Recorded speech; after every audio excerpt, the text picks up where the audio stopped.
Is it what you wish to find?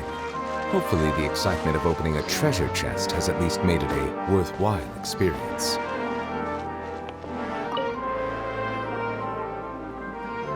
You're actually Nahida, aren't you? Paimon felt like Catherine was acting weird when we met at the Sumeru's festival. And Dunyarzad, did you save her? It's a really long story. We shouldn't disturb her. Her consciousness is still weakened. Let's chat somewhere else.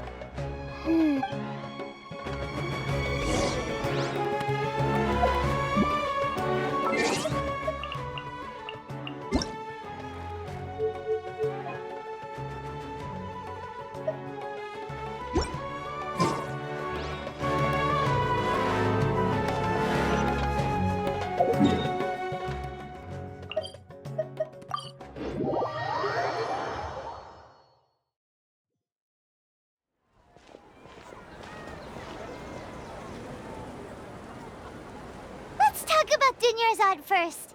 It's such a relief that she's all right.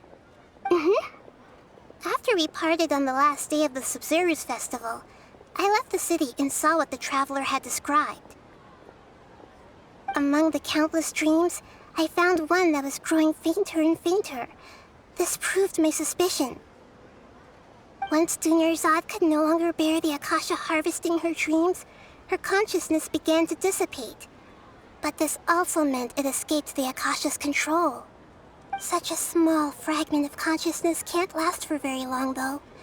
It will return to its original dream, where both will gradually fade until they completely disappear. I used all the power I had to keep her dying dream alive as long as possible, but it still wouldn't have lasted for much longer if it hadn't been for you two breaking the samsara. So it looks like we did manage to save Dunyarzad in the end. And not a moment too soon. Huh? Why are you two smiling so happily? I thought you'd be so moved that you'd start crying. I need to spend more time observing human emotions. Both are fine. Everyone reacts differently. All right. You two must have a lot of other questions for me, right? After all, you saved my faithful believer. As your reward, I will answer any and all questions.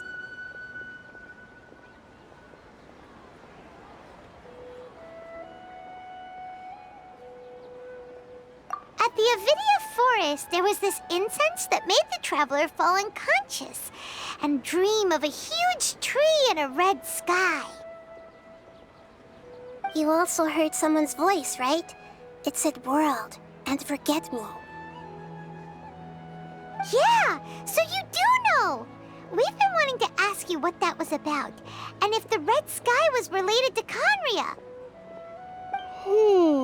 It seems like the traveler established a connection to Irminsul. That was a message left by Greater Lord Rukkhadevata's residual consciousness in Irminsul. Perhaps her last memory before she died. As you two probably know, Greater Lord Rukkhadevata disappeared after the disaster in Khaenri'ah. The timings of these events do line up, so your suspicions are reasonable. A message from Greater Lord Rukkhadevata? We thought it was from King Deshret. King Deshret? That god who died even longer ago? Some present-day desert dwellers still worship him. You probably just heard some of their conspiracies. Okay, so what does the message mean?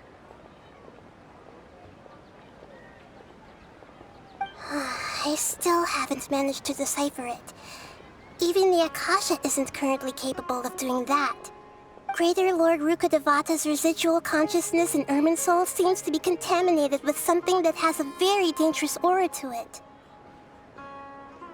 Many devoted scholars go mad as soon as they connect their consciousness. I've warned the academia about this many times, but people still keep falling victim to it. But I believe this is the key to saving Irminsul. That's why I've kept trying to decipher it. So the tree in the vision was Irminsul? Oh, Tighnari also said contaminated consciousness? But even if you can't figure out what that vision was all about, it seems like our search for you was all in vain. The Traveler wasn't affected after coming in contact with that consciousness. I've never seen anyone like that. With you here, we may have a chance at deciphering it. No, we must decipher its secrets. I've already eliminated all other factors that might affect Irminsul. This is the only one left. This puzzle has life and death at stake. It could determine Irminsul's fate, as well as Tevat's.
There's never been any big problems with the Academia's governance of Sumeru.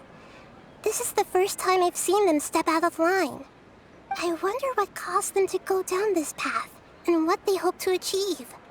Even though the city's residents haven't noticed anything strange, if the Traveler hadn't broken the Sumeru samsara, the situation could have become dire.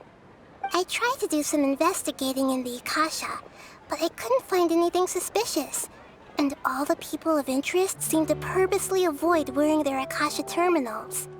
I think they're deliberately trying to hide something. Oh, that reminds Paimon.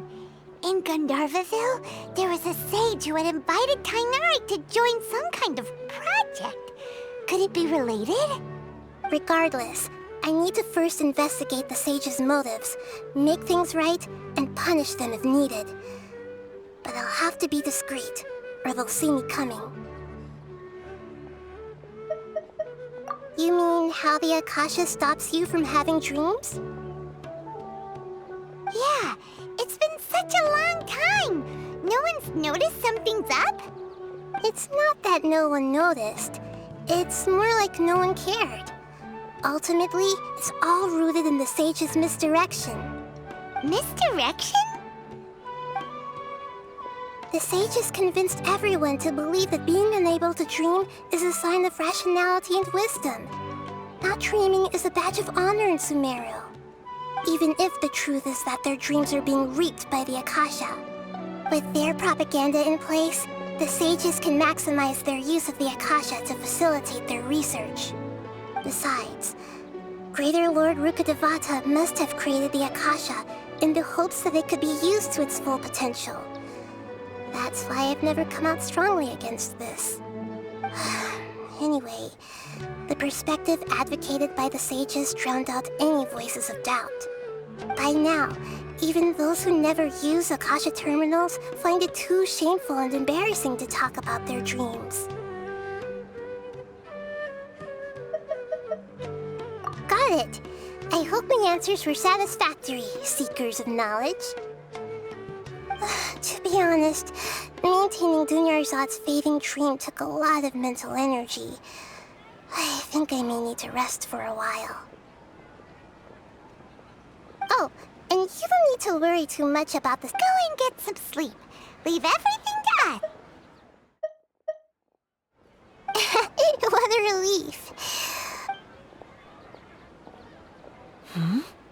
Traveler? Paimon? Maybe you were sleepwalking. You know you can't wake up a sleepwalker. We happened to walk by, so we thought we'd wait for you to wake up.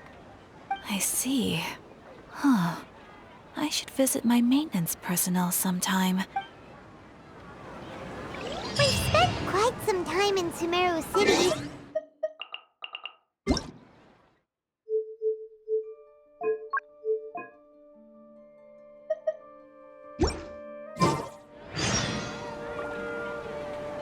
Melu's... We can't just keep waiting around like this. Let's go find Catherine and pick up some work so we can at least keep ourselves busy.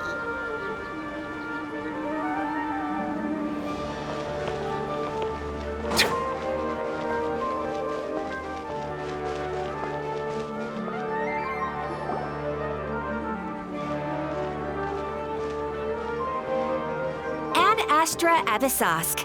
We meet again, you two. Hi, Catherine.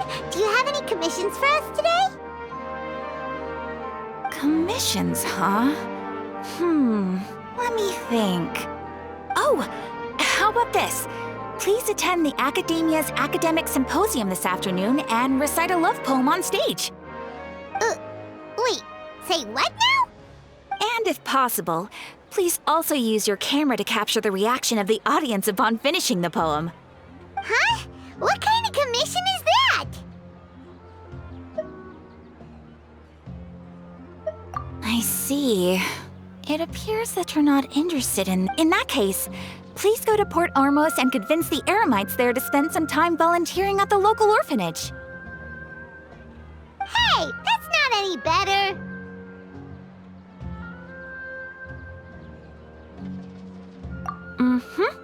I'm sure the mercenaries will have some interesting reactions as well. Paimon's gotta ask. Just who exactly has been submitting these commissions to the Adventurers Guild? Oh, the commissioner?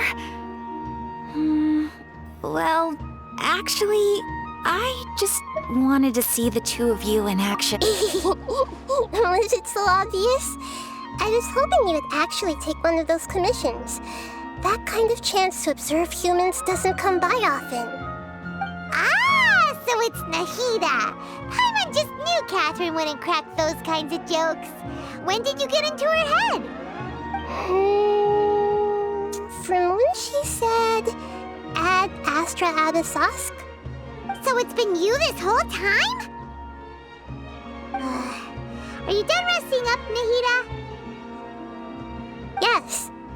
I've been sleeping ever since we parted ways, and I even had a really, really long dream.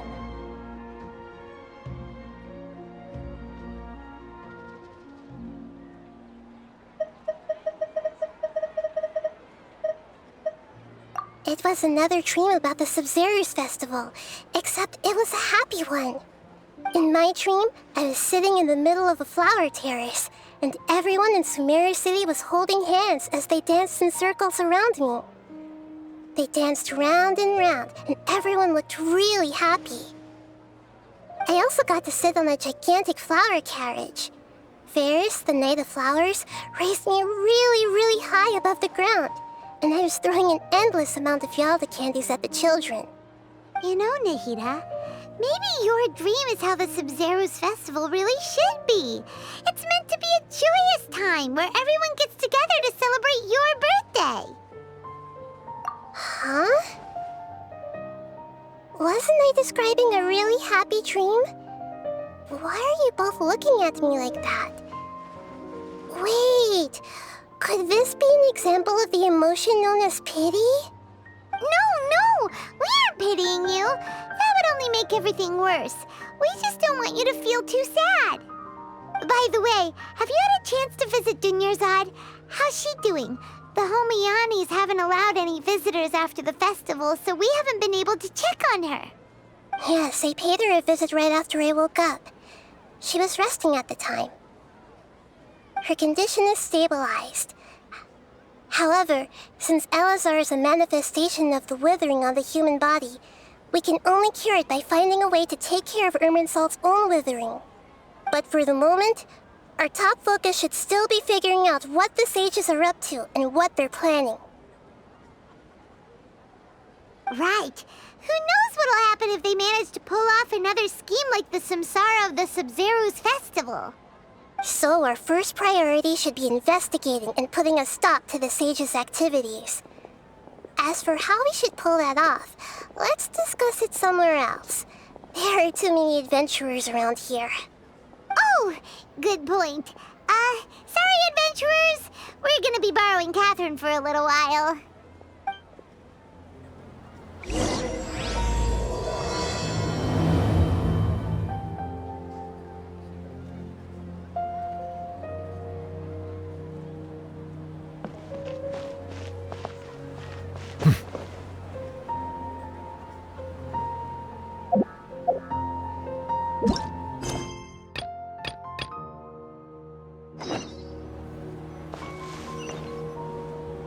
Let's continue our chat here. Okay, so do you have any ideas on how we can investigate the sages, Nahida? Actually, I've already done a little bit of work on that. But for now, I want to hear your thoughts.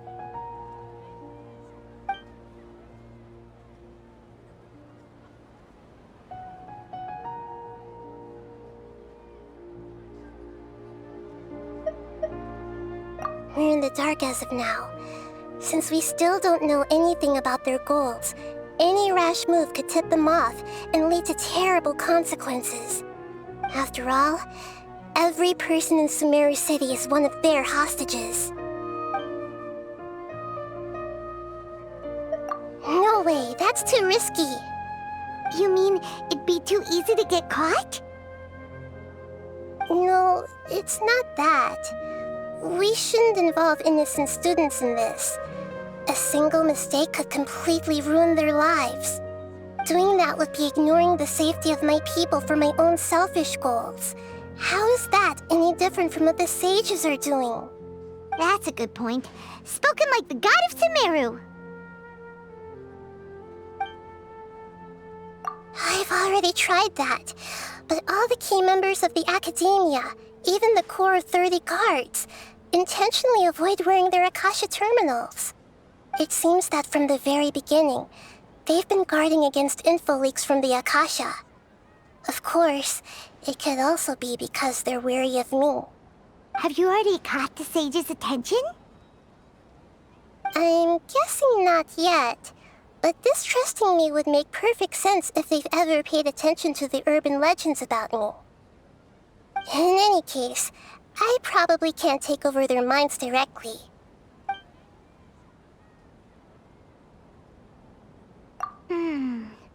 Are we really out of ideas? Nahida, you're super smart, so you already have something in mind, right? Don't keep us in suspense. Spill the beans already. According to a popular theory from the Vahumana Darshan of the Academia, rejecting impractical motions at the beginning of a planning session will give more weight to the actual proposal. Okay, but aren't you the god of wisdom? You don't have to use that kind of gimmick to make us take your ideas seriously. Well, I've been thinking that if I can't directly possess the leaders, and if I can't get ordinary people involved, then I should find someone who's already involved, but hasn't decided to side with the sages. You're saying we should recruit a spy? That does sound like it could work. Oh, before coming back, we met someone named Alhaitham. He seems like he acts alone, and he likes doing stuff behind the Academia's back. They probably aren't in cahoots. Actually, I already have someone in mind. Do you still remember that female scholar named Sataria? Sataria. Paimon remembers now. Isn't she the one who's always trailing behind the Grand Sage of the Academia? We ran into her basically every time the Sumeru's festival repeated itself. You could even say we're old enemies by now. Paimon still remembers the smug and mean way she always spoke to Nilu. I've always liked observing all kinds of people, and Sataria has always stood out from the crowd. She was born in the desert and was hailed as their greatest genius. Her academic gifts allowed her special admission into the Academia, and also gave her the opportunity to serve as the sage's assistant. Oh, Paimon didn't know she was from the desert. She must be pretty special then. Paimon feels like most of the desert dwellers around the city are working as mercenaries.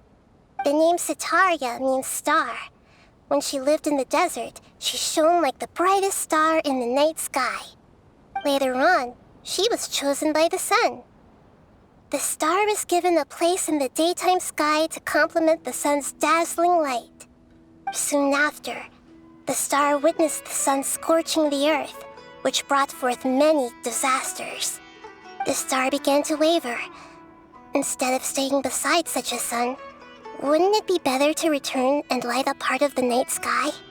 But in the end, she couldn't give up the radiance of daytime. To cope with her shame, the star buried her guilt and closed her eyes.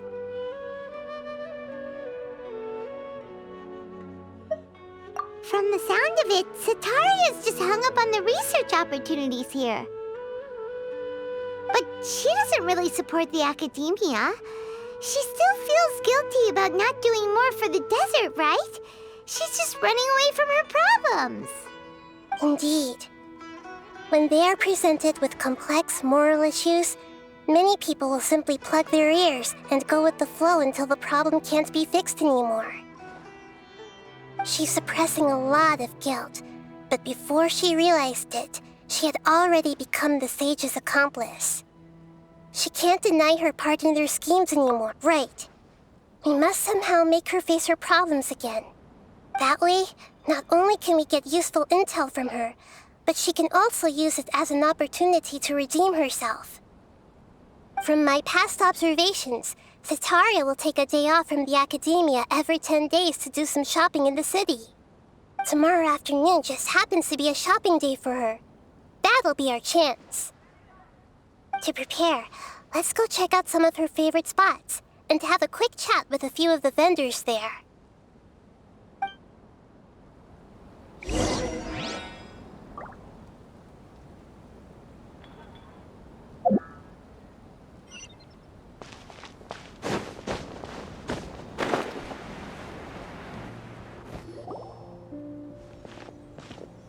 This should be Sataria's favorite fortune-telling spot. So should we ask the fortune teller about Sataria? No, I already have enough information on Sataria. The most important thing now is for you to pay attention to the vendor's talking style and key characteristics. Talking style and key characteristics? My poor lost lambs, have you become troubled over your fates? The divine voice of wisdom often echoes between mine ears. If thou be blessed today by the gods, I may be able to show you the way. Huh? Really? Nahida, you've been whispering things to her? Shh. My friend here has some doubts regarding his future. Can we get a fortune reading for him? Of course, of course. In that case...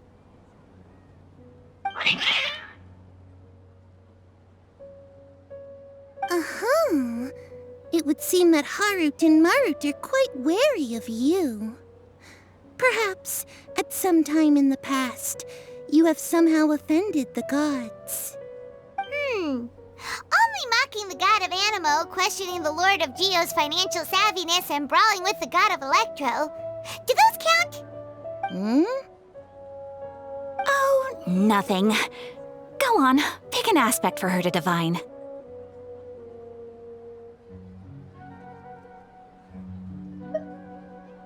Love prospects?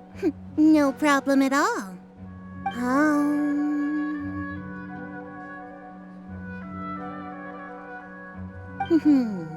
The gods have spoken.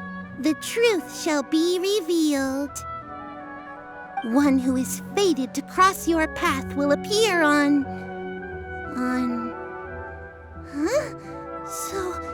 So many people will fall for you. How could that be? Harut, Marut, did you two spoil my divination? I've never read a fortune so absurd.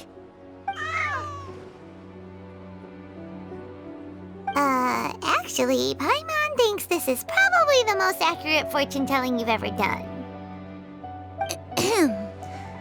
I admit that the orientation of today's celestial matrix is suboptimal. As such, there will be no charge. Is that so? Well, that can't be helped. If you were to bring some food offerings for Heart and Mart on your next visit, perhaps they could help you reverse the wheels of fate.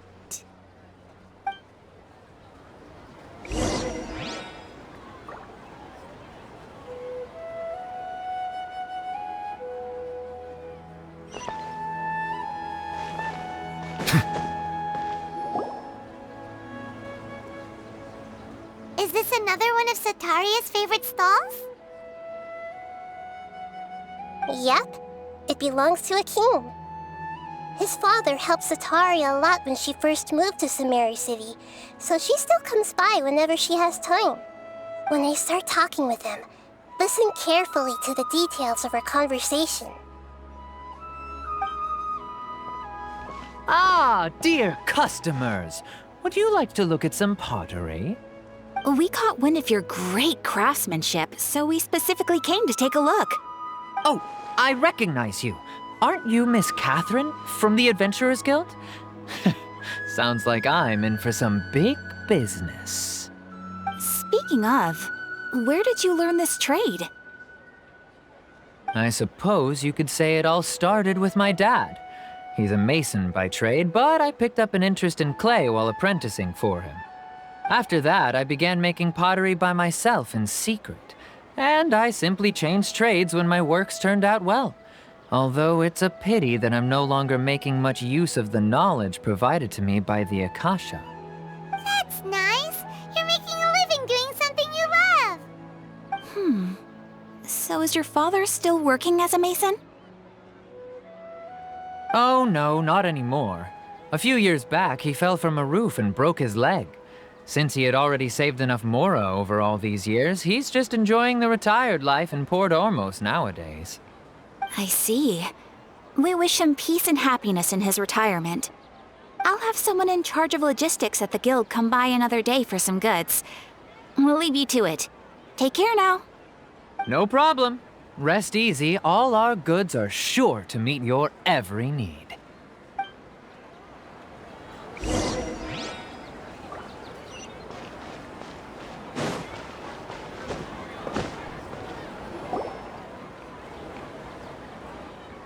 This should be our final stop. Sataria's always thinking of this restaurant when she's working at the academia, so she always comes by whenever she's out in the city. Nahida, you've really thought of everything. It's my duty to protect Sumeru's citizens, after all. Hi there. I feel like I've seen you down by the docks before. Huh? Sorry, I don't quite remember. If I recall, you were having a discussion with someone about shipbuilding at the time. Ah, that's right! I've always been really interested in feats of marine engineering. After all, I grew up in Liyue Harbor and spent my entire childhood staring at the ships going in and out of the port. I came to Sumeru to study, but failed to make it into the academia due to my lack of talent. But I'm still discussing all kinds of problems with different scholars, and I'm continuing to study and perform research from the restaurant's basement. I'm sure I'll get to the academia after their next round of exams.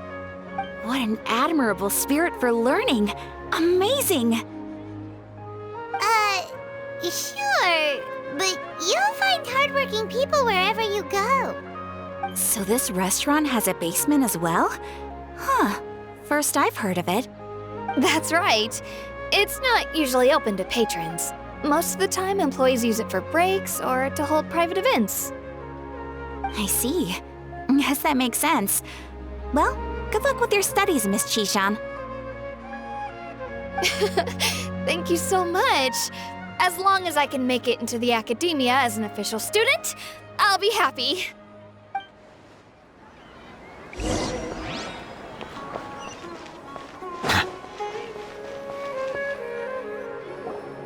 So, was that everybody? Mm-hmm. 3 familiar familiar faces should be enough for Sataria. What's the point of all the information we've collected? Nahida, you still haven't told us how you're planning to make Sataria face her problems. Sataria is already used to avoiding her problems, so we must find a way to break through her usual sensibilities. I remember you mentioned that the Eremites in Port Ormuz are all making a fuss about the upcoming resurrection of King Deshret. Although it's all just a boatload of nonsense, the fate of her homeland may turn out to be Sataria's soft spot. Oh, Paimon gets it now! You want to take advantage of the guilt Sataria feels about her homeland. Although she knew she should return home to help the people of the desert, all she's done is conspire with the sages. So how do we set that up? Well, King Deshret is long gone, and Sataria is also too smart to fall for any simple tricks. If we simply engaged her under the guise of King Deshret's believers, she would definitely be wary of us, and we may not get anywhere. But if we were to borrow some of her close acquaintances to talk with her, her reaction would probably be very different. So, you mean you're going to possess those people we just talked to? Yep. Possess them through the Akasha. Imply they've already converted to the faith of King Deshret, and then convey our made-up will of King Deshret. As long as everything goes smoothly, we'll get through to Sataria for sure. She'll never guess that we had anything to do with it. So that's how you're going to use all the info we collected on these people. It's so that you won't slip up and break form. Possessing them will only work if you can manage to pass off as them. Exactly. So, best of luck with impersonating them. Huh? Best of luck? That's no problem at all. I'll just share all their senses with you once I've possessed them. As long as you're also wearing an Akasha terminal, the effect will basically be as if you've possessed them yourself. Huh. That is pretty convenient. But why does he have to do this? Can't you do it yourself? Although I've been observing humans for a while, I've never been good at imitating them. You're not wrong. It's always been painfully obvious whenever you try to pass as Catherine. If it was at all possible, I would have preferred to leave these people alone. But seeing how things are now, I probably should just accept it and push on. Yeah, don't beat yourself up over it. We're only doing this to help everyone, and we'll only be borrowing them for a little while anyway. Alright, then let's give it a go tomorrow afternoon.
Here she comes! Satori is here!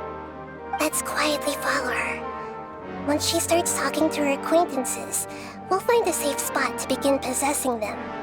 As for how we'll sway her to our side, I'll leave that to you. I trust you'll know what to say.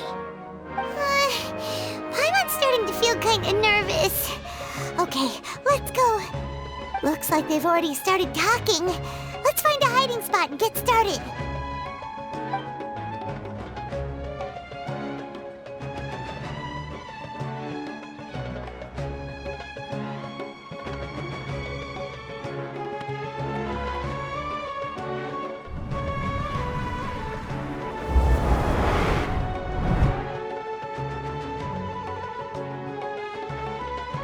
That's right. You really can't force anything when it comes to love. And besides, everyone around me has a very different background and outlook. Are you still listening to me, Nabia? Oh, of course I'm listening. You were talking about troubles with your love life, right? I heard everything you said. Okay then.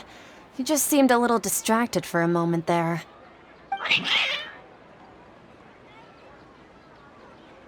Strange. Your cats seem pretty worked up. Is something wrong? I always thought they were quiet, happy kitties. Oh, what are their names again? Are you sure? Well, actually they have many names. Huh, I see. I imagine that must be hard for the kitties, too. So, which fortune do you want me to read for you today? You must have come for another echo of the divine voice of wisdom. I'd like to get another reading on my love prospects, but to be perfectly honest with you, I feel like I've been a real mess recently. A mess? Well, could you do a reading on how long it'll take me to finish my current project at work? I really just want to get it over with. I hear you. No problem at all. The gods will reveal the truth.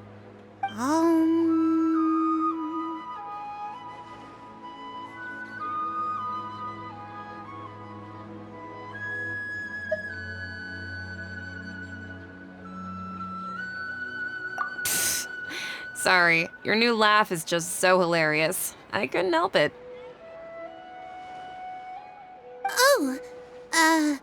Please pay no mind to those kinds of details.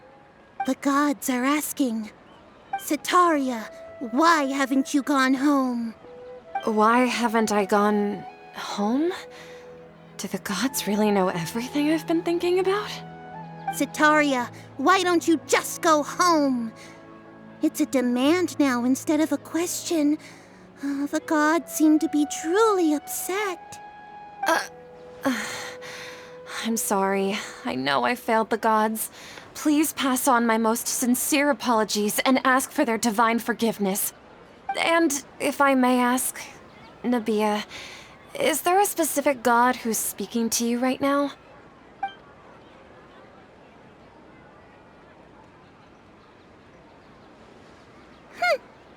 What an inconsiderate and naive question. The god who is speaking to me is, of course, the wisest and mightiest of all, King Deshret. King Deshret? No wonder he would make such a demand of me. Wait a second. King Deshret passed away a long time ago. Even though news of King Deshret's resurrection has been spreading like wildfire, it's all just a misinformation campaign from the academia. How can King Deshret still exist in real life? What insolence! I am King Deshret's most loyal believer. Do you wish to refute his voice of wisdom? Oh, no. As a child of the desert, I am only reveling in his power upon learning that his divine glory has touched even this city. I will think very carefully about his demand of me. I'm sorry. I must go now. Wait!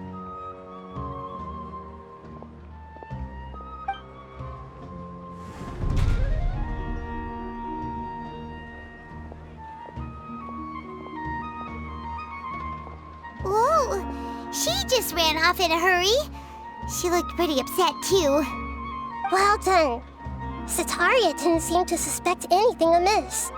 To have something she's been trying desperately to avoid show up out of nowhere and berate her, that must have shaken her to the core. Aw, Nahida, It seems like you understand human emotions really well after all. All I know are some abstract Harva-taught theories. And in any case, my time with you has shown a lot of them to be utterly useless. I'm still trying to make sense of everything. Anyway, enough of that. Let's hurry and catch up to Sataria. He's out of Keem's now, right on cue. Let's get ready to possess him right away!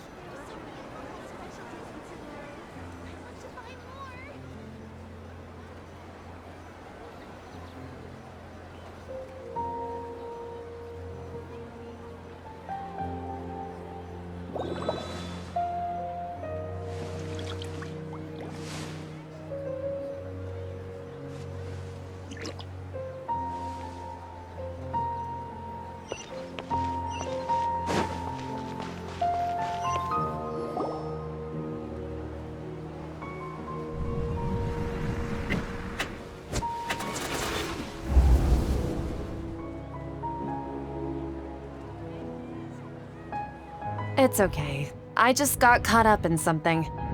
Oh, actually, didn't you ask me to help you look for work? What kind of work were you looking for again?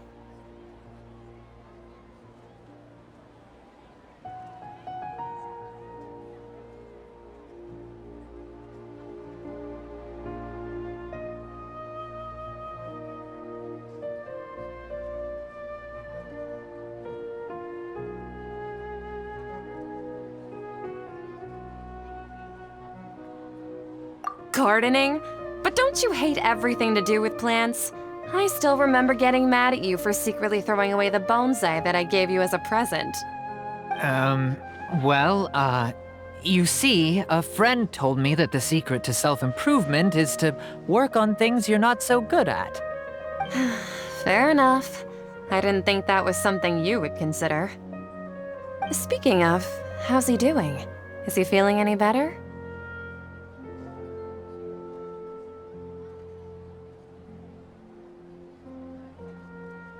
Oh, that's good to hear.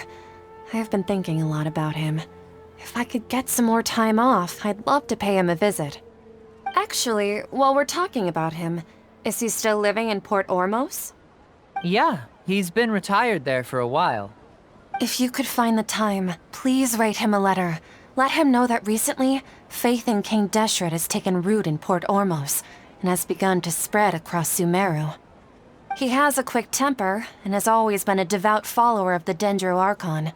I don't want him to get into a fight with those King Deshret believers because of a difference in beliefs. Oh? So, who are you siding with in all of this? The Academia or King Deshret? I'm so jealous of you. You were born a child of the desert, yet you chose to betray King Deshret, and now you spend all your time with those crooks from the Academia. Akeem, you don't mean you've also become a believer of King Deshret? What's so strange about becoming a believer of the wise King Deshret? In fact, aren't you the strange one? The one who still can't pick a side? Can't pick a side? Me? Whoa! Paimon had no idea you'd be so good at this!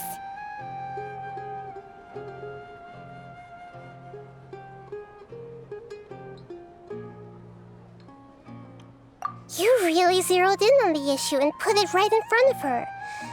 It might feel a bit overwhelming for Sataria. But once everything is over, I'll be sure to pay her a visit to her mind and explain everything. Anyway, let's keep going.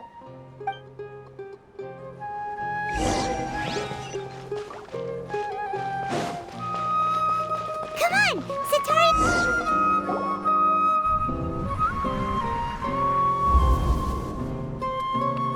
So, Shishan, have you noticed anything weird in the city lately? Like, as if someone was trying to preach to you about something?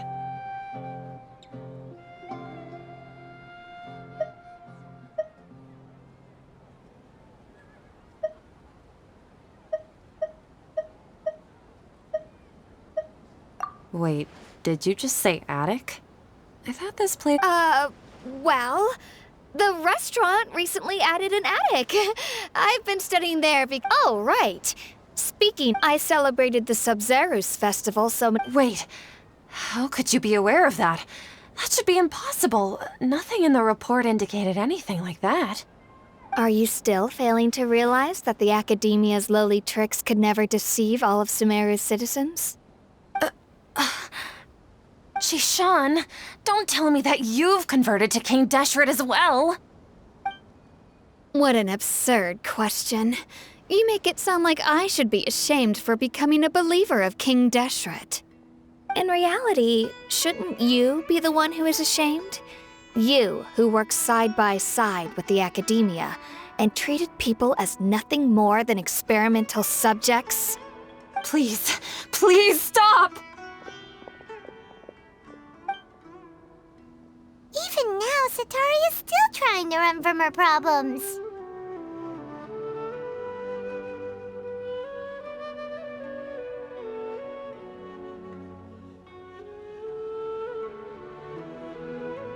She can no longer justify everything to herself. Hey, she's trying to talk to the guards! What should we do? This is the most important part of all. Quick, get ready. Mercenary, you're a member of the Corps of 30, correct? Please help me pass a message to the Matcha right away. Please, try to remain calm, miss. Tell me what's happening in the city. Heretics are infiltrating the city, and they've already converted many residents to their side. Heretics? What kind of heresy are you talking about? King Deshret! Many people I know have suddenly started believing in him, but he's long dead. It's impossible. Miss Sataria, nothing is impossible. You know my name? King Deshret is immortal, and all who defy him will one day pay the price. You must face the truth, Sataria. You tread a treacherous path, and the longer you ignore it, the tighter the Academia's grasp on you will become, and the deeper you will be ensnared. Child of King Deshret, never forget that the desert that belongs to you lies elsewhere. What's so strange about becoming a believer of the wise King Deshret? In fact, aren't you the strange one? The one who still can't pick a side? What an absurd question. You make it sound like I should be ashamed for becoming a believer of King Deshret. Sataria, why haven't you gone home?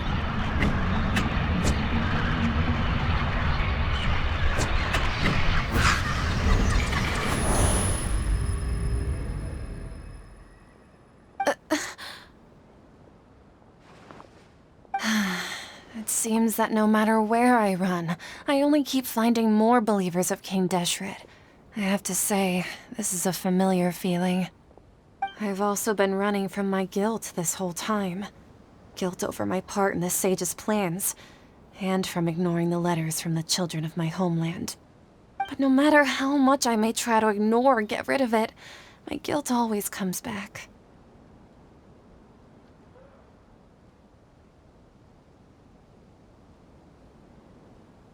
You won't necessarily lose your research opportunities by facing the truth. Besides, did you really want to conduct your research while carrying such heavy feelings of guilt? How do you know me so well? Are you truly just a believer of King Deshret? Or are you the god himself? That's not important. The important thing is to pass judgment on the Academia and its sages, and to correct their mistakes. If you could provide some assistance in this matter, perhaps it could serve as a form of atonement. I've actually never believed in the gods, but I've always believed in serendipity. Your appearance must be a fated opportunity for me to get out of this wretched situation. Please tell me, what can I do for you?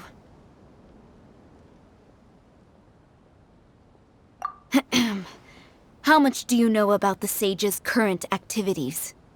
I was just one of the designers for the massed dream harvest scheme, which is what happened around the Sub-Zerus festival. But I know very little about the full scope of the overall project. I'd assume that only staff with the highest clearance would have access to those confidential documents. I've just been working to meet the Grand Sage's specified requirements. However, there's something that's been really bothering me. I heard that a scholar who was previously expelled has returned to the city, and even the sages are still quite wary of him. To fight against the academia, we will need to figure out the nature and the purpose of their work. Is there a way for us to get access to the confidential documents you mentioned? It should be possible if we're willing to take some risks. After all, I'm an assistant to the Grand Sage, and I've been working on many tasks outside of the project. One thing, though, I won't be able to transfer the documents to you through the Akasha once I get my hands on them. The sages have always closely monitored all activities within the Akasha. Let me see... let's use the most primitive method. Send someone to pick up the documents tomorrow evening at the Academia entrance. The Academia entrance? Wouldn't that be too conspicuous? Don't worry about that. I assure you, this won't be a trap. I'm only suggesting this location because it'll draw more scrutiny for me to leave the Academia again. It'll be safest for me to distract the guards long enough to hand you the documents. All right, I trust you.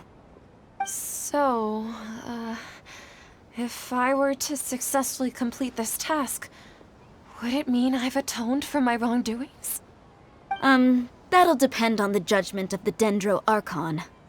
The Dendro Archon. That's right. Her people are the ones we have endangered. As the God of Wisdom, she's also the one responsible for judging and guiding the scholars. Maybe it's time for me to find a god to believe in. Just as Nahida predicted, we've managed to bring Sataria to our side! The Traveler's execution was ingenious. He's the one who deserves all the praise. Well, now that we've made plans to meet again tomorrow evening, all we can do is pray for Sataria's mission to go off without a hitch. Pray? But if we're going to pray to the gods, aren't we just praying to you? God of Wisdom and Guardian of the Scholars?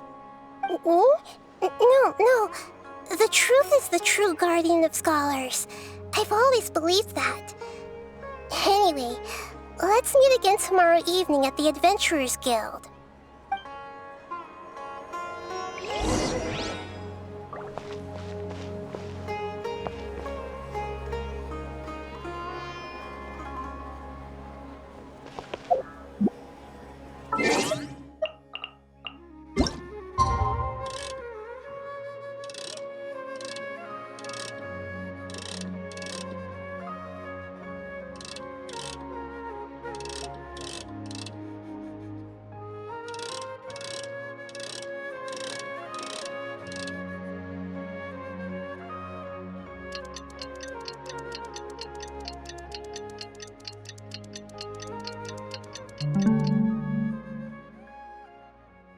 I see the value in my own work, but I also see the meaning in all the endeavors of the people of Fun.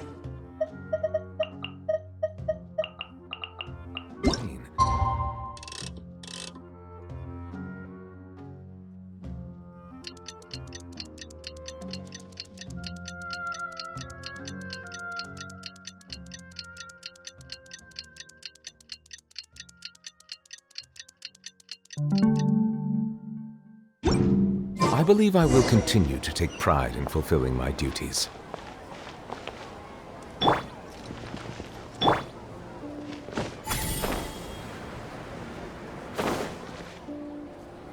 Catherine, we're here!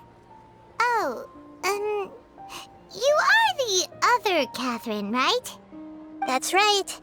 I suppose I'm the other Catherine in your mind. Shh! We're on a secret mission tonight, so we need to protect Catherine's identity. Yep, Paimon's right. We cannot fully rule out the chance that the meetup tonight is just a trap. If something were to happen, my existence may be the only trump card we'll be able to play.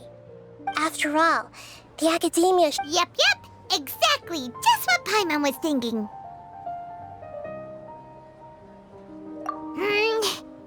Anyway, enough about that. Let's just make sure to be on our guard. Off? What do you feel is off? It's the middle of the night. Of course it's quiet. You're not getting... No, I think he's right. It really is a lot quieter than usual. If you look around, there seems to be fewer people on the streets. I'm not sure if this is the case for the entire city, though.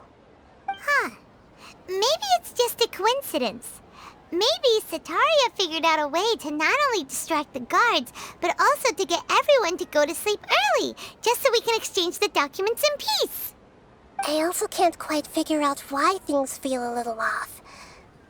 But now that we're here, let's go ahead and meet her as we planned. Well, regardless, as long as you're here with us, Paimon feels a little safer.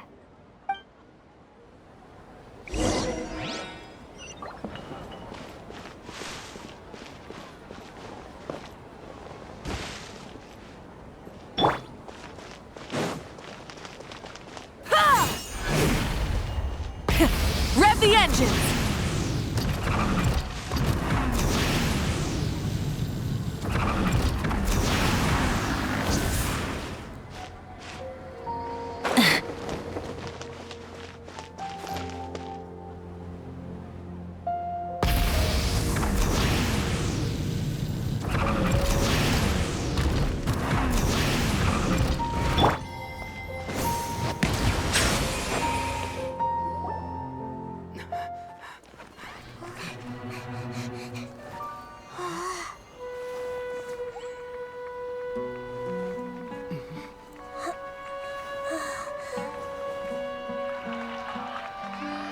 What are all these people doing here at this hour of the night?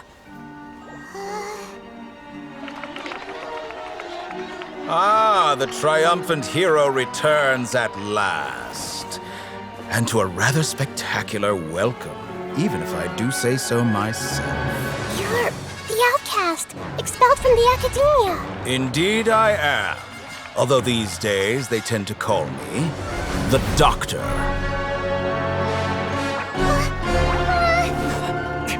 If you're looking for your researcher friend, she has already been taken into confinement. With some basic caution, she could have discovered the listening device on her person. Clearly, she lacks the degree of rigor expected of a true scholar.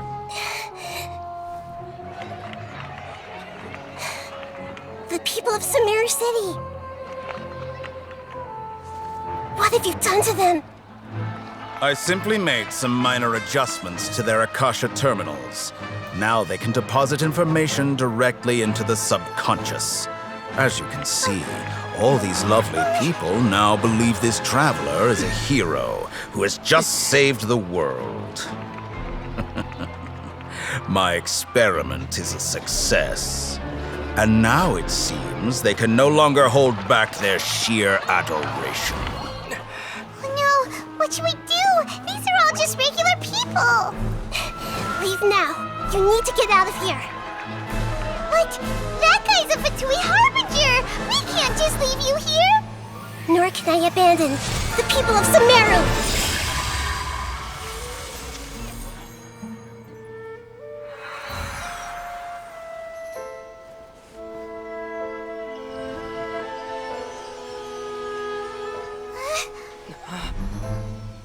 Don't worry. We'll meet again outside of the city.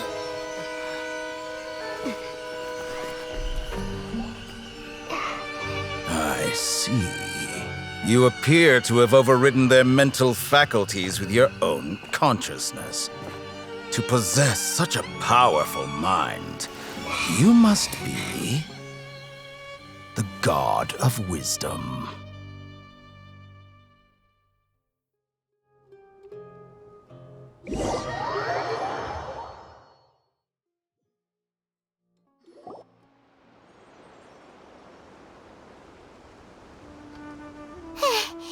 This should be far enough. Whew. Paimon needs to catch her breath first. Is Nahida going to be okay? We only made it out because of her.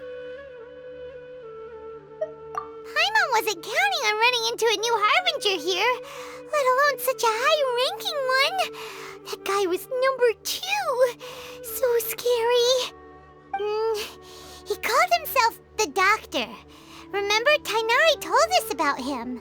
Setaria did say that someone who once got expelled from the academia came back recently. and that even the sages are wary of him. Yep, sounds like she must have been talking about the doctor. Yeah, now that the doctor's in the picture, we're no longer just dealing with the academia, they're in cahoots with the Fatui. But what are the Fatui after this time? Another Gnosis? Yeah, things would be a lot easier with Nahida's help. Nahida said we'll meet again outside of the city, but we can't just keep waiting around, right?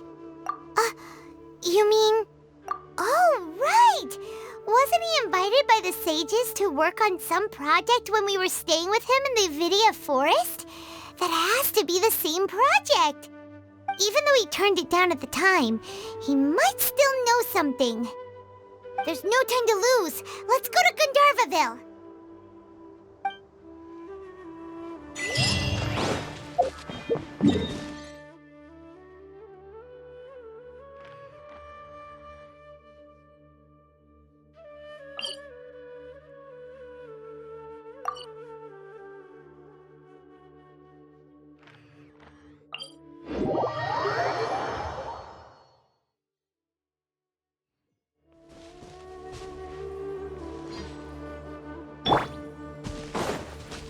Try and stop me!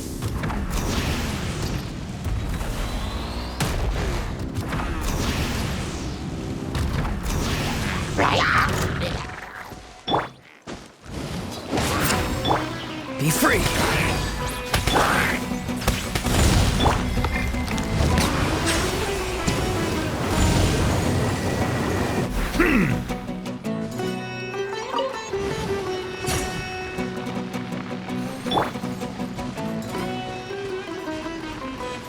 Burn it down! Farewell!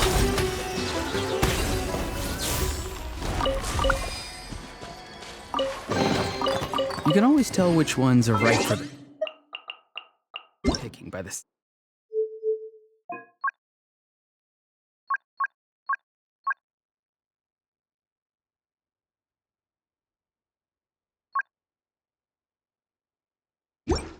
Sound they make when you tap on them.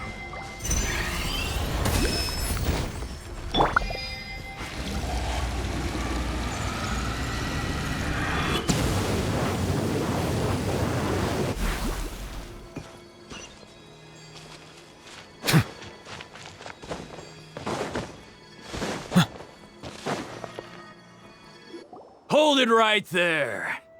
A blonde-haired traveler and a floating fairy. We've got you all right. Take a look around. You've fallen right into our trap. Are you mercenaries from the Corps of 30? Did you come here to arrest us? Corps of 30? We're nothing like those government lapdogs who don't even get scraps for their work. We are an elite brigade that commands the highest commission rate in all of Sumeru. We're here on the orders of a client known only as the Outcast. The Outcast? An outcast from the academia? But why wouldn't the doctor just send the Fatui after us? Still wasting time on idle chit-chat. We'll shut you up soon enough. Get them! You're up, traveler! New punching bag. Be free! I'll take my leave. Need new punching bag. Silence! I'll do that.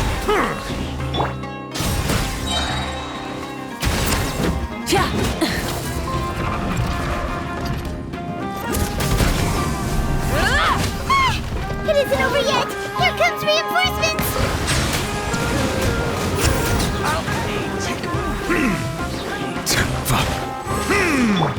Burn it down!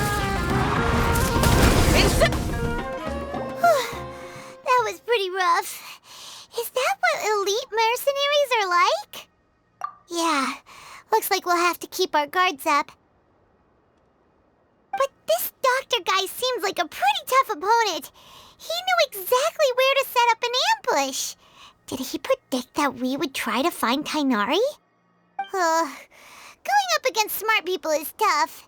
Anyway, let's keep going.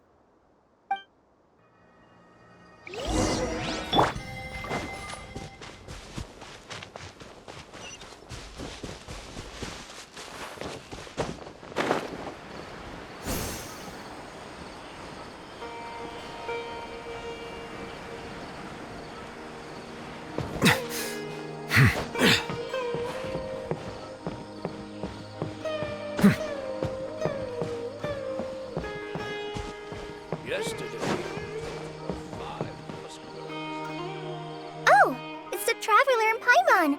What are you two doing back here? Kale! It's nice to see you again. Are you doing all right? To be honest, I'm not doing too well. My Elazar has been progressing at a faster rate lately. I'm finding it harder to complete more intricate tasks. As a result, Master Tighnari is taking me off the patrol schedule. He will only allow me to stay here and coordinate other people's tasks. Oh, Kale. Speaking of Tighnari, did he go off on patrol? We're here to talk to him. Oh, Master Tighnari? He just left the Avidia Forest a little while ago. He was headed to Party's DI. He left? What? Isn't Tighnari always saying that he never wants to leave the Avidia Forest? He even turned down the Sage's invitation. I thought it was weird too. Master Tighnari always prioritizes his work as a forest watcher above everything. He almost never leaves his post. I only found out that he left through a message he left behind. He also made sure to delegate all his tasks using a schedule. To leave in such a hurry? I'd guess he had something urgent to take care of. Master Tighnari originally studied in the Amorta Darshan of the Academia, and Partis Thai is something like the Amorta's research base. Many rare shrubs and grasses have been planted there for research. I know that before he became a forest watcher, Master Tighnari once spent a long time conducting research at Partis Thai. A research base, huh? Gotta wonder what kind of research Tighnari just decided to work on all of a sudden. Oh, we don't have a lot of time, so let's go look for him at Party's DI.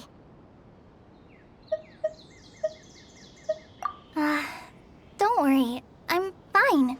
I'm used to living with Elazar by now. If you run into Master Tighnari, please send him my regards. Got it. Will do. See you later, Kale.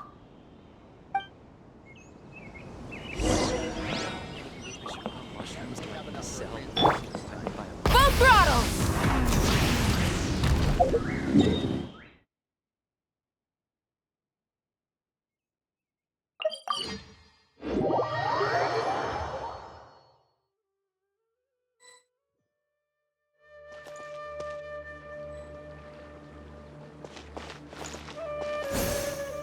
Wait!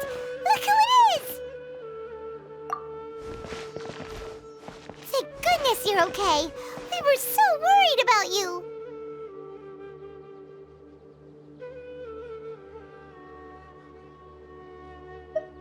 Hey!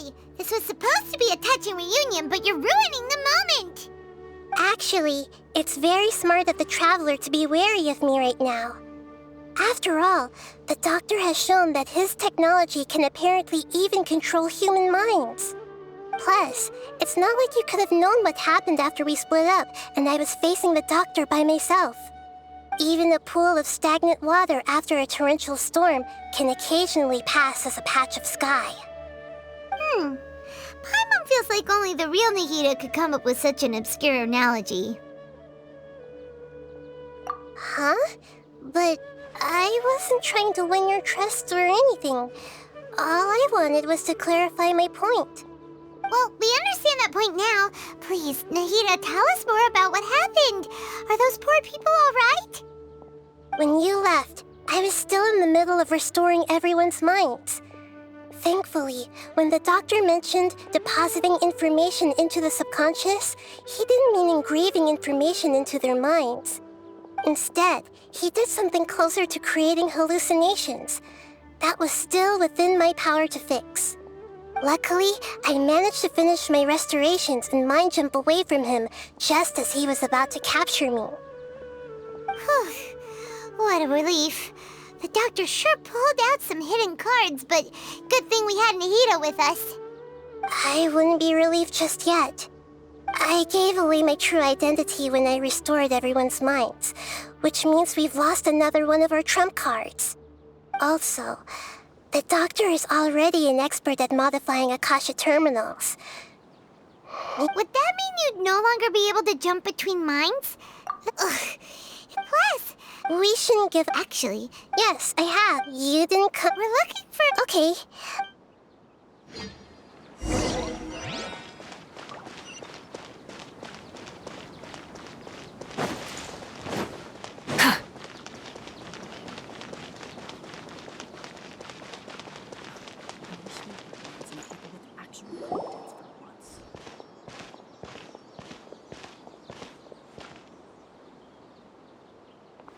Traveler? It's Hypatia! What a pleasant surprise! It's so Who's this? She's a scholar we met in the Avidia Forest. When we last saw each other, she was still training in the...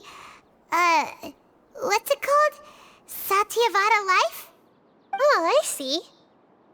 That's right, we're old friends. You've come at just the right time. Ever since I've come here, hardly anyone has even talked to me. Hypatia, you're way too excited about this. Actually, for you to leave the Avidia Forest means... you're not in training anymore? Wait, no. Did you already finish your training and reach Paripurna life? What do you think? My consciousness has already managed to make contact with the divine. You did it! Congratulations! It's so exhilarating to share this sublime joy with others at long last! When my consciousness made contact with the gods. What a supreme and unparalleled experience that was! That sounds incredible!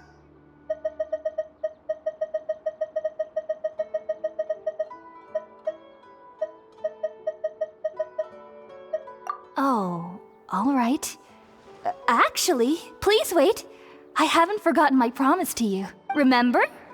I promised to help. My current self has not... You can do that? I've never heard of anything like that, but if you want to give it a try, I'll... Hold on. I brought some spirit borneal with me. This is still a crucial... We're... All right now. Hold my hand. I'll help you establish a pathway to connect your consciousness. Okay. Ready?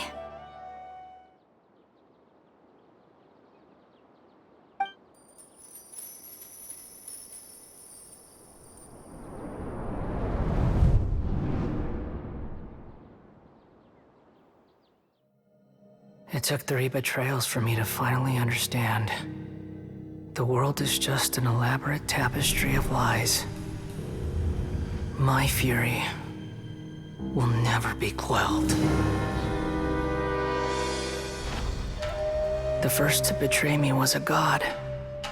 My creator. My mother. Valuing strength above all, she saw no worth in me and I was discarded. The second was a human. My family. My friend. Consumed by fear, he saw me as an abomination. The third was one exactly like me. A hope for the future. A fledgling barely out of the nest. Powerless before his mortality, he broke his promise to me. Humans, they can't be trusted. And the gods fill me with pure loathing. So I said good riddance. I denounce the world and laugh in its face. My chest will never again be defiled by worldly filth. I will scrub away every last trace of human emotion. Then it will be empty, a blank slate, and ready to receive a supreme gnosis, brimming with pure divinity.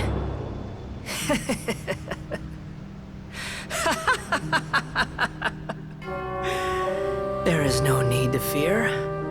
The pain will be brief. Your era is coming to an end.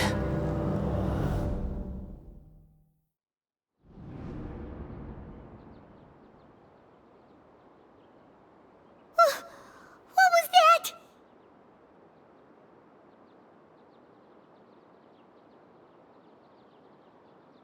Did we actually just see the Balladier's memories? Everything matches what we know about him. But how is he connected to the divine consciousness that Hypatia was talking about? You saw it, right? You felt it, right? Such a majestic god! Such a noble will! Such sublime emotion! Alas, shame. If only that which beats within my chest wasn't a filthy mortal heart. Oh, great and merciful God, please grant me forgiveness and salvation. Do you understand now? I'm afraid this is no Puripurna life, but rather...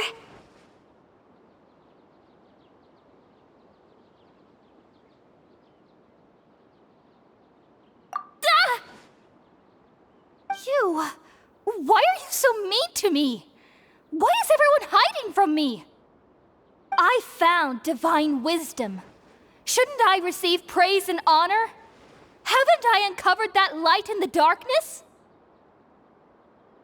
Hypatia? That's how I always thought everything should be. Wait. Have I already lost my mind?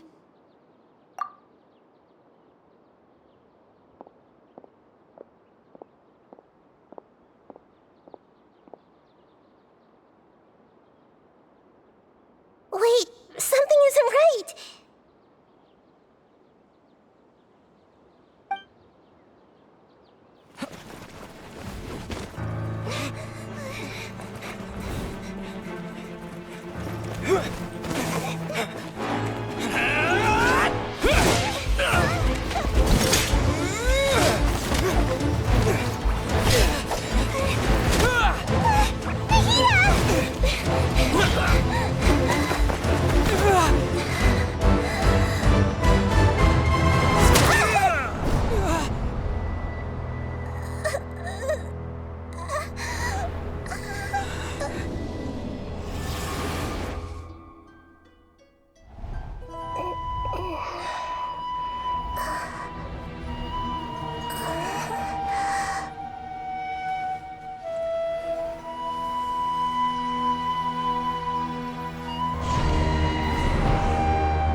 Okay, we finally lost him.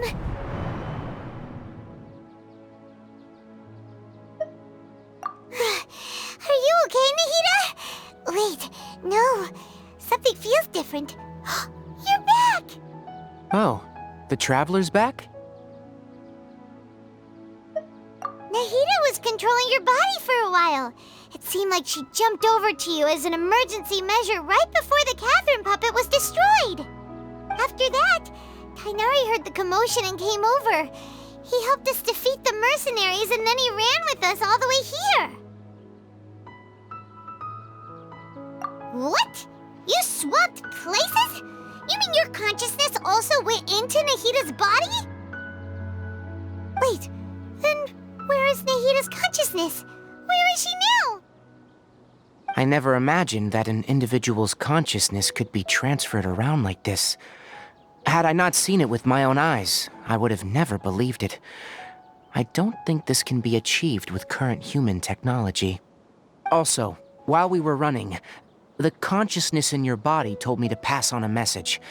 She said, "The doctor has found a way to trap my consciousness, so I can't journey with you anymore. But even in a moonless night, a shower of starlight can still drown out illusions and lies." Oh no!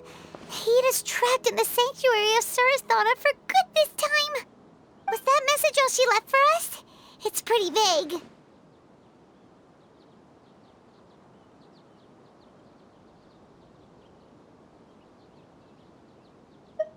Oh, that makes sense. Since the doctor captured her, she won't be able to say anything without him knowing. She's being extra careful. Even in a moonless night, a shower of starlight can still drown out illusions and lies. Huh. Paimon knows the moon illusions and lies are from the alchemical divination at the Sub-Zeru's festival. Didn't Nahida use a starlight analogy before? It had something to do with Sataria.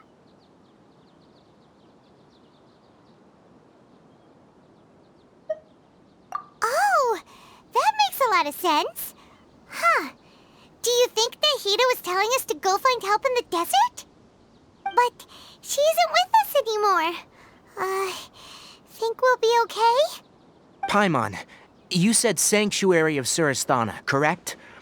Does this mean that this Nahida you're talking about, the consciousness who was occupying the traveler's body, is the Sumeru Archon? Your guess is correct, but the situation's a bit complicated, so it's really hard for us to explain right now. That's all right. A scholar's curiosity doesn't need to be appeased right away. As for the complicated nature of the situation, safe to say I have witnessed that for myself. I've spent some time with you, and it looks like the Sumeru Archon's also on your side. So, I trust you. Thank you, Tainari. Oh, actually, we came here to ask you a question. What do you know about the project that the sages have been working on? That. While I was indeed invited to join that project, the sages were always secretive about its scope and goals, so I eventually declined. All I know is that the project has something to do with the restoration of Irminsul. Huh? Did you see something when you were in Nahida's body? What? Do you have any evidence?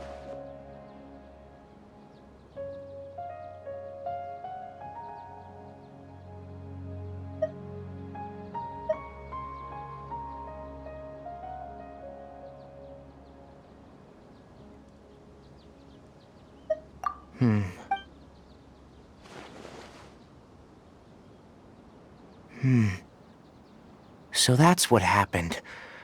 That explains why Hypatia's symptoms were different from those of the other scholars who went mad. It's because she made contact with the consciousness of a new god who is still in the process of being born. Tainari, did you leave the Avidia Forest because of Hypatia? I did. I noticed Hypatia's mental anomalies, but since her symptoms were rather atypical, I secretly took her to Pardis Di and began searching for a way to return her to her normal self. If I didn't take action, Hypatia would have already been taken by the Matra to the desert, doomed to a life of exile at Aru village. Now that you mention it, I knew the Academia has never thought particularly highly of Lesser Lord Kusanali, but I still didn't expect them to do something as arrogant as creating a new god. Looks like I made the right decision by not accepting the doctor and the balladeer. We have 2 Fatui harbingers in Sumeru. Sounds like we're in for a bad time. From your description, I don't think they've completed their project. There may still be room for us to intervene. But then, What is the connection between creating a new god and restoring Irminsul? Yeah, it feels like we're still nowhere close to figuring out the sage's goals. Right, we've pretty much gone over everything we need to know, so we should head out. How about you, Tighnari? What are you going to do? I'll stay here for now. I still want to try a few more things to help Hypatia. If you're planning to go into the desert, start by heading for Caravan Ribat. That'll be your fastest route. Come find me here if there's anything else I can do to help. May the spirit of wisdom go with you. Thanks, Tighnari. Hopefully Hypatia will feel better soon.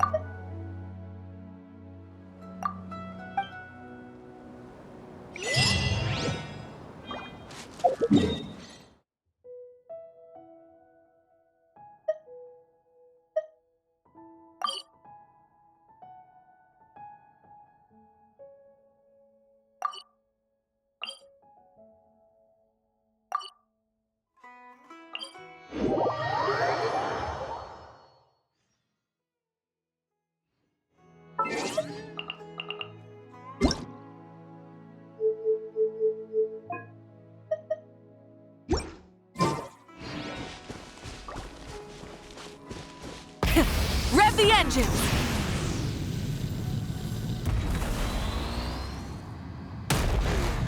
That's close enough.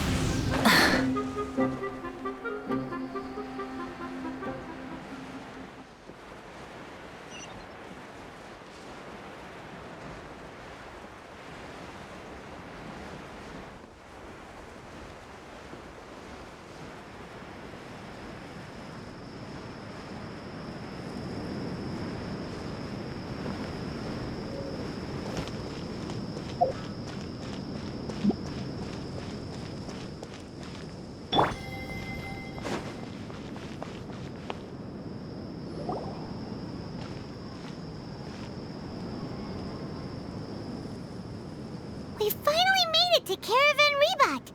It's pretty lively here.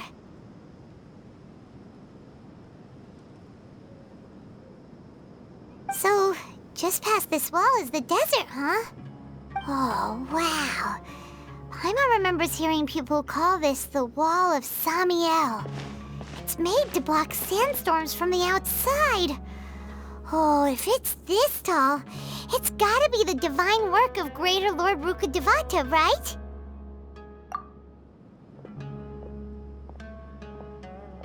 Enough gawking. Come on, follow me. Huh? Over here.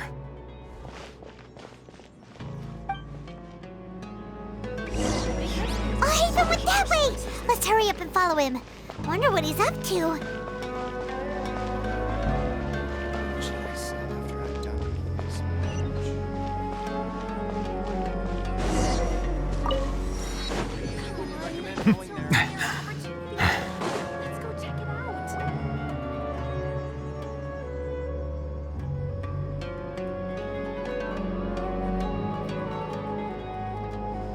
What the?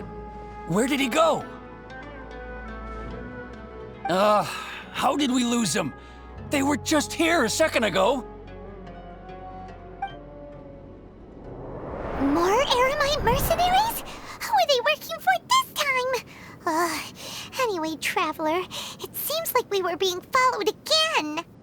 You were too careless. You should have noticed those hopeless amateurs trailing you a long time ago. There's no need to thank me. I've never cared to keep track of personal favors. All I did was correct a mistake I happened to come across. It's a habit I developed at the Academia. You really gave Paimon a scare, Al-Hatham. We never thought we'd run into you here. Last time we met at Port Ormos, didn't you say you were going back to the Academia? Wait, don't tell Paimon that you're here to take us back on their orders! Oh, so you've already landed yourselves on the Academia's hit list. I can't say that I didn't expect it. However, had I wished to turn you over to the Academia, don't you think you'd already be the Eremites' honored guests by now? Oh, right. You do have a point. I have no interest in running errands for that project. As a scholar, I've always belonged to the camp that promotes researcher autonomy. And these days, you're more fascinating than anything the sages can offer. Not quite. To tell you the truth, I'm still investigating the Divine Knowledge Capsule. Unfortunately, I've run into some difficulties. Everyone says the capsule originated in the desert and was eventually moved to Port Ormos. If I am to get to the bottom of this, I must understand how the capsule first came to be. Which brings me back to you and why you're so interesting. The leader of Ain al-Ahmar used the Divine Knowledge Capsule right in front of you, and upon seeing him, your expression became perplexed, and you were lost in thought for quite some time. To have that kind of reaction, I think you must have realized something. Are you interested at all in sharing what you've been hiding from me?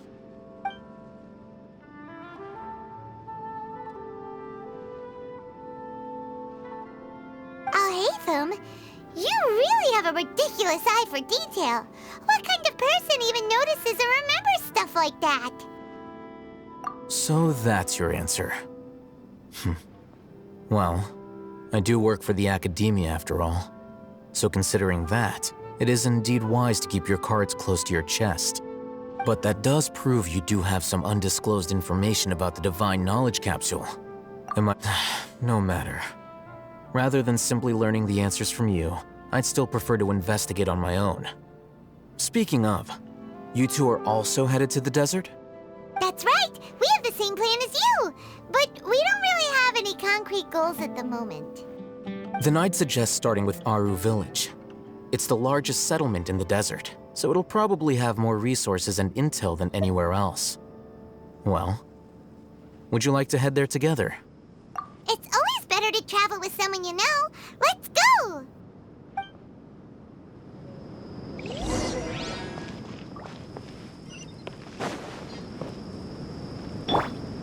Full throttle!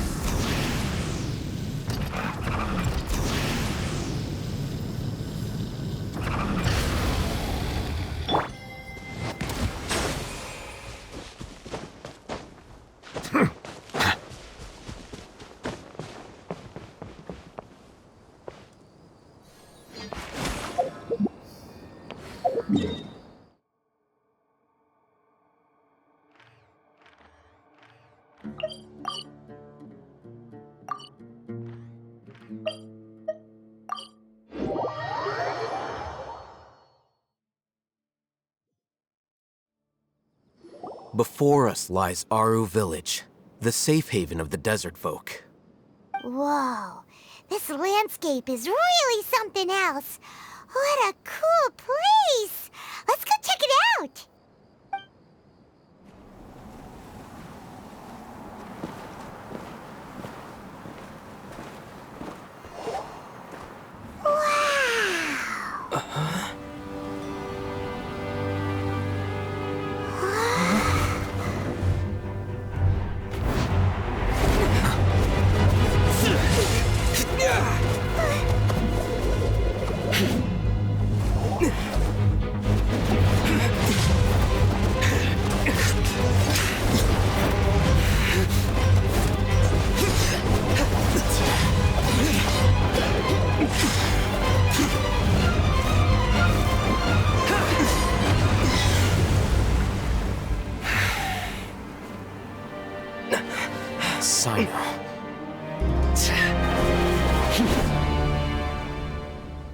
Unless my memory fails me, we have barely spoken 2 words to each other before now at the academia. Would you care to enlighten me as to when and how I invited the General Mahamatra's wrath? Oh, Haytham. Do not think you can escape my judgment, just because you managed to escape my attack. Judgment? So that's how you'd characterize your actions here, is it? Or would elimination perhaps be a more accurate description? Had I used my full strength, not even this traveler would have been able to stop me. Though styled like an assassination, I sought only to ensure that my target would be unable to flee or resist. Standard practice for the Matra, as well you know. Seemed to me more like your own personal touch. Did you call him General Mahamatra? Yes. General Mahamatra Sino, head of all the Matra at the Academia. He's a formidable hunter, and the ultimate nightmare for any who have committed academic crimes. You seem to have placed a lot of trust in Alhaitham, to the point of blocking an attack for him. If I were you, I'd never choose to side with him. I wouldn't believe a single word that comes out of his mouth. I have been pursuing this scribe for a long time. I urge you, stand back and do not seek to defend him any longer. Otherwise, there will be consequences. Has Alhaitham done something wrong? Paimon doesn't think he's as bad as you've made him out to be. I won't waste my breath explaining things. Alhaitham, I saw it during our fight. Take it out. The divine knowledge capsule you're hiding on your person. Unless you want me to retrieve it for myself. Very perceptive of you. Nothing escapes a Matra's senses. Wait, the divine knowledge capsule? Didn't it fall into the Matra's hands in Port Ormos? No wonder you speak with such confidence, Sino. But I must admit, I'm very curious. What does this capsule mean to you? And why, as General Mahamatra of the Academia, are you all alone in the desert? As far as I'm aware, the other Matra have been speculating about your disappearance. Have you been given a mission that's, let's say, morally dubious? If I was the real target of your mission, what was stopping you from simply using your authority and resources to judge me within the walls of the Academia?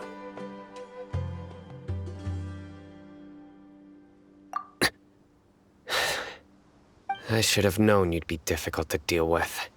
You two? Ugh! What should we do, Traveler? Paimon feels like we can't trust either of them! Ahem. Well, look at you two, acting all tough and self-righteous over there.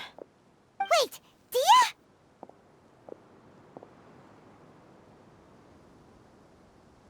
Great! Finally, someone that we can trust! You gotta help us out here, otherwise these two are gonna start fighting again! Yeah, sure looks that way. Two giants from the Academia duking it out once and for all. Not something you get to see every day, that's for sure. Listen, I know you academic types love to fill up your big brains with self-righteous morality and lord your empty rules and virtues over each other. But how dare you bring your petty disputes into the safe haven of Aru Village? It seems like someone's gonna have to beat some sense into your thick skulls until you finally learn to respect these grounds.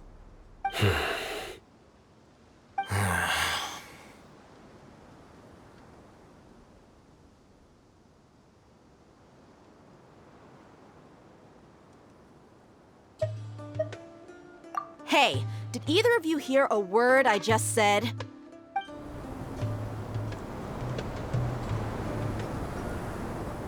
Whoa, what's going on? The wind's so strong! Is this a sandstorm? Paimon's gonna get blown away! Another sandstorm? What's up with these recently? Hey! All of you, over here, quickly! We have to take cover! Someone's calling for us! Oh, this wind is too strong! Let's get over there! That sounded like Candace. Come on, you two. Jeez, are all of you Academia folks such hard work? Move it! All right, stop yelling.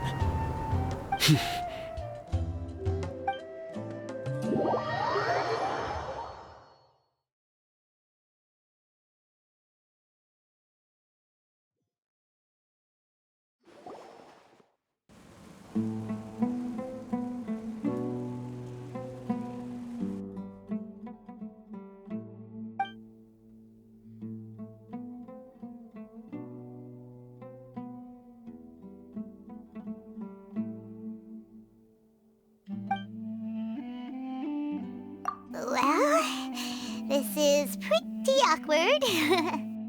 Hey, wanna play sardines with 3 people who wanna tear each other limb from limb? Sure, why not? Sounds fun. The air is so thick and heavy. Paimon can hardly keep floating anymore. My sincere apologies, everyone. This is the home of our village chief. I will have to ask you to make do with this small room until the sandstorm dies down. Please, let me introduce myself. I am Candace, protector of Aru Village. Our savior has come at last! Nice to meet you, Candace. The name's Paimon. Thank you so much for helping us. There's no need to thank me. It's only right to help each other when the weather gets rough. Wow, she's so gentle and caring, like a nice older sister. Unlike those guys over there. All right. Now that we're all better acquainted, we should return to the topic at hand. As a guardian charged with the responsibility to protect my fellow villagers from harm, I was observing your conflict from afar, even before the sandstorm started. And now that you have set foot within our village itself, it is all the more my responsibility to make absolutely sure that you pose no threat whatsoever to us. So please, have an honest and sincere conversation with one another, and put your hostile feelings to rest. If anyone dares to start anything again while they are under this roof, I will not hesitate to send them out for some quality time with the creatures of the sandstorm. On second thought, Paimon may have misjudged Candace's character. And that goes for you too, Miss Dia. Do I make myself clear? All right, we got it, Candace. That's what I like to hear. So, which of you will begin? I was supposed to be a mediator, but I might have gotten a little too involved just now. Anyway, one of those two should probably start talking. Wait, that was you trying to be a mediator? I have nothing to hide, so there's no shame in explaining myself. While Alhaitham wasn't wrong about the other Matra not knowing my whereabouts, it's not because I've been assigned a morally dubious mission. Rather, I've chosen to exile myself. Huh? Exile yourself? A little while ago, I discovered that there was data missing in the Academia's project planning and development files. What little they did report clearly did not match the project's actual progress. As General Mahamatra, I had the responsibility and authority to request an audit. However, to my surprise, the person responsible for the erroneous data was none other than Grand Sage Azar himself. I tried to investigate the issue myself before submitting a formal audit request, but I soon found that all leads and potential pieces of incriminating evidence were carefully concealed from me. I began to realize that they were cautious of me from the very beginning. Unsurprisingly, the Grand Sage rejected my audit request as soon as the submission reached his desk. He even said to me, "The power of the General Mahamatra is granted by the sages. You have no right to judge us." So they really are up to no good. I realized then that to the Grand Sage, the Matra are nothing more than tools for the sages to assert and maintain their control over knowledge. The vows that we took, the principles that we strive to uphold, they are meaningless to the academia of today. I believed it would be wise to flee the academia before the sages had a chance to take action against me. This way, they can no longer see nor predict my actions. I will never give up on this investigation.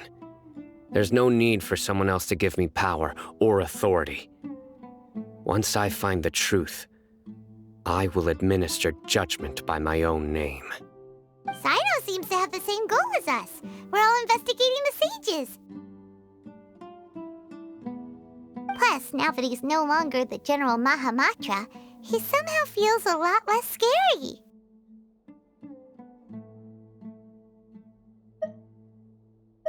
Well, Sino, if that's your story, then why did you see Alhaitham as a target? When I was investigating the matter in the academia, I overheard a conversation between Alhaitham and a sage. The sages asked you to investigate a blonde-haired traveler. Do you dispute this, Alhaitham? What? Like many parts of the project, this assignment was undocumented. Now throw in your suspicious behavior with the Divine Knowledge Capsule, and I think we deserve an explanation. Yes. I was indeed tasked with investigating the Traveler. After all, the promised reward was so great that hardly any scholar could have refused. The sage told me, once you've completed this assignment, I can give you a glimpse of divine knowledge. A most enticing offer. Unfortunately, those academics don't know me at all.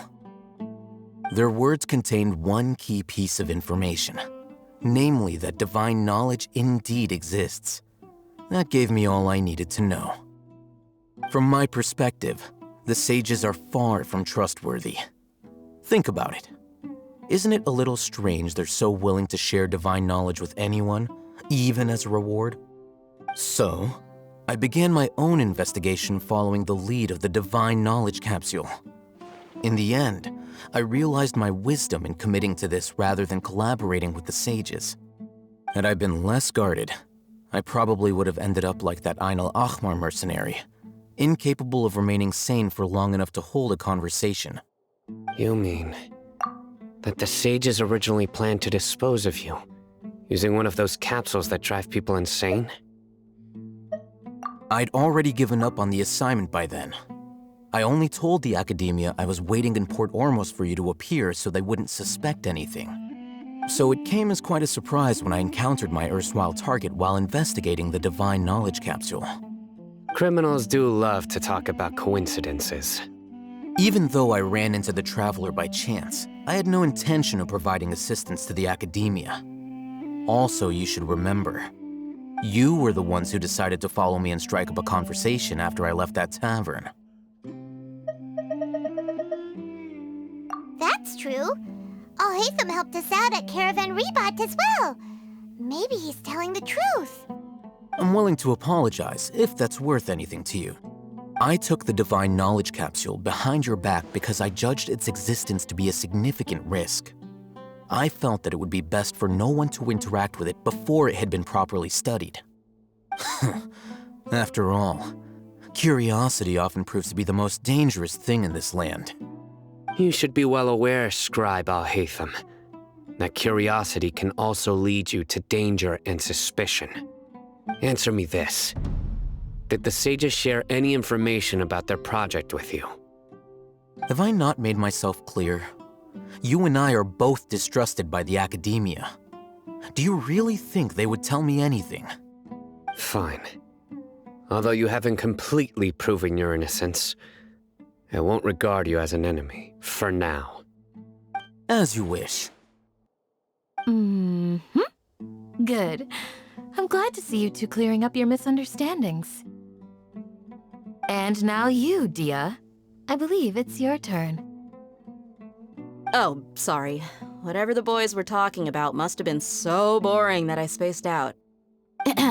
My situation is pretty straightforward. My employer, Dunyarzad of the Homayani family, is friends with the Traveler and is currently recovering from her illness at home. I had nothing going on, so I decided to return to Aru village for a visit. I was actually looking forward to a pretty exciting time getting back together with everyone here. But then I saw these two random guys in the middle of a pointless argument. It ticked me off, and things went downhill from there. Is that all? Well, I will admit that definitely sounds like your style. In that case, welcome back, Dia. That's more like it. I missed you all so much, Candace. Whoa! What was that sound? No need to worry. Now that you're no longer at each other's throats, please make yourselves at home. I'll take... Creatures? In the sandstorm? Are you sure you don't want some backup? Fighting in a sandstorm is not for the faint-hearted. Anyone without extensive training in these conditions is at a disadvantage. You needn't worry. Yeah, just leave him to Candace. Don't worry, she's as tough as they come.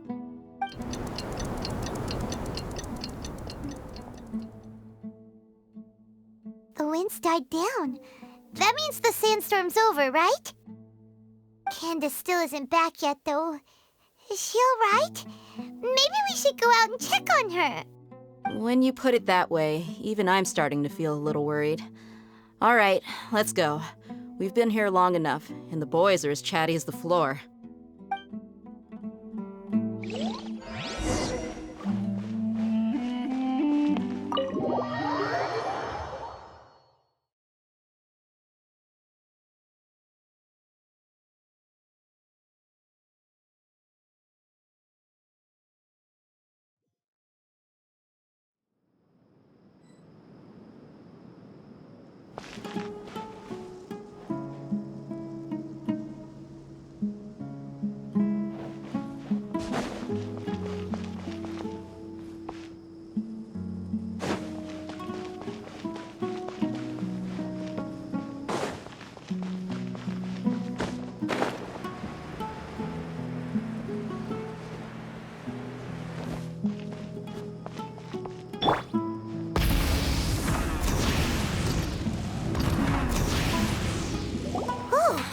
Candace, you're still fighting?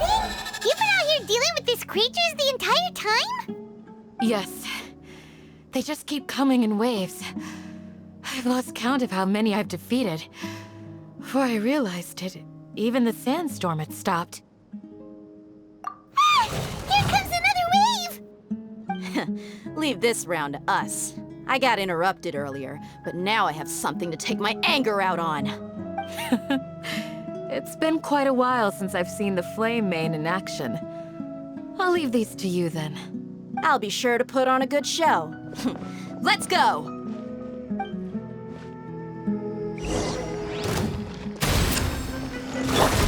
Bow your head. Farewell!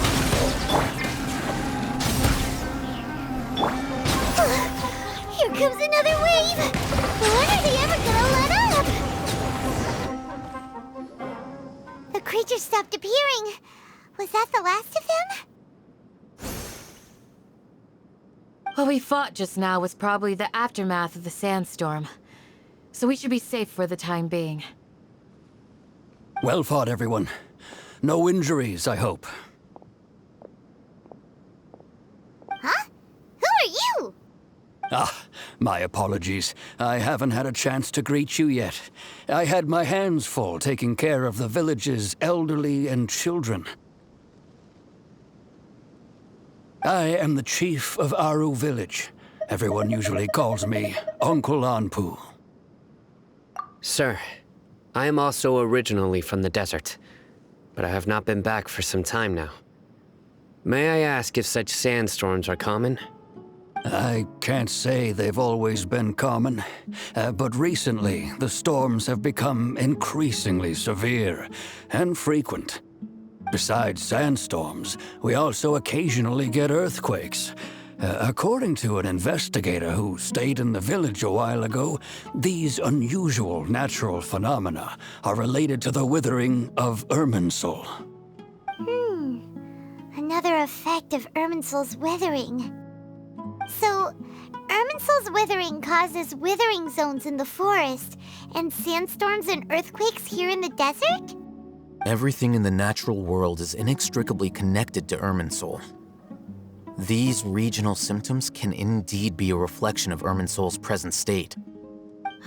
Everyone in Aru Village needs to take good care of themselves. Speaking of which, why haven't I seen a single village keeper since I got here? Village keeper? Who are they? Village guards like Candace? Does your curiosity know no bounds? Village Keeper is how Aru Village refers to mad scholars exiled here by the academia. Most of them are scholars who lost their sanity after a period of training in the Avidia forest. The Academia believes that their crazed mutterings may have a negative effect on the psyches of other scholars. So, they're forcibly exiled to the desert. Though if you ask me, it's all a boatload of nonsense.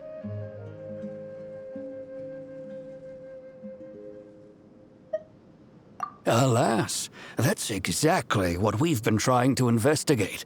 One by one, the village keepers have been mysteriously disappearing without a trace. But no one in the village has ever seen them leave. If you're planning to stay around the village for the next few days, I'd appreciate it if you could keep an eye out for them. I've had encounters with those people in the past. I'll see what I can do to help.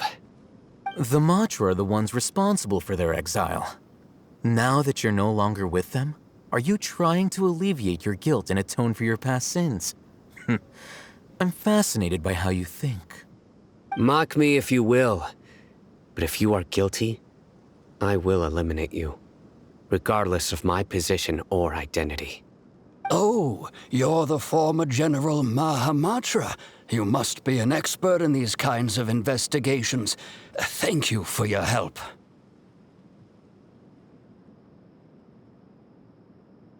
Is it because you're reminded of Hypatia?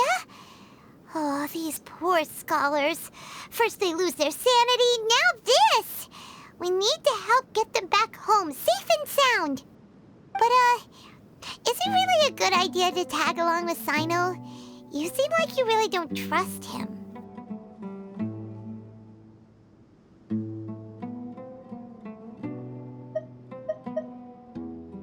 I'll be grateful for the assistance. No doubt you will do a better job than some of my former subordinates.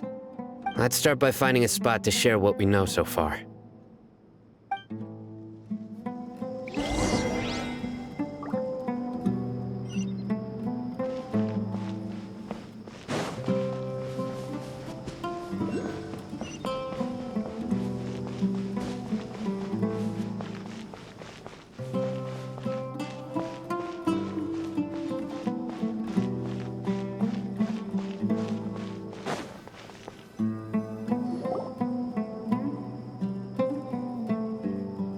Although I've sent myself into exile, I'm still doing essentially the same things as before.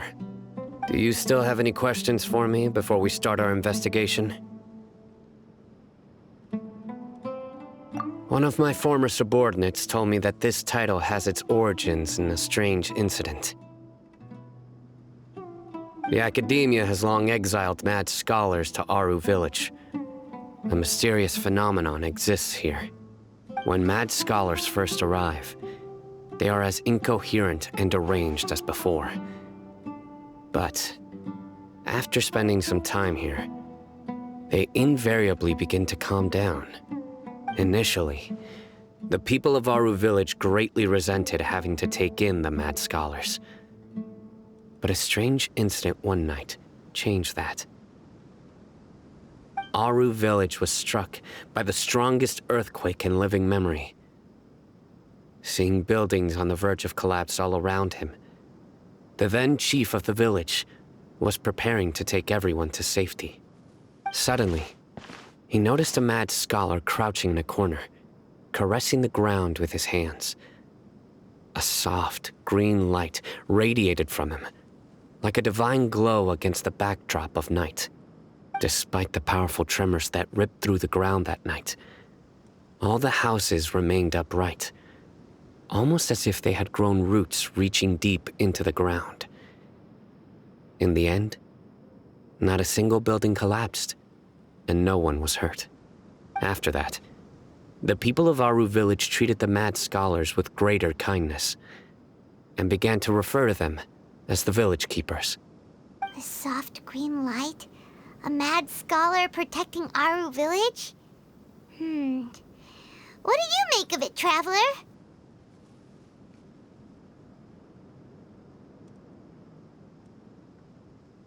Paimon thinks so too. Actually, Sino, do you know if any of the mad scholars continued to wear their Akasha terminals at Aru Village? In theory, they would continue wearing them so the Academia could still monitor their activities. With that said, The main Akasha system would no longer have any interaction with them. Oh, no wonder! Everything makes sense then! Add in the fact that they calmed down, it was probably Nahida who calmed them. If you are able to draw a conclusion... So, what do you make of the story? Really? What? You don't believe us? Lesser Lord Kusanali was definitely using the Akasha to give her power to the Mad Scholars! No, it's not so much that I don't believe you. Lesser Lord Kusanali, the current Dendro Archon. Is she really active in Sumeru? The Academia has always placed far greater importance on the late Greater Lord Rukkhadevata. They've more or less ignored Lesser Lord Kusanali, and I've never had any reason to doubt their views. In addition, I've never heard any stories about Lesser Lord Kusanali and her deeds. To me, she might as well have been a god that never existed. No way! Nahida definitely exists! She's a... how should Paimon put it? She's a good Archon who's kind and wise, even if she says weird stuff sometimes.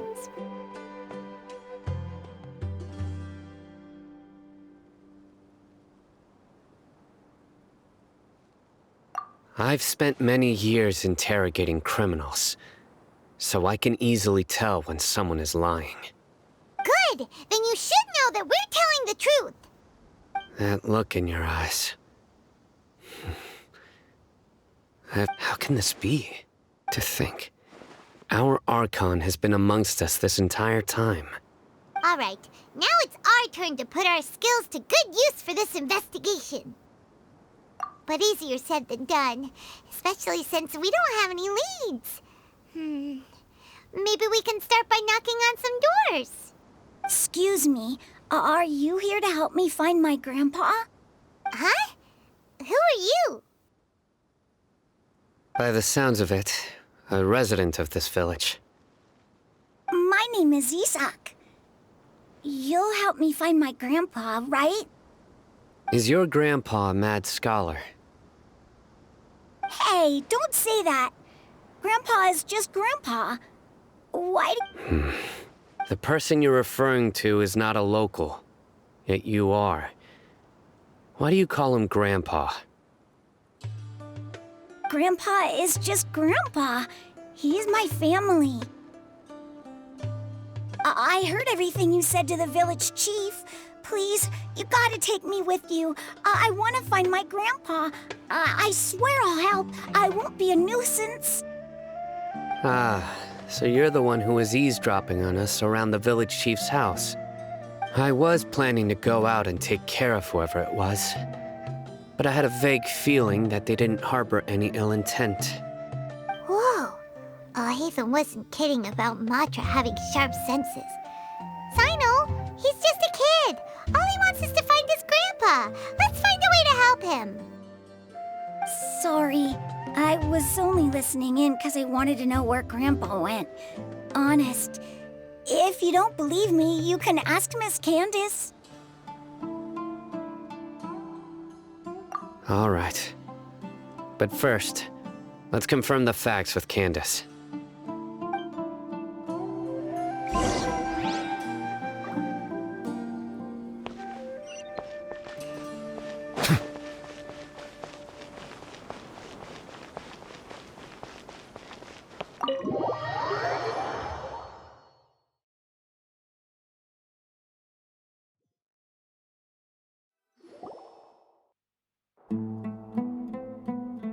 Sino is super vigilant.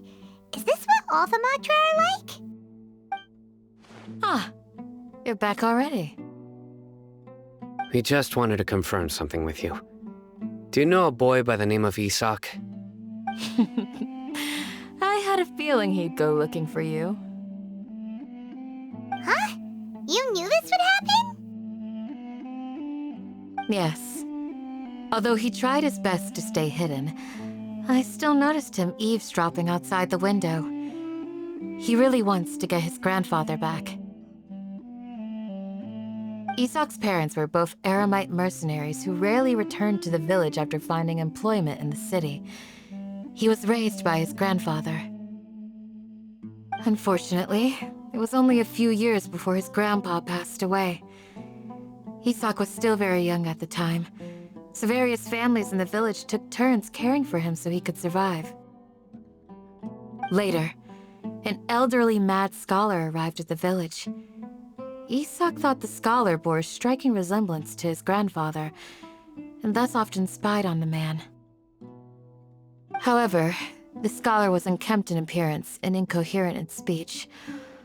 Although Isak referred to the man as his grandpa, he was afraid and didn't dare to approach him. One summer night, the oft mumbling and bumbling grandpa suddenly calmed down and seemed to become more lucid. He even noticed Isak hiding in the distance. So Grandpa walked up to Isak and patted him on the head. He even took Isak to the entrance of the village, where he patiently taught the boy the names of the stars and accompanied Isak until he fell asleep. The next morning, Isak woke up and wanted to go find his grandpa again, only to realize his grandpa no longer recognized him. However, even so, Grandpa retained his calm expression. It's said that those who saw the scholar claimed he no longer appeared to be crazy, but appeared to be living in his own world, almost as if he were sleepwalking. Isak was thrilled that his grandpa was able to find peace and would follow him all the time, asking him things like, "Grandpa, want me to take you somewhere fun?" Or, "Grandpa, could you tell me stories about the stars again?" All this somehow just makes Paimon feel really sad. It seems like they both deserve so much better. Perhaps. Nearly everyone who lives in the desert has some form of hardship or regret. But even so, we must still continue on with our lives. It's also my reason for fighting. I must continue to protect this land.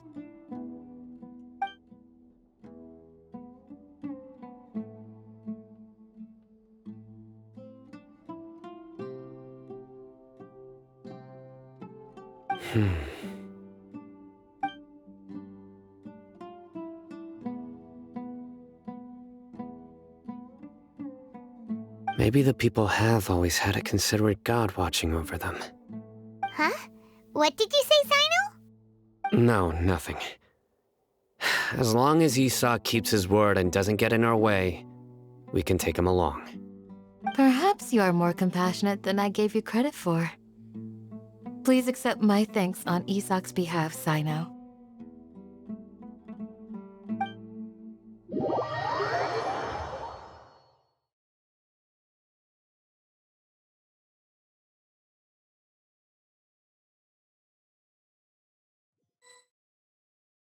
Hey, Isak! Oh, it's you guys! We've cleared everything up. Let's go find your grandpa. Really? Wow! Thank you so much!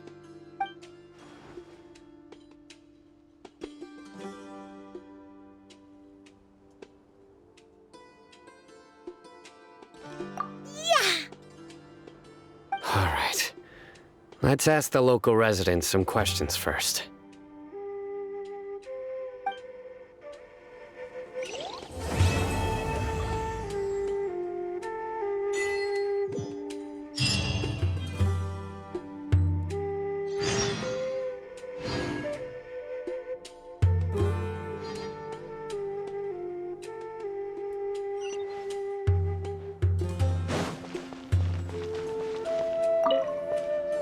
Excuse me, did you happen to see where the missing scholars went?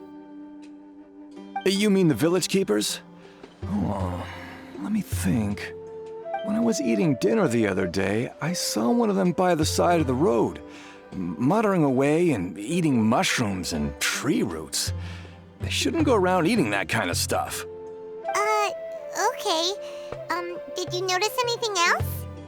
Anything else? No, I think that's all I have to tell you. Sorry.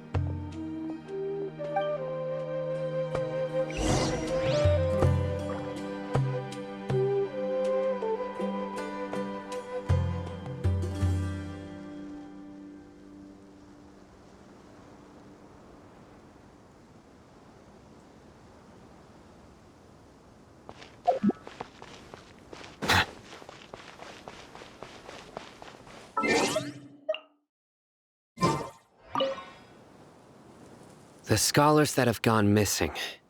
Have you seen them? Those eyes. Those fierce eyes. You look like a real fighter. Don't change the subject. Right. You were asking about the mad scholars. I think it's been a few days since I last saw them. I usually go to bed pretty early, so I'm not too familiar with what goes on at night. But honestly, I feel quite sympathetic towards them. Even though they act a little strange, they've helped me in the past. If it weren't for them, my house would have collapsed long ago. Do you also think Grandpa and the others are good people? Grandpa? Oh, hello there. It's little Isak. You mean that nice man who looks like your grandpa's long-lost twin, right? He was actually the one who protected my house. I saw it with my own eyes. He happened to be staying near my house that day and was doing something with his hands on the ground. It still feels pretty surreal now that I think back on it. Did someone teach them how to do that? Well, whatever the case, I'll always be thankful to him and whoever taught him to look out for others. I'm pretty sure that if I ever went mad, I wouldn't be able to do anything like that. Gotcha. Thank you.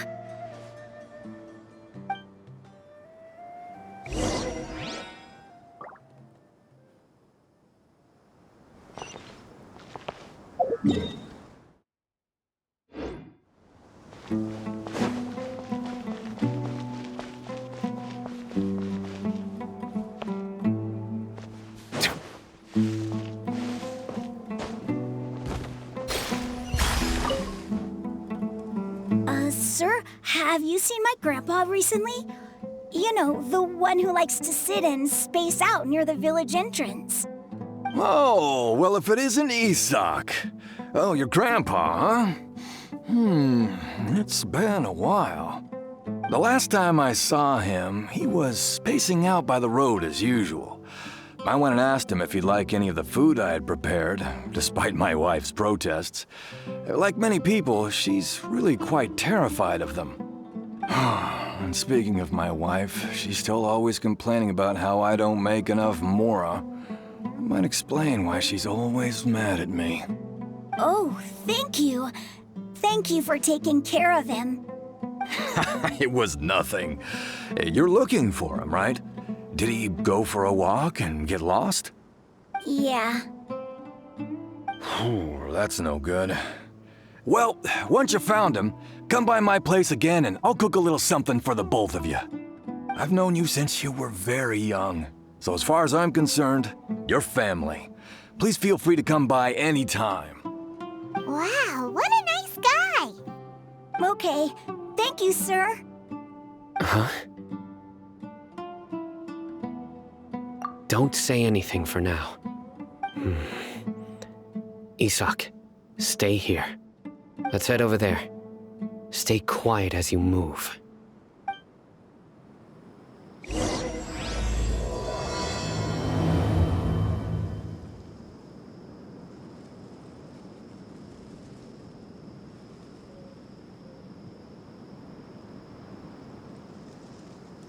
Join the Eremites and embrace a wonderful new life. Of course not. It's all a bunch of nonsense. Listen, see if you can make out what they're saying. Have you heard? The mighty King Deshret, the sovereign of our faith, will soon return to this world. Yes, of course I have. King Deshret is the one and only true ruler of this land. I've never believed in any other gods. Still, you say he's coming back, but it sure doesn't feel like life's about to change around here anytime soon. What's your proof? Haven't you noticed? The village has been getting more deranged scholars than ever. Delavar was saying that many people also went insane just before the fall of King Deshret's civilization in ancient times. We don't quite know why, but it seems like there's some sort of connection between insanity and King Deshret.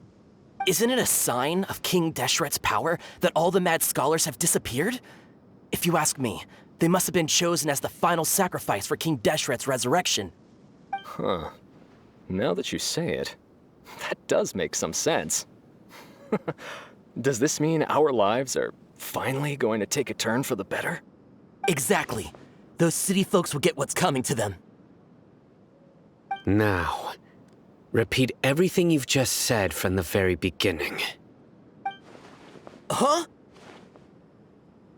Who are you? Where did you come from? My patience is running thin. You heard what I asked.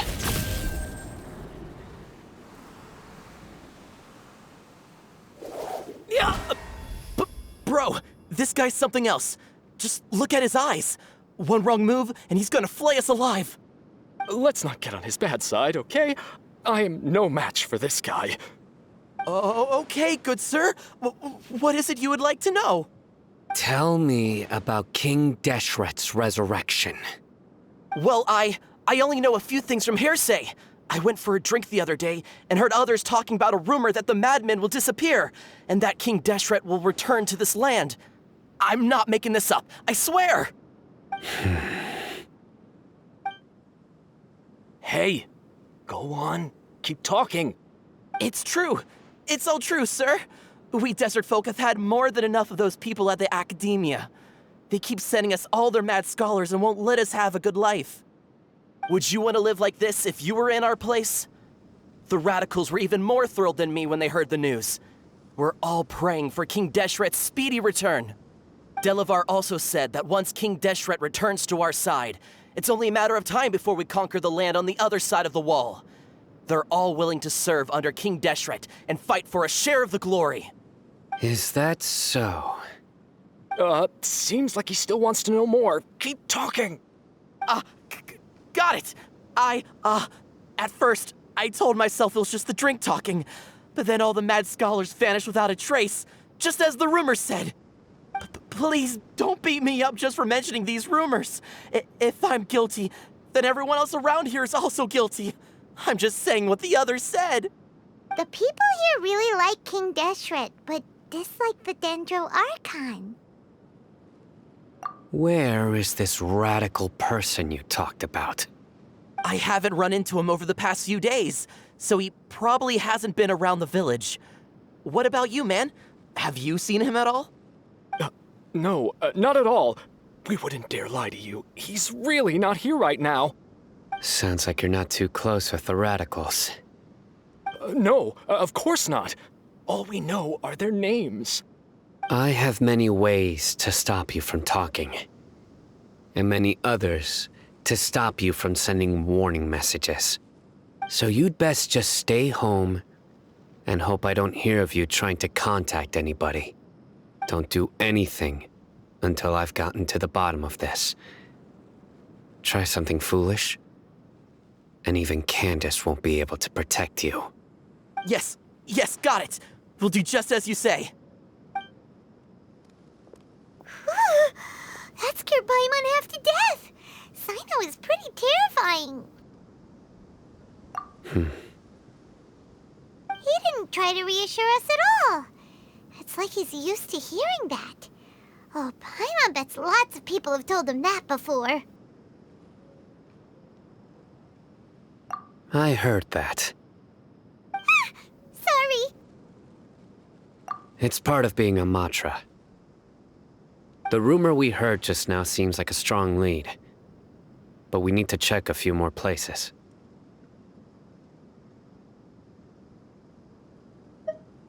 Very well. Isak! I'm here. Where's your grandpa's house? Well, I can take you there. Just follow me.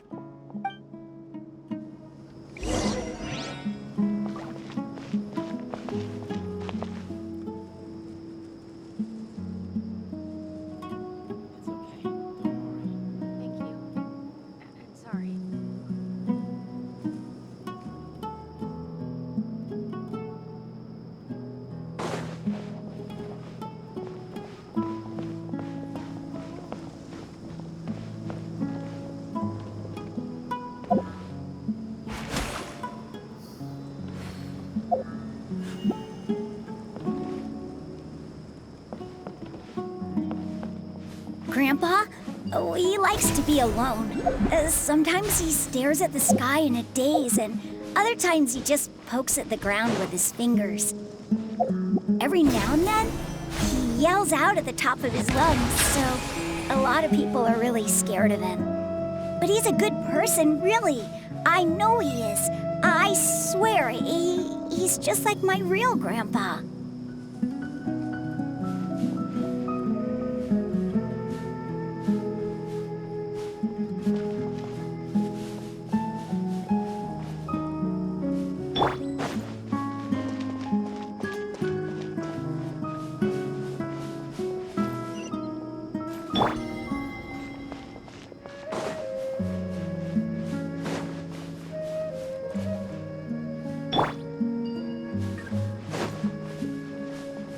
Try and stop me!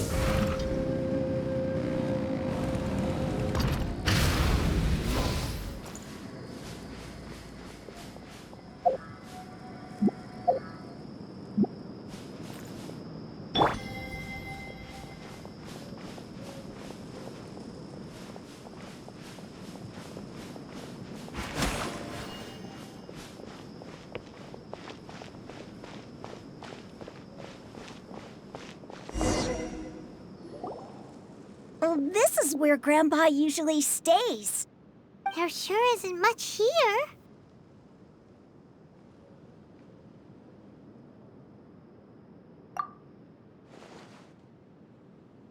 No. Incense? Please don't say it's the same one as before. But are you okay? Are you getting dizzy or need to lie down? There's a scent that you can sense, but I can't. A certain traveler here once passed out from that smell. Thankfully, Tainari saved the day. And then he gave us a long lecture to explain all about how it worked. So, you know Tainari? Huh? You know him too? Are you two friends? Yes. Now that I concentrate... Wait, surely Tainari didn't lecture you too. No. No need. Did you first encounter this scent at Tainari's house?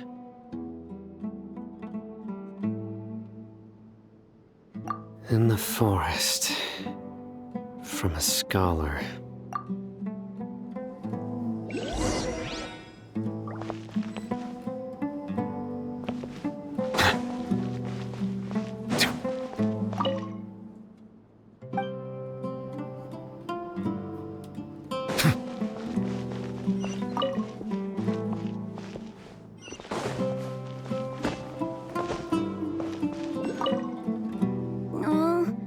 Where did Grandpa go?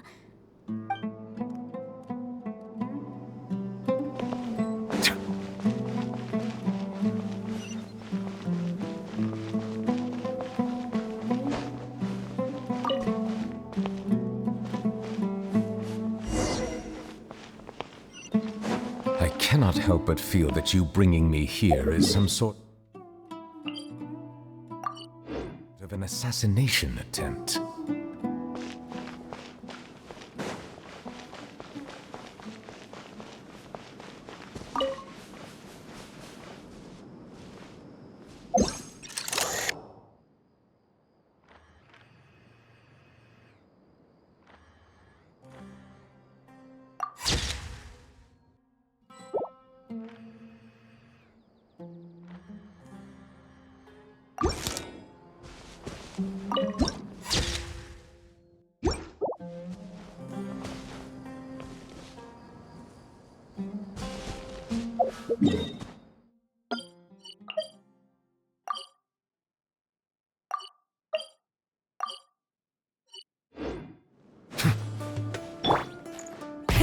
Rev the engines!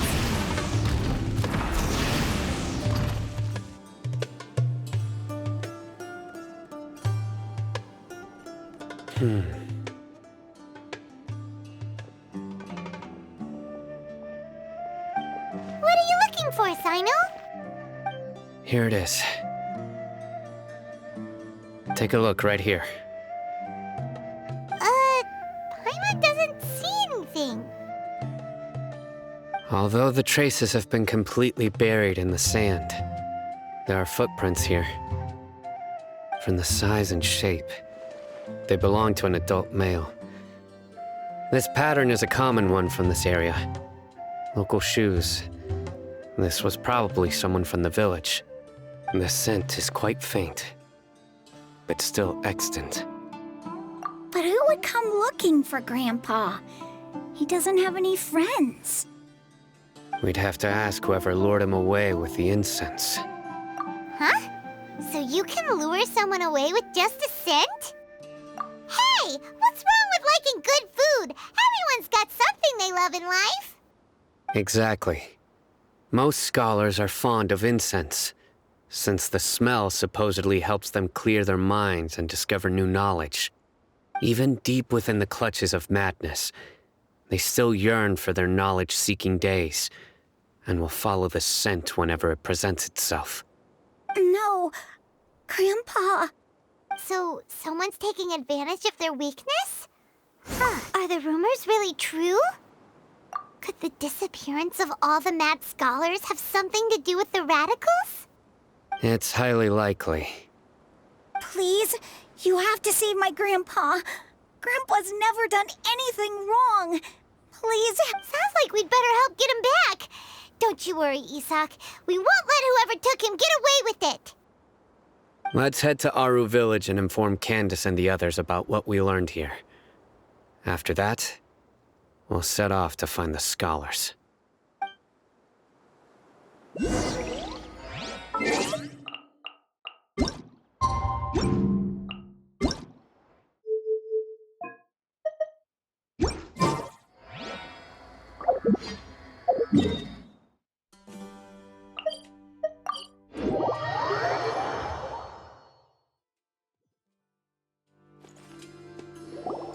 Right.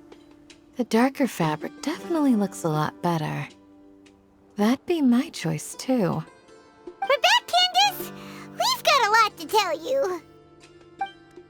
Ah, welcome back. Sounds like everyone's friends already. Oh, Dia's here too! You bet.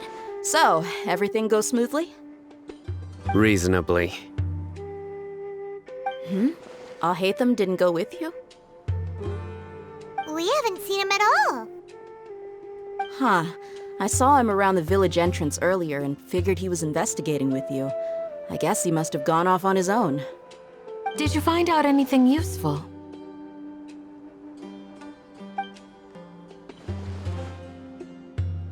I see. So someone used a kind of incense to lead the exiled scholars away from the village.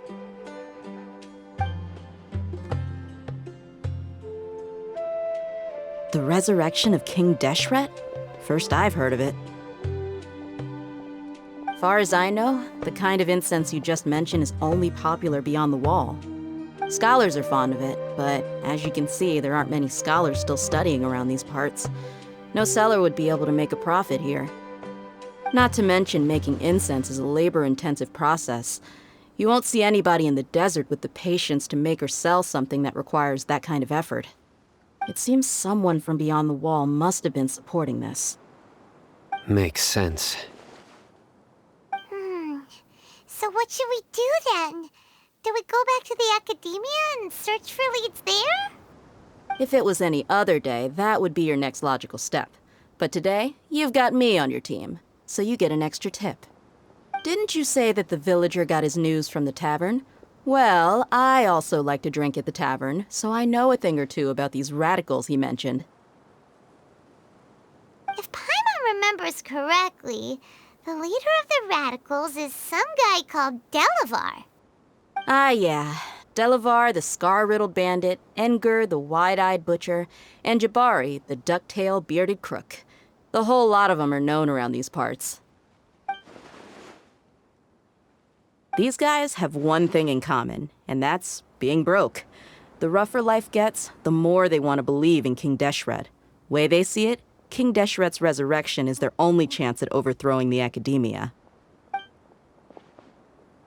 Throwing all of Sumeru into chaos is the only way to change the way of life here in the desert.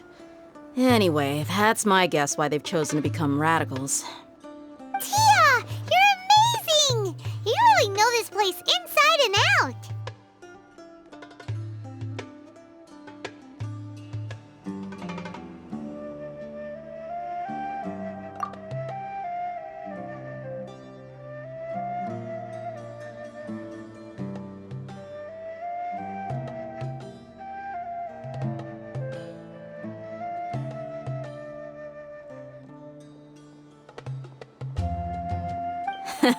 No merc can afford to slack off on gathering intelligence. Every mora I've spent in the tavern has been a valuable investment. Let's head out. Now hold on, you're staying right here, Sino. Why? Aru Village is not a big place. Outsiders stand out here like a sore thumb. I'd bet word about you has already gotten out. The desert is unforgiving, so the way of life here is also a lot tougher than on the outside of the wall. You survive on making connections out here. Compared to you, mercs like me are just third-rate amateurs. I've got no actual fighting skills to speak of. But that also makes it a whole lot easier for me to gain the locals' trust. I need to go around and ask some questions, but it'll be difficult if you're with me. Fine. Good.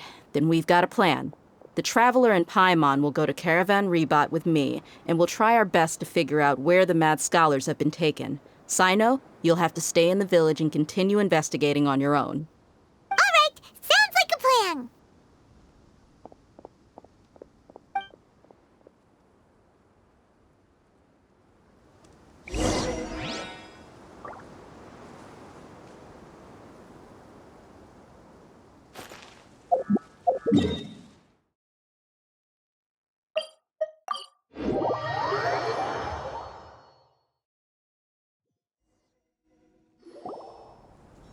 Well, here we are again! Sounds like you're starting to get familiar with the area. Paimon's amazed every time we see the wall of Samiel. How can a wall this tall even exist? It's almost unreal. I know what you mean.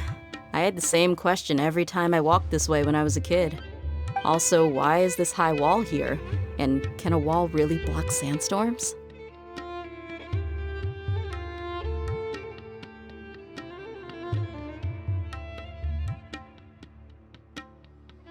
It was only after I grew up that I realized the Wall of Samiel isn't just there to keep out the sandstorms. It serves a more important purpose, keeping out people like us. Sumeru is run by wise and mighty sages. To them, us desert dwellers are nothing but tools that can be used and discarded at their whim. We're cheap labor, like livestock, but easier to control. Nothing more. Even if a child from the desert got the chance to obtain an Akasha terminal, almost all their requests for knowledge would be denied. The academia believes we're underserving. Geniuses like Sataria are 1 in a million.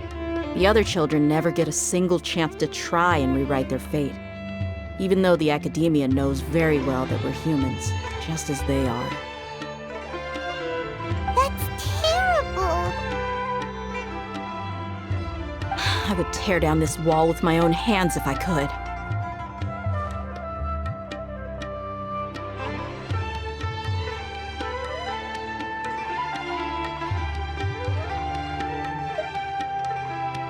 Hey, Thea. You're not thinking about doing anything scary, are you? No, not at all. This place just gets me thinking, that's all. Besides, we're here to procure information, aren't we? Yep, we gotta catch those... Shh. Caravan Rebot is crawling with people, so be careful what you say. We don't want anyone to find out what we're here for. Our mission started the moment we arrived here. Let's go check out the tavern. Maybe we'll find someone I know.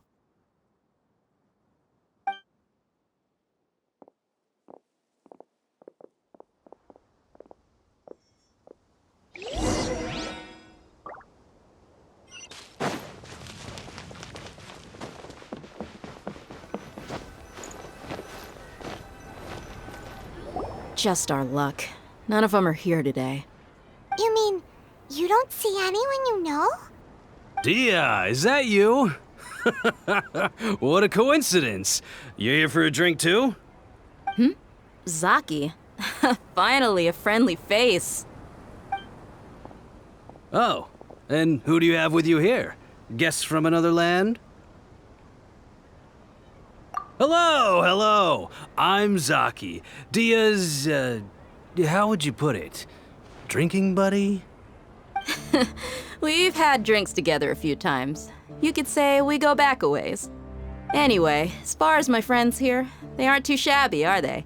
You rarely see any Outlanders so friendly and respectful nowadays. Absolutely. Much better than those people on the other side of the wall. So, Dia, are you looking for someone? Yeah. Have you seen Engur, Delavar, or Jabari recently? Of course I have. Matter of fact, we were all here drinking together just a few days ago. I've got a spice trading deal from another nation. I thought maybe Delavar and his friends might be interested. Know where I could find him? Ah, how thoughtful of you. Then I assume you also know that Delavar's been having a hard time making ends meet these days, so you came here to help him out? Hey, keep it down. Let's just say I prefer to keep this deal a secret. Y'all at Caravan Rebot are like family. If there's more to be made, why not do it together? Besides, Delavar and his friends have muscle. They'd be a good fit for escorting the goods. Yes, how considerate of you. Delavar's my friend too, so of course I can take you to him. Come with me.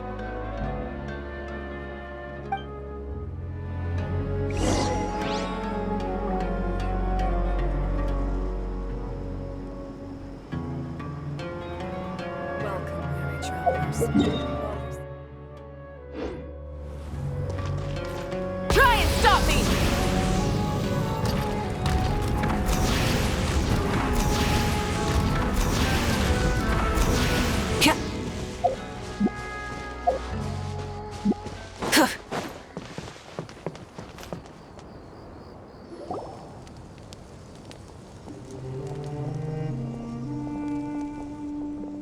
Are we there yet? Yep, this is the place. This place is practically deserted. What are they doing in a place like this?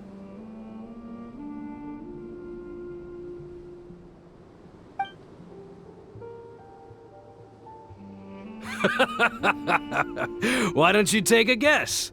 Go on, a wild stab in the dark. You're like lambs to the slaughter. Oh no! It's an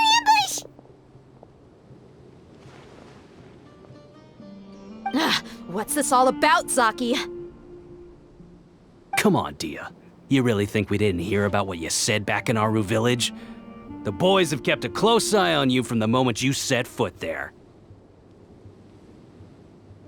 Not only do I know that you're looking for Delavar, I also know that you've teamed up with people from the Academia to look for the missing scholars. So, you've been watching us from the very beginning? Uh-oh. Paimon knew leaving Sino behind was a mistake! And you left the strongest one in the village, didn't you? Who do you think you are? You really thought we'd fall for your little business deal nonsense? So you and Delavar have been partners all along. Dia, I guess it's only natural for a traveling mercenary like you to be out of the loop. Those of us who hang around the tavern have stronger bonds than you think. But you got one thing right. We're all looking forward to an uprising in Sumeru. There's nothing more we'd like to see than the desert folk overthrowing the Academia. If that's the case, then I'm sure Delavar wouldn't miss a second of it. I'll be honest with you. If it weren't for what you said in the village, your little monologue about the Wall of Samiel would have convinced me that you're one of us. Delavar. And Engur, you're here too, huh? Long time no see, Miss Mercenary. You should have known the traitors are what us followers of King Deshret despise the most. Dia, I thought that you, a fellow desert dweller, would understand why King Deshret is greater than the Sumeru Archon. Little did I know, you don't deserve to join us. Yeah, gee, what a missed opportunity. Adopting radical views and kidnapping innocent scholars, all because of some baseless rumors. Anything else I'm missing out on? See? There you have it. Mercenaries are just a bunch of faithless scum with only one thing on their minds. Mora. Pathetic. You're all like a pack of street rats. You're not wrong. Mercenaries are driven by Mora, and my faith lies with whoever's paying me.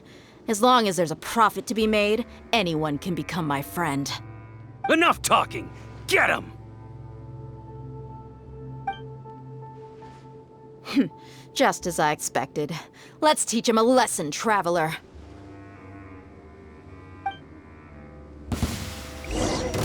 Following orders. New punching bag. Rise with the sun! Be sanctified. I'll take my leave. Impossible! How could you? So, what do you think about your meticulous network now, Zaki? How did you say it? It's only natural for a traveling mercenary like me to be out of the loop. I'm guessing your informant told you that I'm just an incompetent merc with no real fighting skills, correct?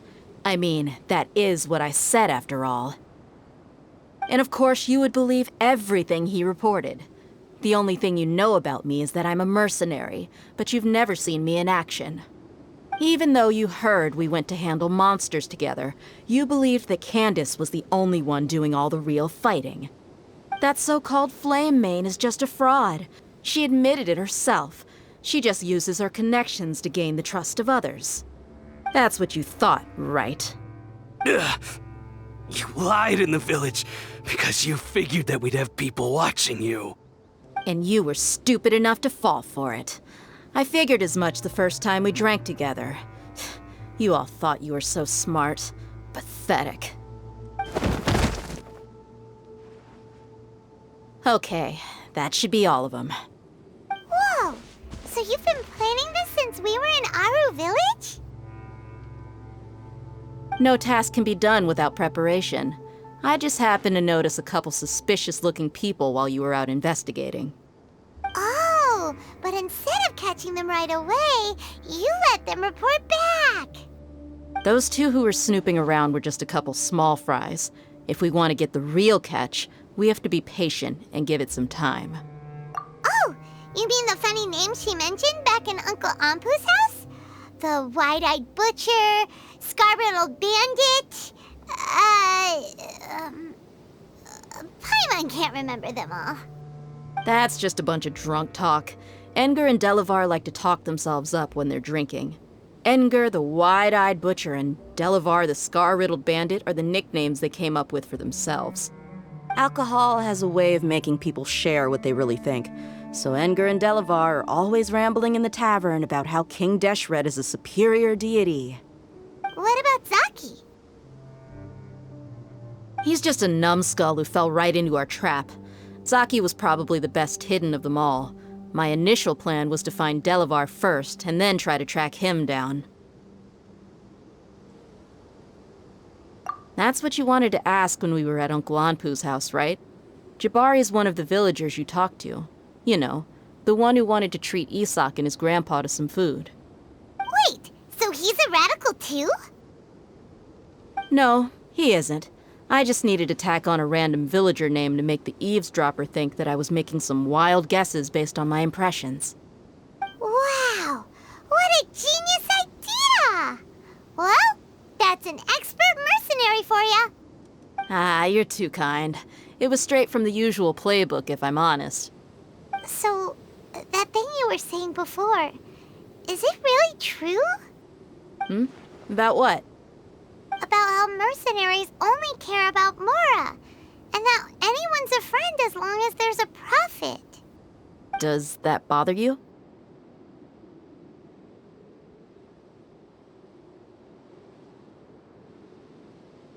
What makes you so sure?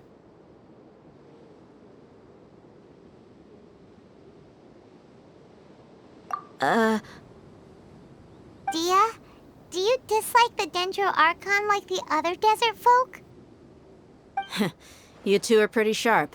No, I don't have anything against the Dendro Archon.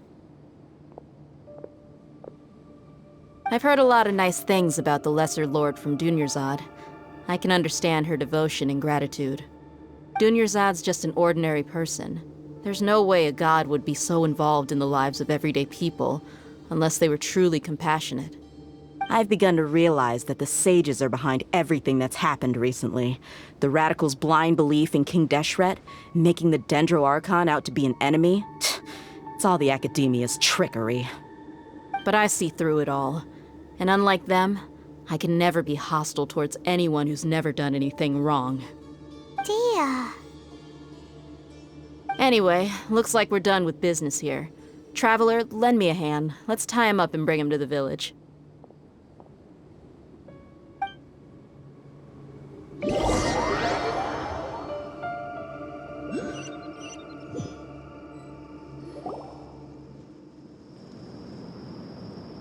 This should be all of them. I'll let you take it from here. All right. I'll be in touch. Until then, please stand by. Candace, do you need any help? Candace will be okay on her own. I trust her, so you can too. She's been guarding Aru village for quite some time now. If anyone is qualified to question the offenders, it's her. While I'm questioning them, why don't you pass some time by exploring the area? I'll meet you back here tomorrow morning, Traveler. As for these idiots, let's just hope they live to see another day.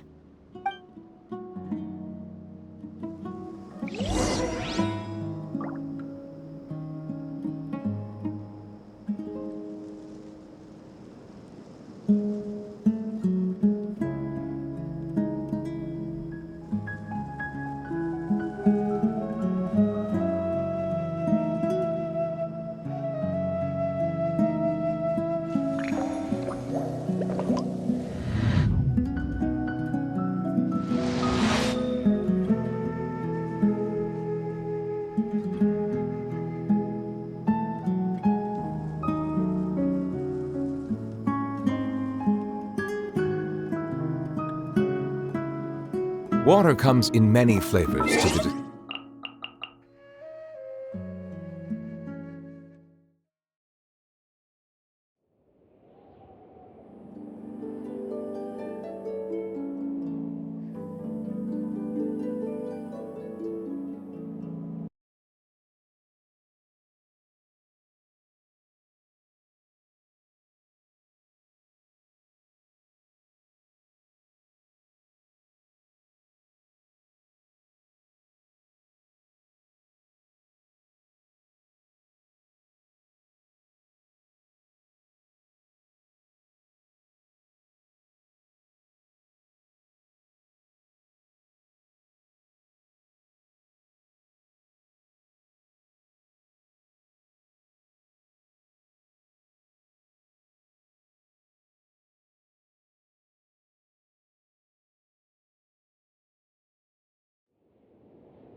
Hey,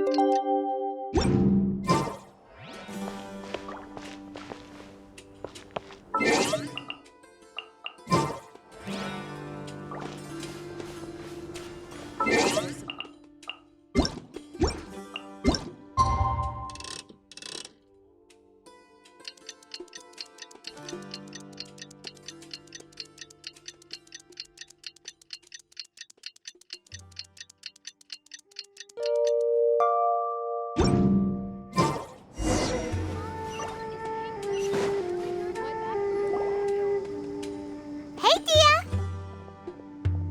Right on time. We'll know any moment now. Paimon's been wondering. You seem to know Candace pretty well. Have you been friends for a long time? We've known each other for some time now. She's a pretty interesting person. Even though she's an extremely strong warrior, she never misuses her powers against others.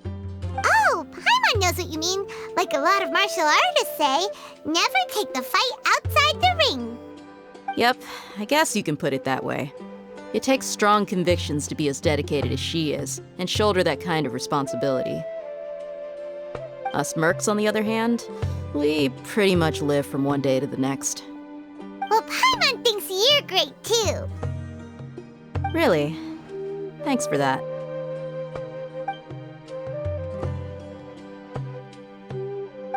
Oh, Sino's here, and he's pretty early too.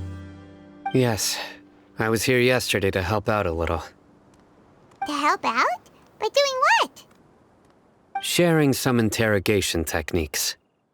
Oh, you mean you taught Candace some more persuasive methods? Right. Come on in, everyone. Come on, let's go inside.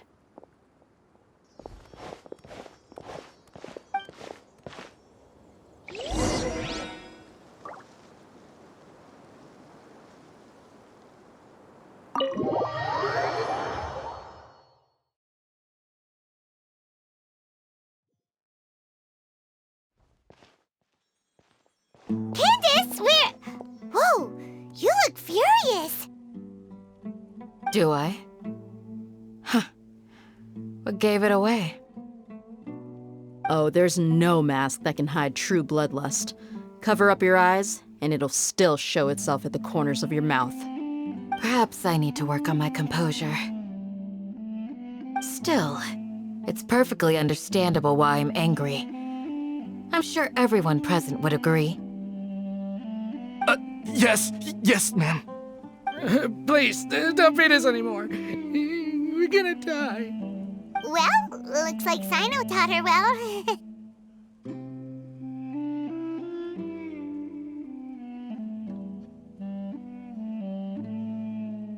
You fear death yourselves, yet you do not hesitate to place the lives of others at risk. The absurdity is mind-boggling. The ones you call mad scholars are known to us as the Village Keepers. They are vital members of our community, and some even count them as family. You come here, to my village, and you treat my people as nothing more than stepping stones towards your goal. Tell me, what would you do to you in my position? Mercy! Please have mercy! You've made your bed. We may all be desert dwellers, but there's one thing that I understand better than you. The resurrection of King Deshret will only result in war. And war serves no one. The people of Aru Village care little about which god is in power. Life may be tough and tiring, but we wish to preserve our way of life. A war would only cause us to lose all that we have. And that is not a responsibility that you can afford to shoulder. We understand. We're sorry. I'll tell you everything I know. Please, just let us go. I'm listening. You might not believe this, but it wasn't us who came up with this idea. Someone was spreading rumors in the tavern. That's how we ended up hearing about King Deshret's resurrection. Some mystery man told us that mad scholars will make the perfect sacrifice to usher in King Deshret's resurrection. They give their lives, and we can get anything we wish for. They're called village keepers. Slip up again, and you'll regret it. Yes, sorry. It was all that mystery man's doing. He told us to spread the word about King Deshret's resurrection, and talked us into helping him. In return, he said he'll help facilitate the resurrection process. I'm not sure. That's one. Huh? One what? Strike. You get a total of 3. Then, you die by my hand. Wait, I'm telling the truth. We don't know anything. It was all him. 2. He got us to lure them out of their houses in the night with some kind of incense. We take them to a junction outside the village. Then the mystery guy takes them from there. You gotta believe me, please. I'm telling the truth, I swear. Just ask them if you don't believe me. That was indeed the truth. Traveler, go on.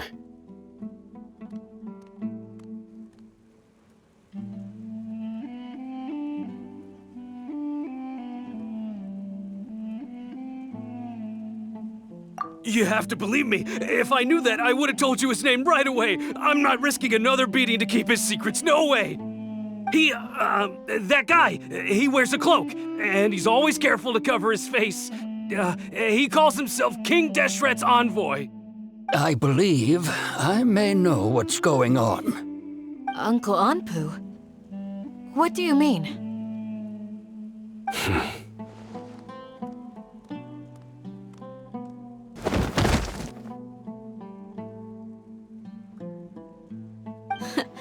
Smooth.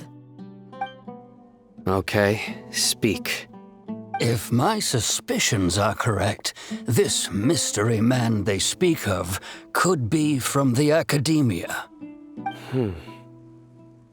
Some time ago, people from the Academia attempted to take the village keepers away.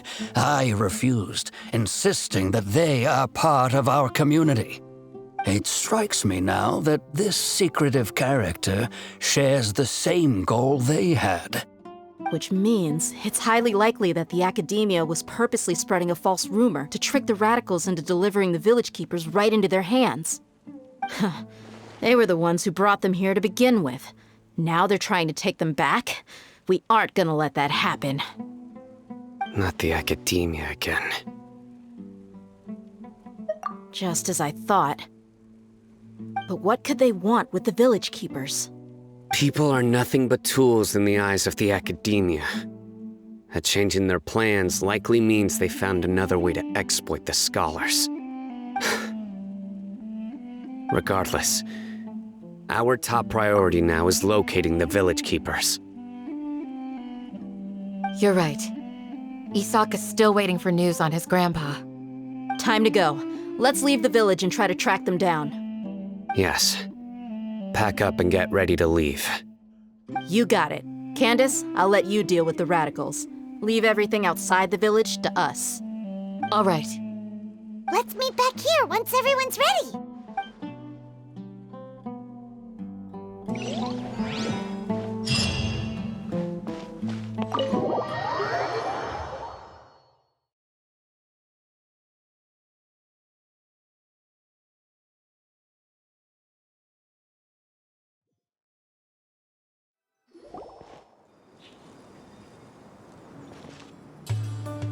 Let's get some food in us and then we'll... Whoa! Where did you come from? Well, as you can see, I am... You were gone for ages! And now you're suddenly sitting here musing to yourself? Where have you been anyway?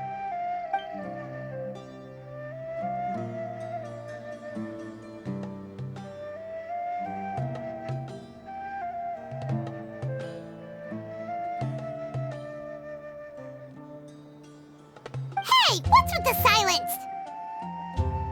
You never think things through before asking questions. I'm giving you some time to make up for that. Paimon's so mad! Paimon's gonna give you an ugly nickname!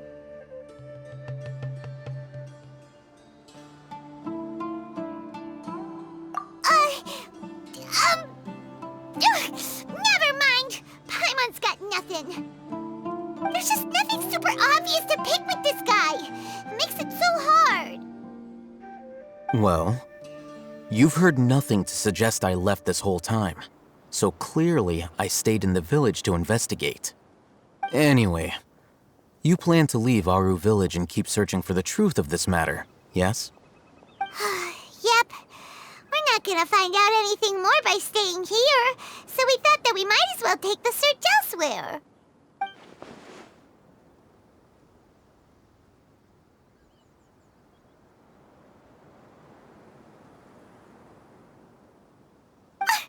Enough with the silent... No. I'm just surprised that you decided to team up with him. Alhaitham, you haven't helped us out at all ever since we arrived at Aru Village. Bold of you to question our choices.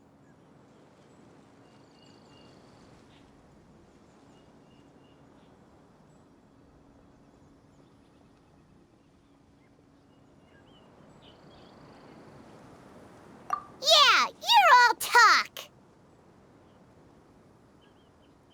While you were investigating, I had my own work to do, which I've now finished. Really? Paimon doesn't believe you. To be honest, we aren't really a team, so I have no obligation to inform you of my whereabouts. Not to mention that going separate ways allowed me to find some important information that you all had missed. Huh? Right here in the village? Correct. What did you learn? I'm going to take you to someone. But before that, you need to understand where she's coming from. What does that mean? How do you think the residents of Aru Village feel about what we're doing? In other words, do you truly believe every single word the villagers tell us? You mean some of them lied to us? Hiding the truth does not necessarily equate to lying. Again, these people have their reasons. Remember what Candace said? Most people in Aru Village don't necessarily care which deity is in charge of Sumeru. That's because whether King Deshret or the Dendro Archon has power is of little significance to them. By contrast, the perils of their daily lives are ever-present concerns. They won't simply share everything they know with you without good reason. That's why glad you're following along. Among those you have talked to, there's someone who was consciously keeping you out of the loop. In fact, she's been observing your every move since you arrived. The reason being, to someone who only wants to live their life in peace, any external factors introduce unpredictability into the equation. Those eyes, those fierce eyes. You look like a real fighter. Don't change the subject. It's quite obvious that she's intimidated by Sino's authority and strength. Right. You were asking about the mad scholars. She corrected herself mid-sentence because she's aware that there are King Deshret fanatics in the village. If she sounds too friendly towards the village keepers, she could easily make herself the radicals' next target. I think it's been a few days since I last saw them. I usually go to bed pretty early, so I'm not too familiar with what goes on at night. Remember? She made a point of denying her involvement in anything that occurs at night. But honestly, I feel quite sympathetic towards them. Even though they act a little strange, they've helped me in the past. If it weren't for them, my house would have collapsed long ago. After speaking to the village chief, it became clear that the village keepers had protected Aru Village at night. In other words, the young miss was very much awake during that time. Then why would she lie? By getting involved with an outsider, she risks drawing unwanted attention to herself. As for why she might be so wary about all this, maybe you should ask her. I'll pass on this one. You said that she is afraid of me. If so, it's best if I stay out of this. We're on it!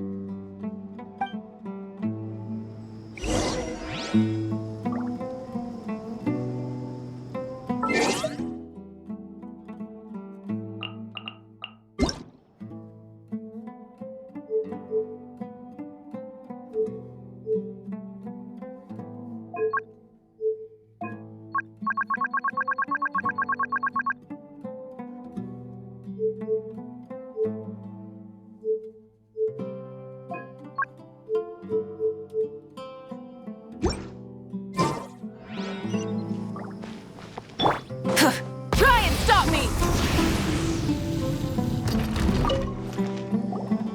Miss Shawnee, as we discussed earlier, I've brought someone with me. Mr. Alhaitham, I'm aware of where you stand, but how can I make sure that your friends think the same as you? Huh? What do you mean? We need to clarify our stance or something? Go ahead and talk to her. You'll get the answers you want. Go on. Earn her trust. Is it really that simple? May I call you Traveler? Hi, Traveler. I want to ask you something. Do you think the resurrection of King Deshret can truly change Sumeru for the better? Why's that? That's very similar to what Miss Candace says. I know you two are friends. That's why I'm willing to talk to you, even though I do have some reservations. Before, I wouldn't even have the courage to ask something like this. Traveler, do you believe our lives will get better?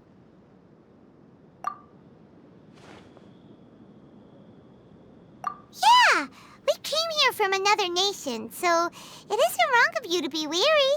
And we aren't really but even so, we've met lots of people from different places, and we've always fought for what we believed in.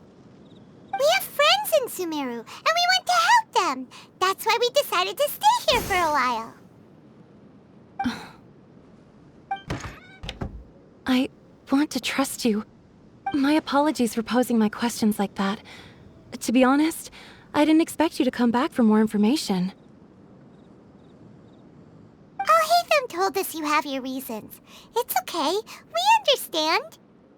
The fact is that only one side of my family is desert folk. I don't really fit in anywhere in Sumeru. Some believe in the Dendro Archon, while others believe in King Deshret. I don't belong to either side, and neither side would want me. Speaking of which, the Radicals mentioned that they despise traitors. Do they just think that anyone who's different from them is a traitor? Yeah. Some people can be so narrow-minded when it comes to bloodline and beliefs. It makes no difference what I say or how I behave. I'll always be suspected of having ulterior motives. Slowly, I just stopped talking to people. I pretended not to hear or see anything. All I want is to live my life in peace. And then it happened. The village keepers who had helped me disappeared with no explanation, and I didn't dare breathe a word about it to anyone. Until now. You can tell them. I'm sure he'll keep your secret. All right. I'll tell you what I told Alhaitham. I actually have a sharper sense of hearing than most. Sometimes, I hear strange crying sounds in the night. There are ghosts? Perhaps. I'm not sure. It's faint, but it's definitely the sound of crying. It comes from far away in the distance, and always carries very raw emotion. It used to be louder and more frequent, but ever since you arrived in the village, it doesn't seem to happen as often, and when it does, it's much quieter. I have to focus really hard to make it out. I confirmed this with the guards on night duty. They also have someone with a good ear, and he's heard similar sounds at night. But, because we're in the middle of a desert, he would rather believe that they are the cries of beasts than ghosts.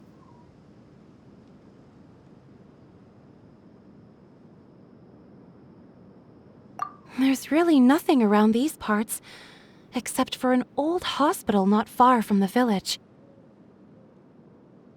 I think they used to use it for treating Elazar, but it's been abandoned for years. Yeah, let's go!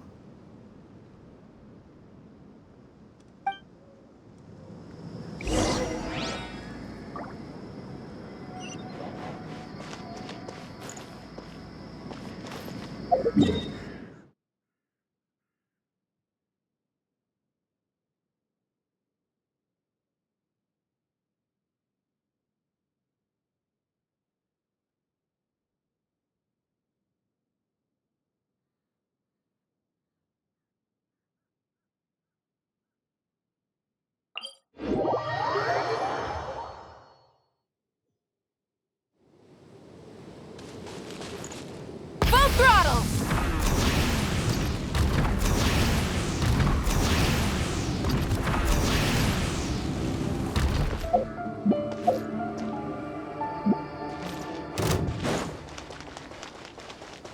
Rise with the sun! Take that! Too slow. Be free. Silence! Oh,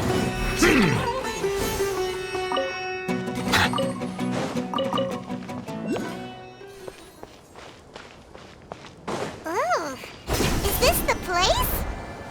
It's in terrible shape, and there's sand everywhere. Empty and forgotten. An ideal place to hide people. I'll be...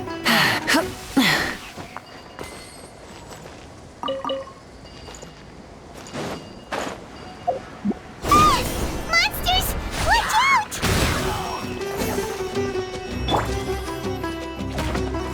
Be sanctified.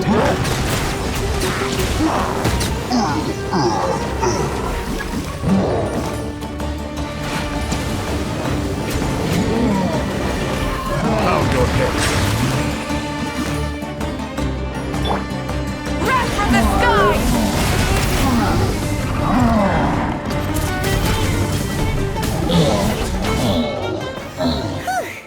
They were easier to deal with than Paimon had expected. Super strong bandits? Or monsters taller than buildings dropping out of the sky? Or...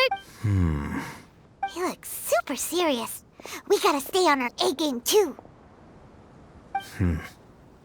This is the one.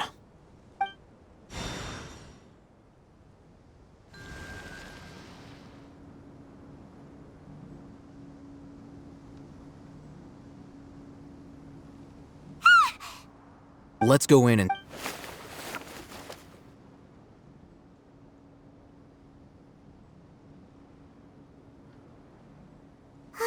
Hey, Hatham, we haven't found squat. Are you sure we aren't wasting our time here? Patience. Shawnee says she only hears the crying at night. We have time to burn. Until then, I'm taking a break. And just like that, he sits down. Wait, he even brought a book to read? What are you reading? Let Paimon see! Okay, sure. Huh? The natural position, which is the positional propensity of an entity in natural motion in contrast with an object in forced motion? Huh? When free from external influences, every entity displays the tendency to follow its natural trajectory? So, you got that? Oh, Paimon gives up. You keep reading your book. See ya! How is he so relaxed? Look at him, reading an impossible book in a creepy place like this.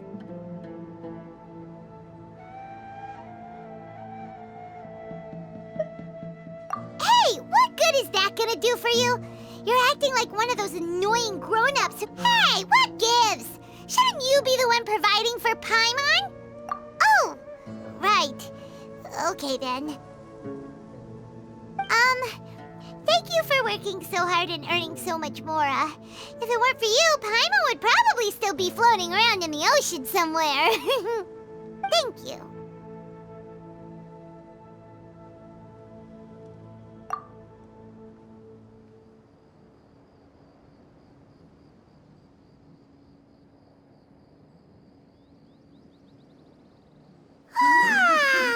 Paimon's getting so sleepy.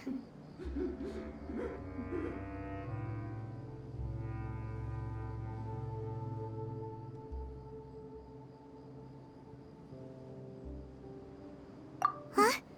What was that sound? There it is. It's coming from that direction.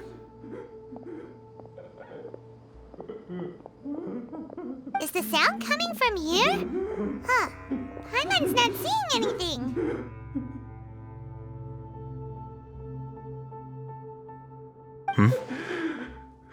It's from below.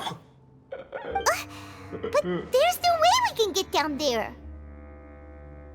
Something is off about the interior here.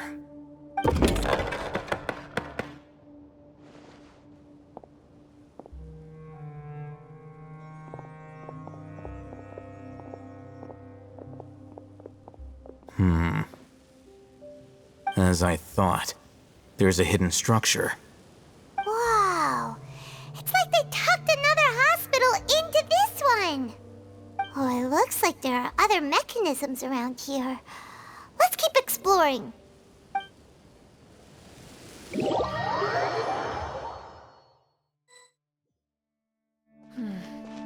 Sand is the natural enemy of fire and civilization.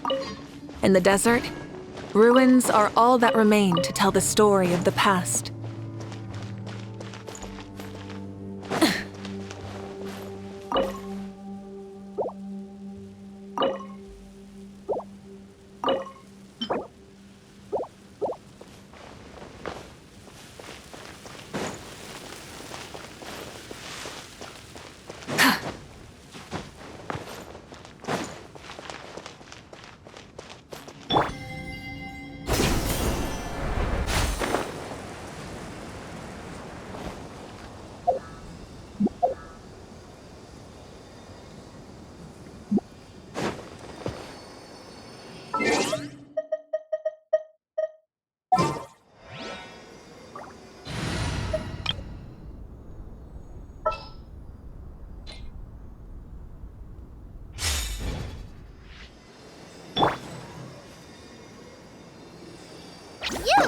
You're up!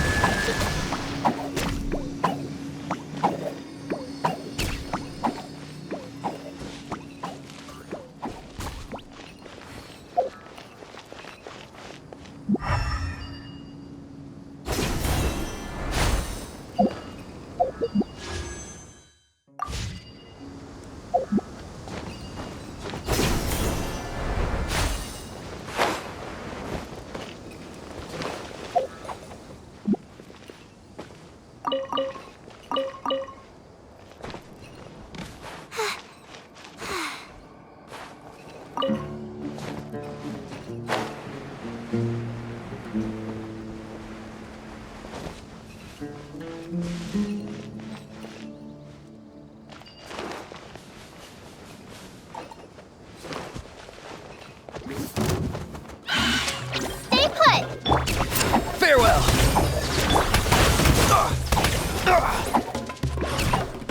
Silence!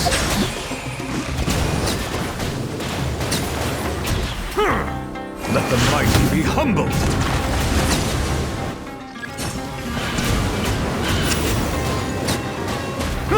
Be free!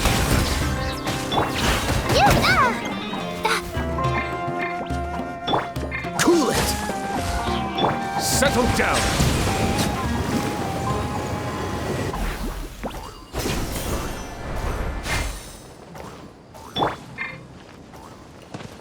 Don't be scared!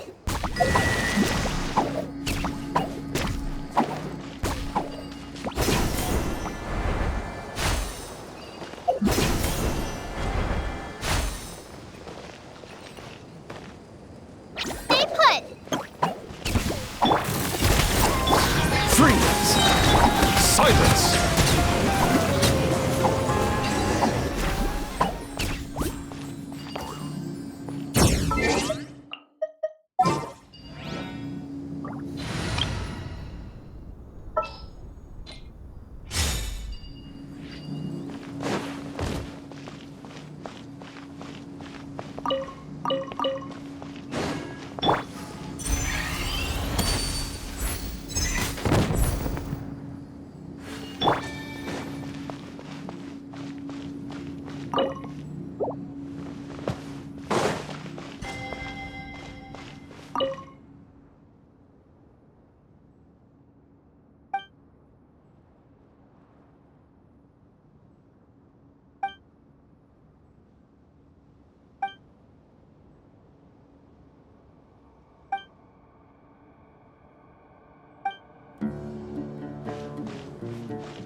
Look! There's someone Good idea. Let's approach him slowly without alarming him.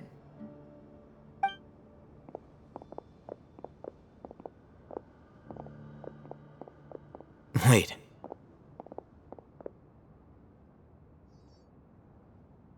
You're...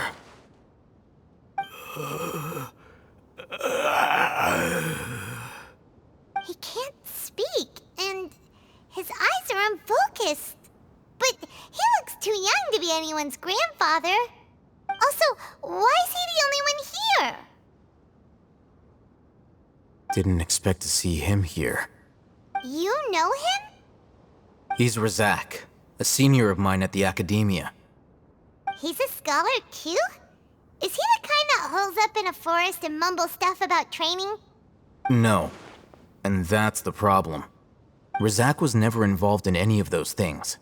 He never trained in the forest, let alone reach Satyavada life. Leaving that question aside for the moment, him being here alone means that we might be too late. Looks like they've already taken everyone away. For whatever reason, they left Razak here. Perhaps they simply didn't have time to come back for him. There are drag marks on the ground. They're clearer by the doorway. Someone was forcefully drawing a cart that was loaded with something heavy. Loaded with people? That is one possibility. It looks like they were in a hurry, as if they were afraid of being caught. In their haste, they failed to notice Razak hiding in a corner. The symptoms are identical. Looks like we found living proof. Huh? Why do you say that? Allow me to jog your memory. Recall your time at Port Ormos. Don't you think his symptoms look familiar?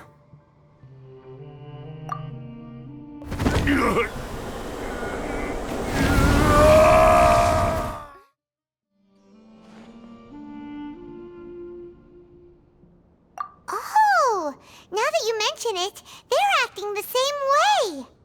Correct. The Academia is behind all of this. It isn't difficult to deduce their rationale. First, the Academia spread a false rumor of King Deshret's resurrection, emphasizing the role of the village keepers, the mad scholars who were exiled to Aru village. These rumors were all the persuasion that the radicals needed, and those based in Aru village leapt into action. Unbeknownst to them, of course, through rounding up the scholars, they were actually helping the academia. As well as being able to exploit the radicals for their own ends, this scheme has one further advantage to the academia. All the risks and responsibilities are offloaded onto King Deshret's followers. Life for the desert dwellers has been brutal ever since King Deshret's death all those years ago. Beneath the surface, feelings of desperation are widespread. Many would give everything they have for the prospect of something better. Anyone looking to exploit that for their own ends simply needs to make a few empty promises. Even if complications arise, people will see that those involved are all followers of King Deshret and look for no further explanation than differences of belief. A deep-seated mistrust of the desert and everyone in it by the rest of Sumeru will make sure of that. The notion of an academia plot wouldn't even cross their minds. It may seem like a simple strategy, but it is able to work wonders under Sumeru's current circumstances. Oh, that makes a lot of sense. It's in line with the village chief's theory, too. But there's still one very important question. Wasn't it the academia that brought the scholars to Aru village in the first place? Why does it want them back now? Throughout this process, one thing has changed. The scholars' identity. First, they were scholars. Then, they became lunatics. After that, they were exiles. And fine, an exile is still patently a living, breathing human being. But when someone becomes a missing person, that is brought into question. If you can't find someone, you have no way of knowing what exactly happened to them. That makes missing people an ideal resource. Resource? For what exactly? One possibility is that the information in their brains could be extracted into knowledge capsules. Extracted? You mean canned knowledge comes from people's brains? With the technology of the Sumeru Academia, it's entirely possible. Perhaps the process caused them great suffering, which is why they cry out in the dead of night when no one is watching them. So, the human brain... Nope, nah, Paimon doesn't want to think about this. I'm the Academia's scribe, after all. I'm familiar with their projects. Anyway, judging by Razak's state, the contents of a divine knowledge capsule were extracted from his mind, but something went wrong in the process. Or perhaps his curiosity got the better of him, and he used such a capsule for himself. Paimon's a little confused. Can they just use anyone's brain?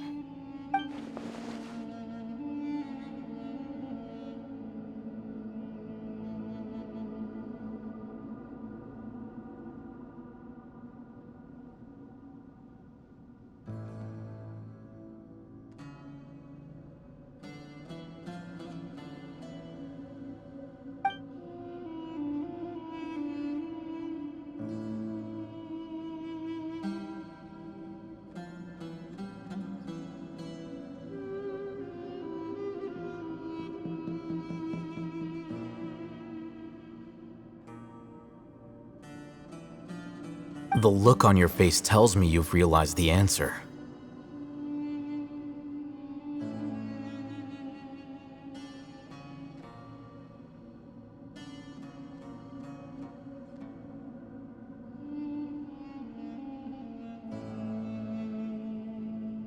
That's right.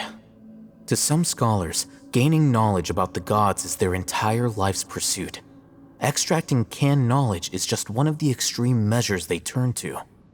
However, I can't help but wonder, what do they seek to gain from divine knowledge? The academia is going out of their way to look for forbidden knowledge, but what is their ultimate goal? I've spent quite some time trying to analyze the contents of the divine knowledge capsule, but to no avail. It seems like my way of thinking is too different from theirs. You mean you're not even slightly interested in getting your hands on this forbidden stuff?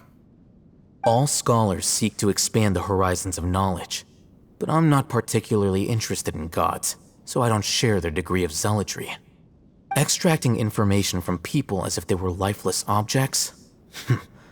If this is the direction of academic progress, then the academia may as well shut its doors. Sounds like you're really against all this. Of course. The academia's actions run contrary to their rules. Whether it be academics or knowledge, everything has its boundaries. If those lines are crossed, the rules and order that govern everything in the world will be destroyed.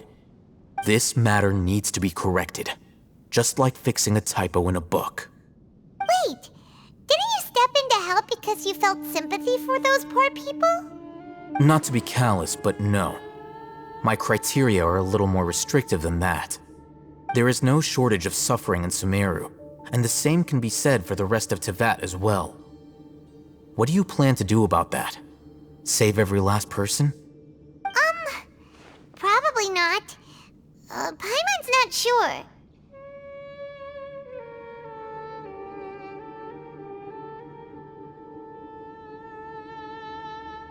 You can say that.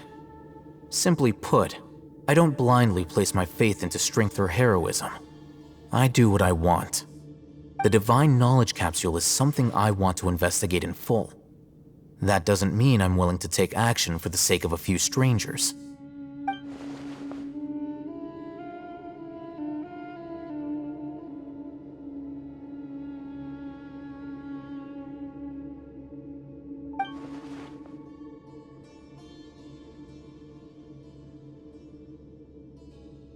Paimon's been wanting to say this for a while.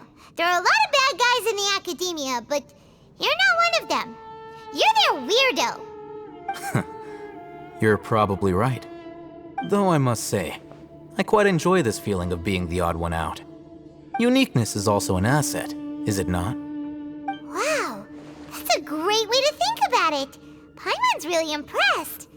If only Miss Shani had a similar mindset, her life would definitely be a lot easier. I'm just a more likable person than her in general. There's nothing more to it than that.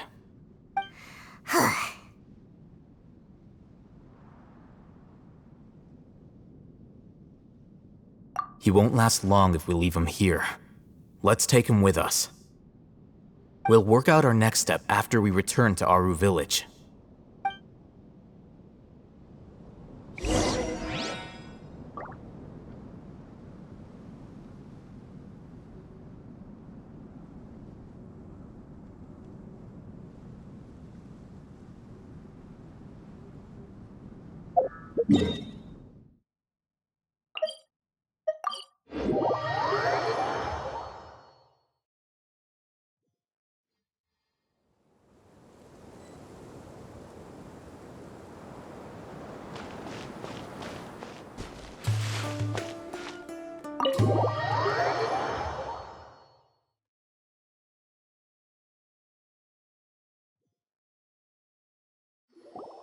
We're back! You must be tired. You should rest and take some water. What's the situation? Who's this? Unfortunately, somebody who's too young to take on the role of Isak's grandfather. Nevertheless, he's one of the people we're trying to find.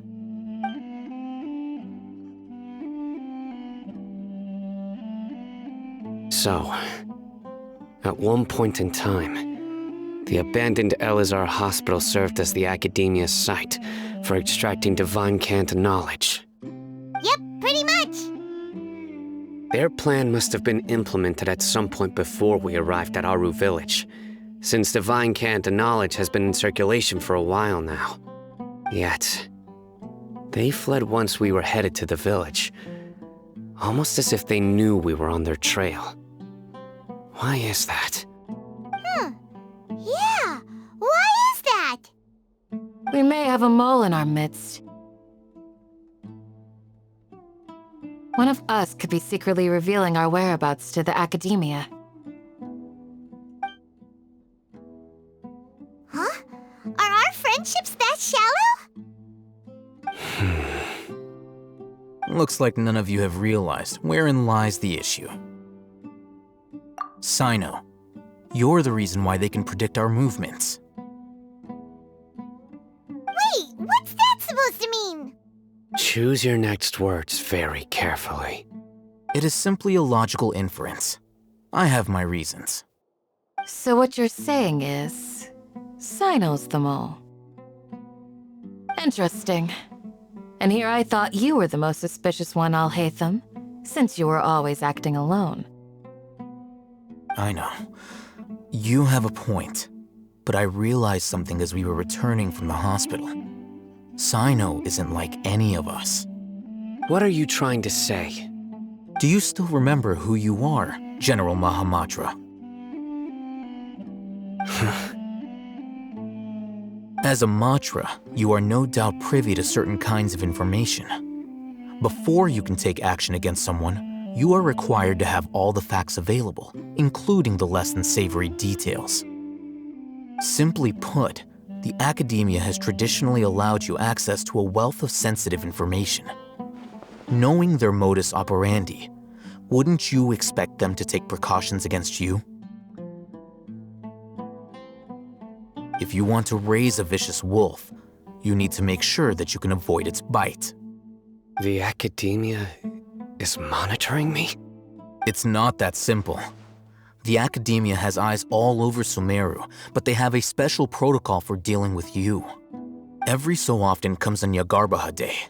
On this day, the academia enters new information into the Akasha through knowledge capsules.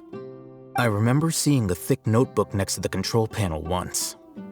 Its contents were all about the General Mahamatra, his activities throughout the day, preferred methods of enacting judgment, everything.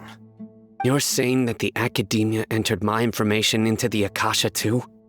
But what's the point in doing that? My actions aren't important enough to be added into the Akasha. The Akasha is capable of computation. The Akasha's algorithms are entirely capable of predicting your movements using the data entered. When you would depart, the route you would follow, your destination.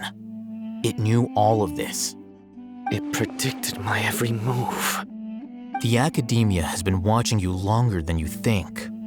However, the fact that you resigned is proof that their suspicions were well-founded. So that's how it is. Sino adheres to his principles so strongly that he's actually a thorn in their side. Tenacity of will and steadfast faith are worthless to the academia. They need scholars who are easily pliable and mindlessly go after anything they can profit from. Sino, don't take it to heart. This just proves how much of a trustworthy ally you are. They escaped because of me. Don't blame yourself. It's not like any of us would have known. I have an idea. If they predicted my movements, then I might be able to guess where they went. Whoa, you bounced back fast. There is always an opportunity for safety after danger passes. Oh, so that's how it is! Paimon gets it now! If the academia is trying to avoid Sino, then the safest place would be... Yep, that's right! They'll want to proceed in the direction opposite of where I'm going.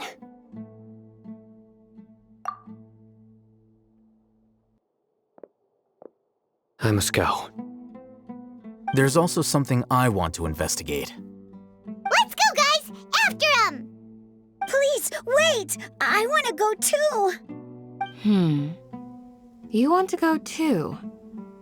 If so, you have to promise you'll stay safe. I want to find Grandpa. I promise I'll be careful and not cause any trouble. Everyone, I leave him in your hands. Yay! Let's go! Remember to pack some food with you! Paimon feels like we're missing someone, though.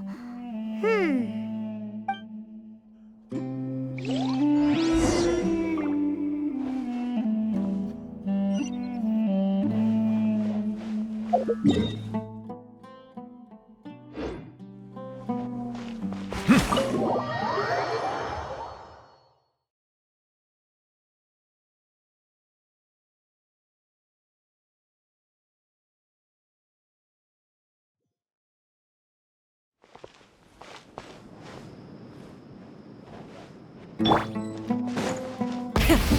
the engines!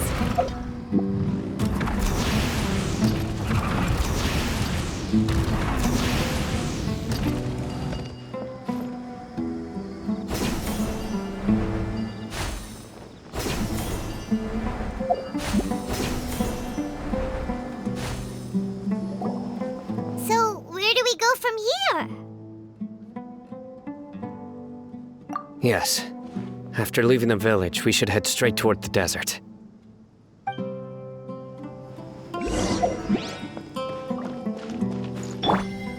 I know the desert like the back of my hand. Is that because you play here a lot? Yep. One time, Grandpa almost got lost in the desert, but I was the one who brought him back.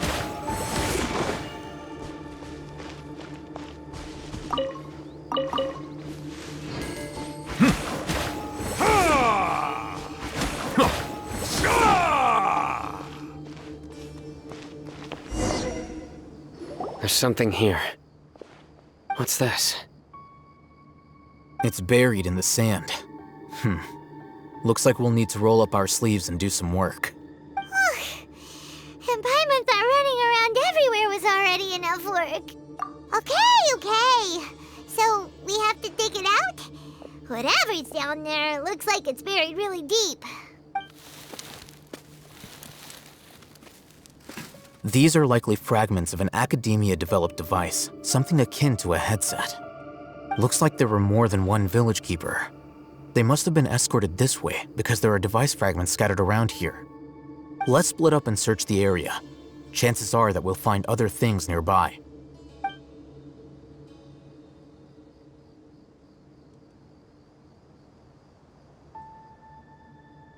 Is this what we're searching for? It looks kind of scary. This is definitely a device used to extract divine knowledge. How did it end up buried in the sand?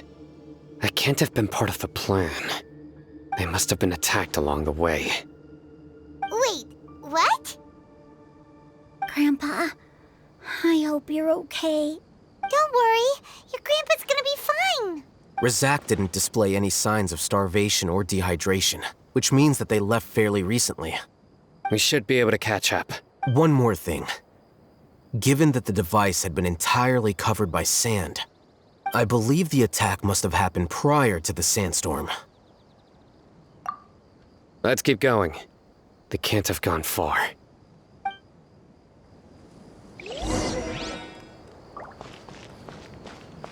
Ugh, but running on sand is so tiring. But you're flying, aren't you, Paimon? Is flying over sand tiring too? Ugh, of course it is!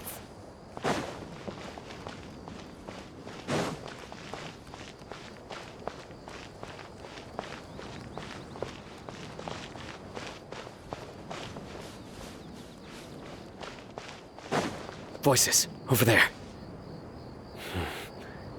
It sounds like an argument. Whoa, you have really good ears. Don't get any closer. They'll notice us. Dia's talking with the Eremites? Very interesting. Let's listen in. If you had informed me sooner, there'd be plenty of room for us to... You're one of us. We would never lie. Scholars. You don't know as much as I do. Need me to...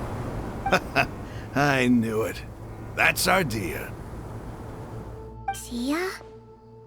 Why would you... Dia! Hey, what are you doing?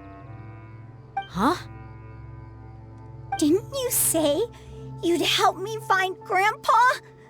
Why are you on their side? Well, look who's here. Ain't that something? This complicates things. You've betrayed Aru village? So, this is the great General Mahamatra. Dear, you'd be better off as my assistant than hanging around with this motley crew. Seen for yourself, I have the means and methods, and my ideals are far more admirable than theirs. I'm not the type that's easily swayed, Raman. You of all people should know that. Wait, what's going on, Dia? Whose side are you on here? Shut it, Paimon. It doesn't matter. Whichever side you pick, nothing can deter us from the grand mission of resurrecting King Deshret. Once our Lord of Old returns to this land, we will have a new beginning. Face the facts, Raman. It's not gonna happen. You should understand that more than anyone. Have all your years as a merc taught you nothing about placing hopes in a ruler? I'm a desert dweller and a proud follower of King Deshret. Whether I live by the edge of the sword or in peaceful comfort, my soul will always carry this conviction. It's not too late yet. The village mad scholars aren't gonna bring King Deshret back to life.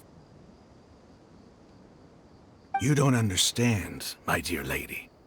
Pursuing our faith is our purpose in life. Even if the chance of success is 1 in a million, we must be willing to give everything we have. Even if it'll expose you to the academia? Even if they end up disbanding the Eremites? Your Eremites, which you've worked so hard for all these years? Yes. We've waited a long time for this day to come. The sun and the moon no longer shine here. All you see now is cracks in this desiccated land. But fate has finally dealt me a hand to play against the academia. With these scholars in our custody, we'll stomp the academia's forces and fight our way beyond the wall of Samiel. Ridiculous. Think about it. The academia controls the entirety of Sumeru. Your powers are negligible in comparison. If you still don't believe me, then try asking these 2 men. They're also against the academia, but neither of them are as arrogant as you are. They look more like pawns of the academia to me. Why would I listen to anything the people of Greater Lord Rukkhadevada have to say? Filthy traitors. Your god abandoned all honor and betrayed King Deshret. We desert dwellers will never trust the likes of you. It's impossible to communicate with someone so hostile. Perhaps we should. Do you really believe that by kidnapping the scholars, you'll be able to negotiate with the academia?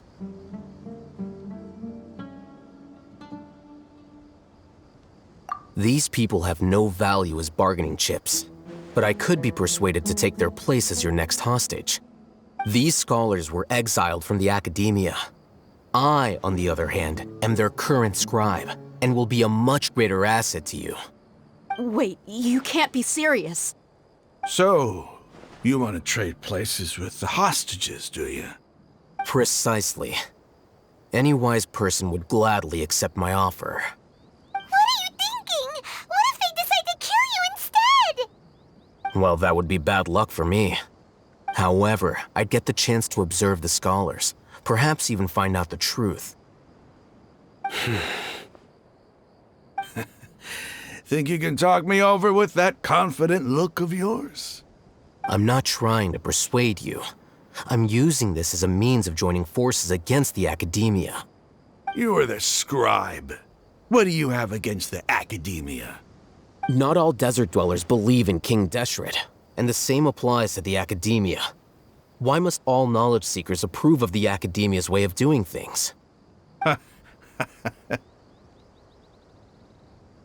You academia scum.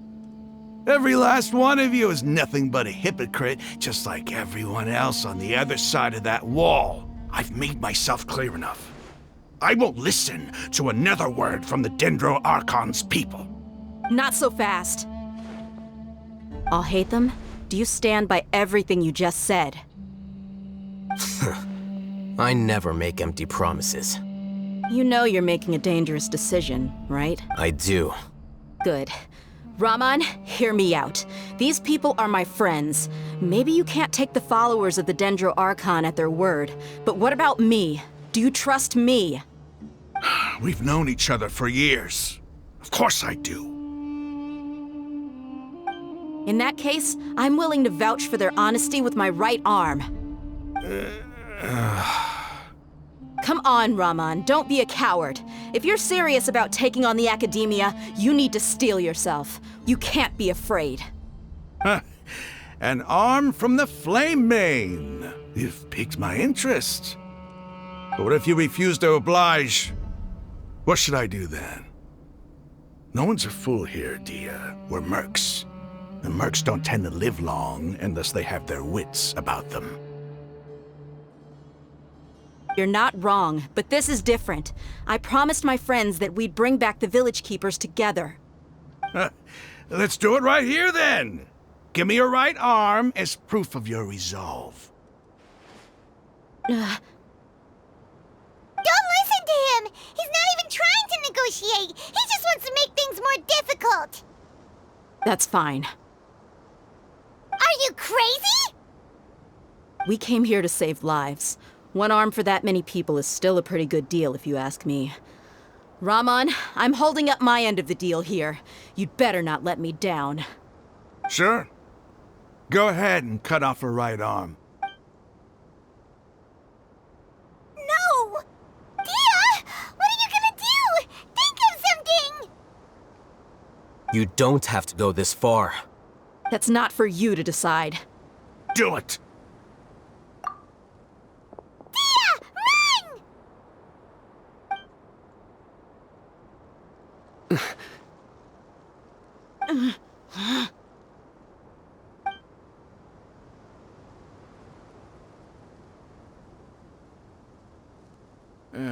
Stop!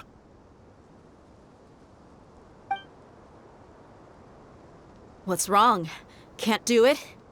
Flame Mane, you and I are both desert folk. Cutting off your arm is no different than... You've shown me that you're serious. Go on now, take your friends and leave. Meet me in the desert at noon tomorrow.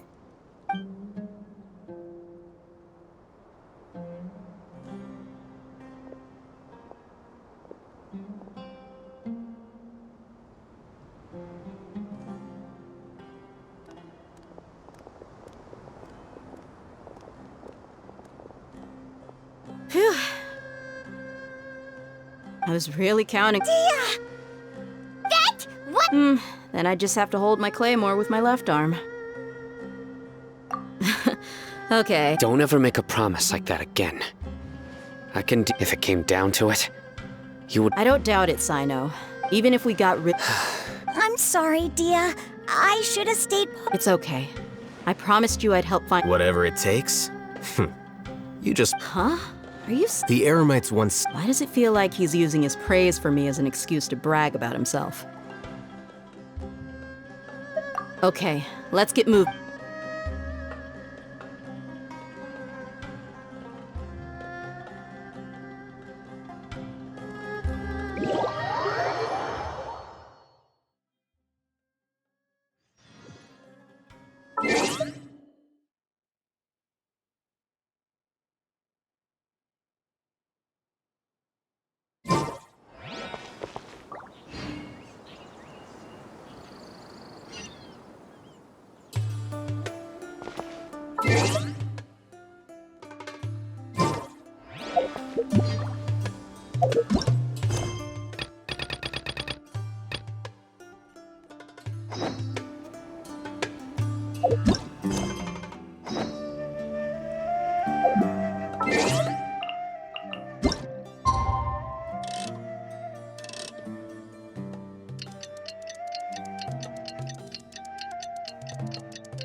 You're all here so early.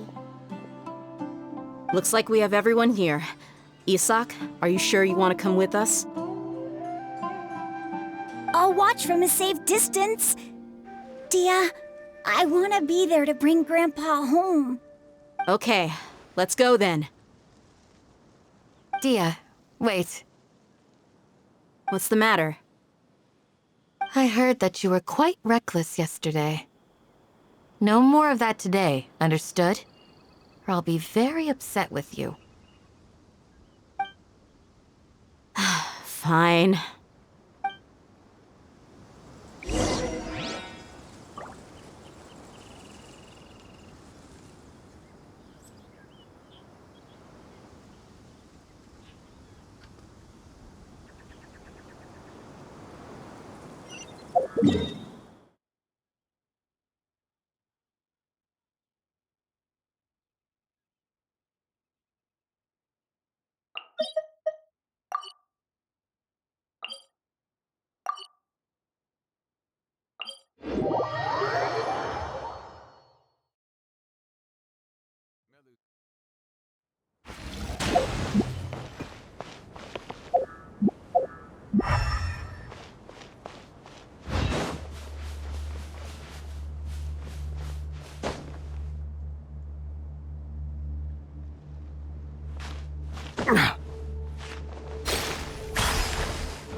Farewell!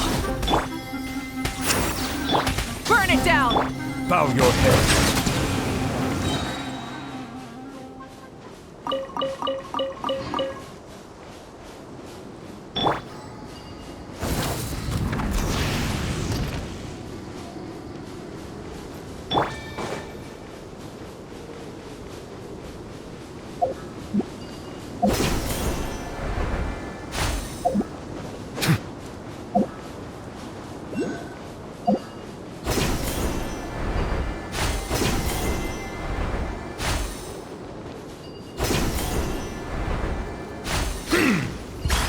Settle down!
Try and stop me!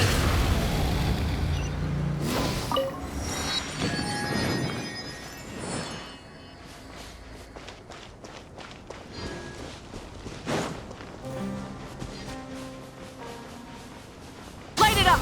Yeah! Bow your head.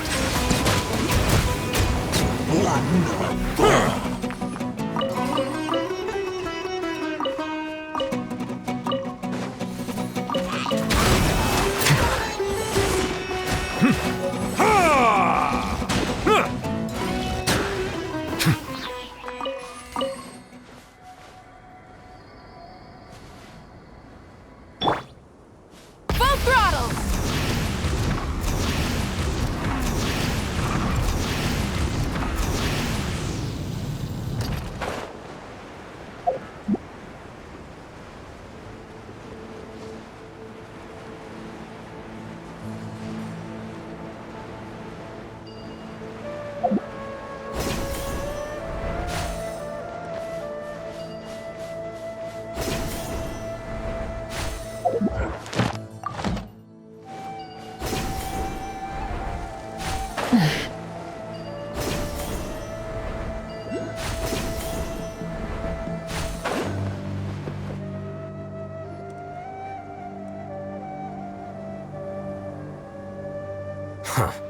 They got here before us. Uh-oh. Is it because Paimon overslept by 5 minutes and held everyone up? Is everything ready? Absolutely. Although, you brought fewer people than I imagined. Bring him over.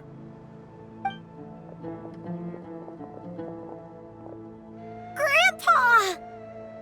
Why is there only one of them? Rahman, I've always thought of you as a man of his word. What's this about? It's a one-for-one exchange. Sounds fair, don't you think? And let me put it this way. Agreeing to any kind of deal with the Dendro Archon's people is already a huge compromise on my part. Don't you think you've asked enough?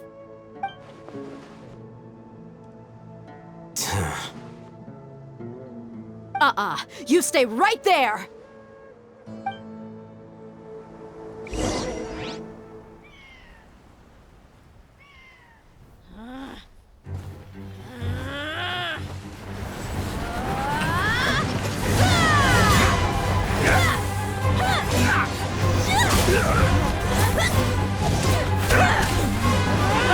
Playmate! What do you think you're doing? Grandpa! Don't you see this blade here? You coward! Why are your hands shaking? Wait a second! It's a earthquake!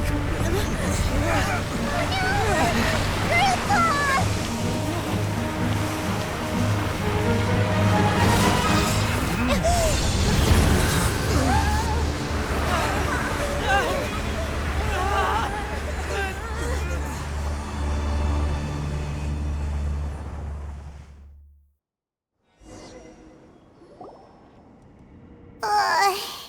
Paimon's dizzy.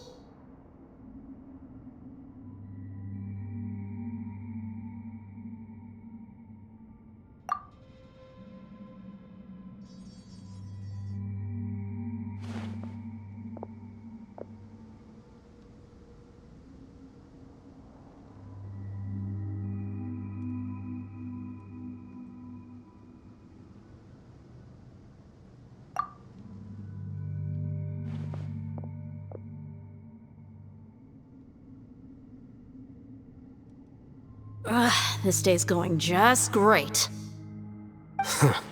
What a nuisance. The sand dune collapsed. I saw an energy field. The village keeper protected us. It glowed green with dendro.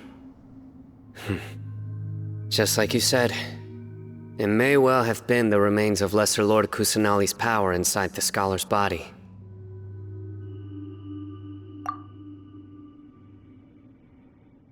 The Dendro Archon. The present one. Grandpa? Grandpa? Oh no, he's getting confused again. Hey, look around you. Did there used to be a temple here?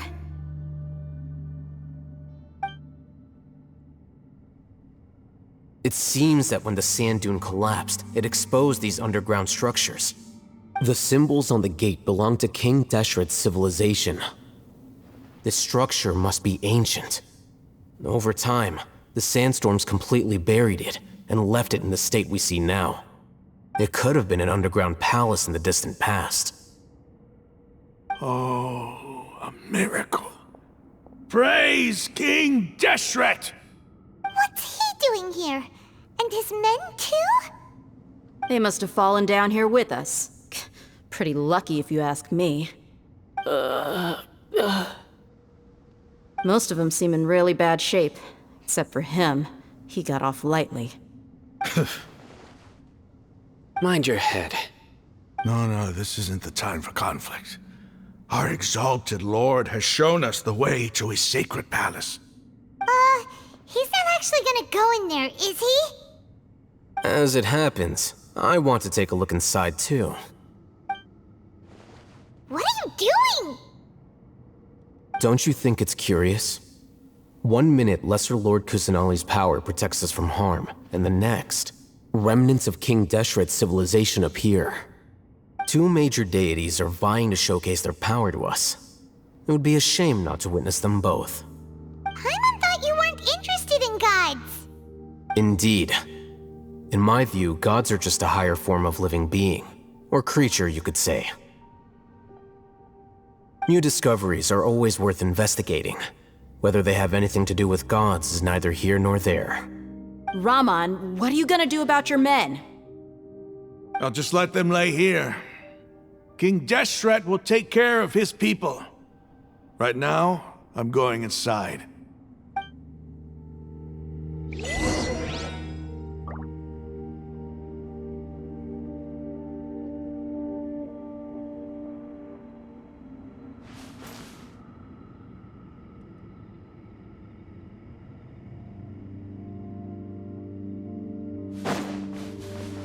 Rise with the sun!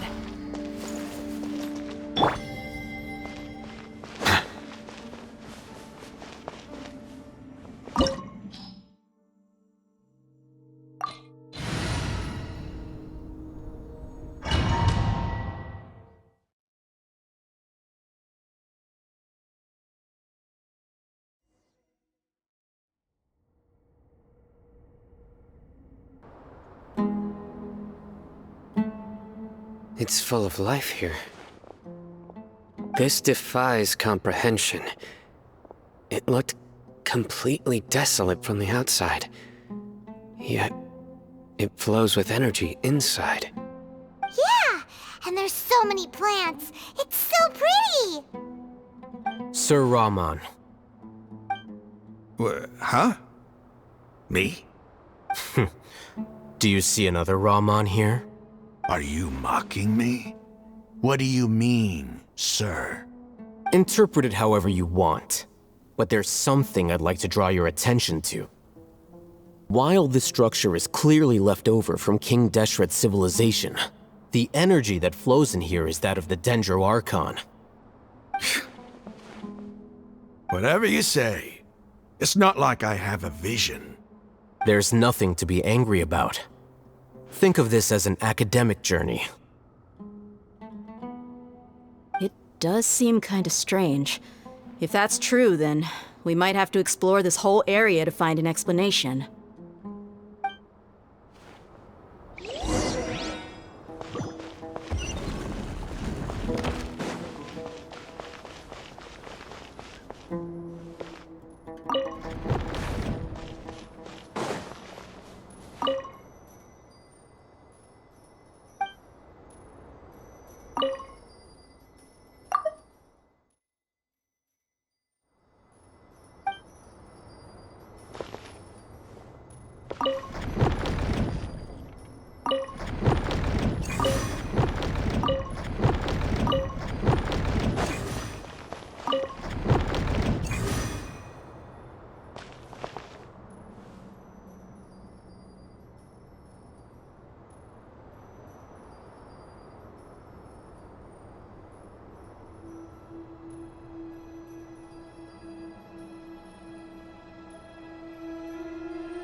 Be free! Settle down!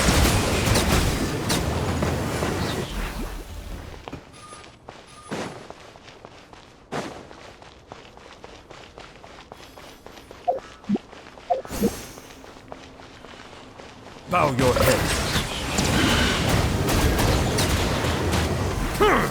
Light it up!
Farewell!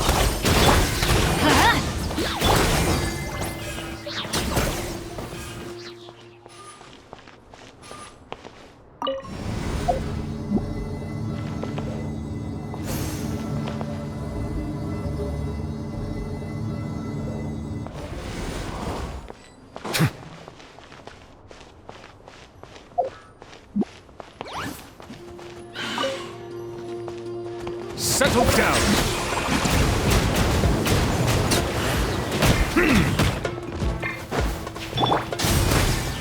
Be free!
Bow your head.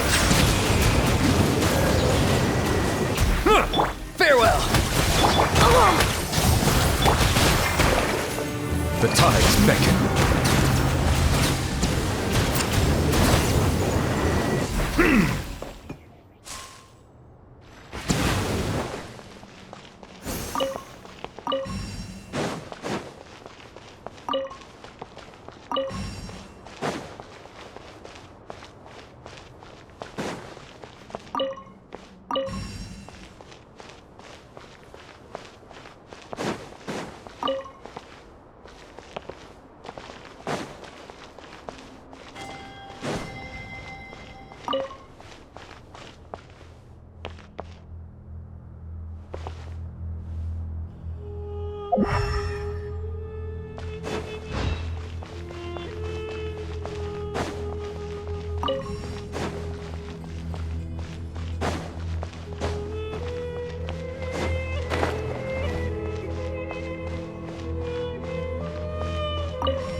It's a sight to see.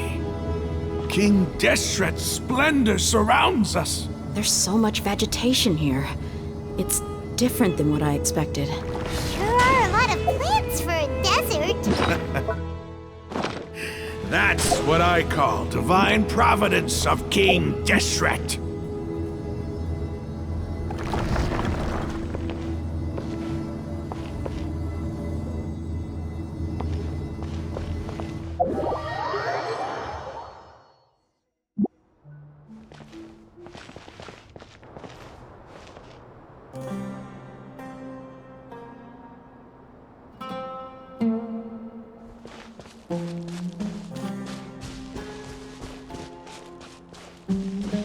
It's getting brighter!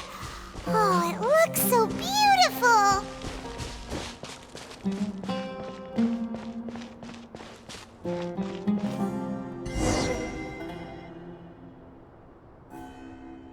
Wait.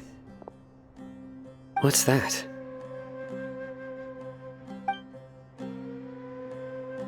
A load of flowers, and it looks like there's something among them. These are King Deshret runes. They left something behind. Yes. It's an elegy written in an ancient script. What does it say? Here lies our faithful priest Kasala. His wisdom is a miracle among the people, deserving of high praise and admiration. You can read ancient King Deshret script? Of course. Every student needs to master at least 20 languages before they graduate. He's not serious, right? There's still something off about this place. The elemental energy here is too concentrated. The scent of life. Is it trying to tell us something? Is this it? Analyzing.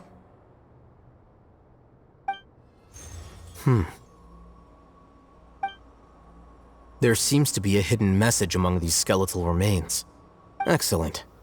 There's a device from King Deshret's civilization in this gravesite. I'll transmit the information over and project it for everyone to see. Isn't sharing knowledge against the Academia's rules? Yes. However, under the circumstances, I'd prefer you to see this for yourself. You'll understand after watching it.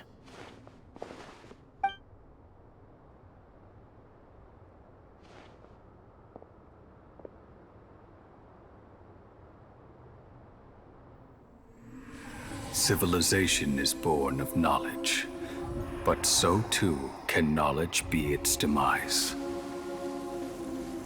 A disaster caught us unaware. It was knowledge that did not belong to this world. King Deshret brought this forbidden knowledge into our world, and it quickly spread like a plague. People's minds were filled with crazed whispers. Dark gray scales spread across their bodies.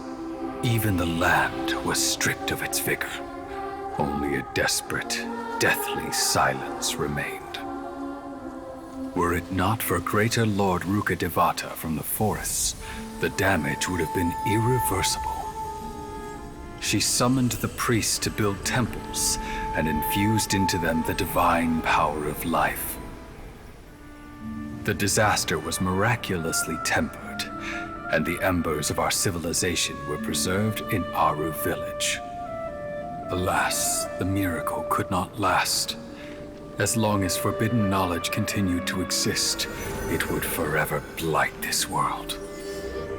In the end, the proud king of the desert, my eternal lord, chose to sacrifice himself.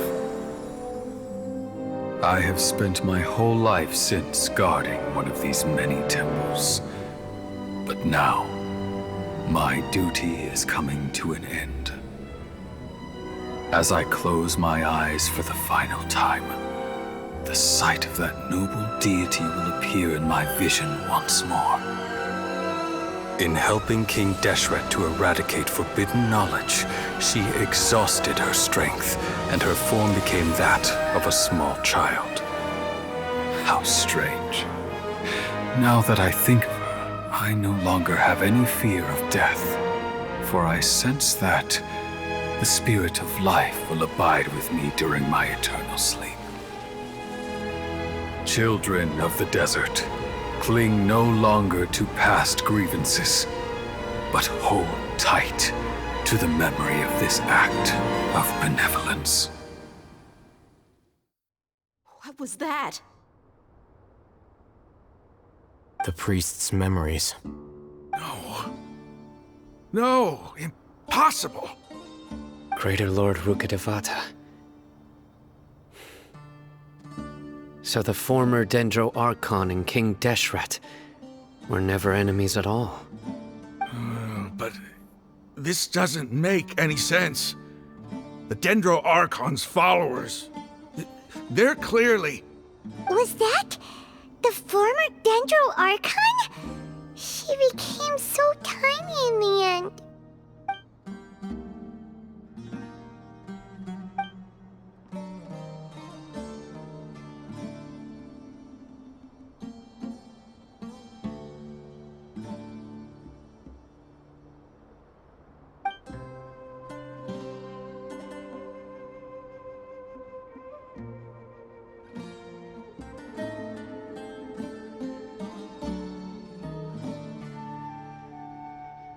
You might be distrustful of the Akasha, but there's no reason for you to doubt King Deshret's technology. You've just witnessed his priest's last words. I've never heard about any of this before. The surviving followers of King Deshret all gathered in Aru village. Our god did not make mistakes. We refuse to believe any of the rumors. King Deshret's death, the all but total annihilation of our civilization, it was all Greater Lord Rukkhadevata's doing. We saw her as nothing more than a traitor, who stabbed us in the back in our moment of crisis. Just like us humans, fighting, feuding, double-crossing each other to survive in the desert. You were blinded by your prejudice.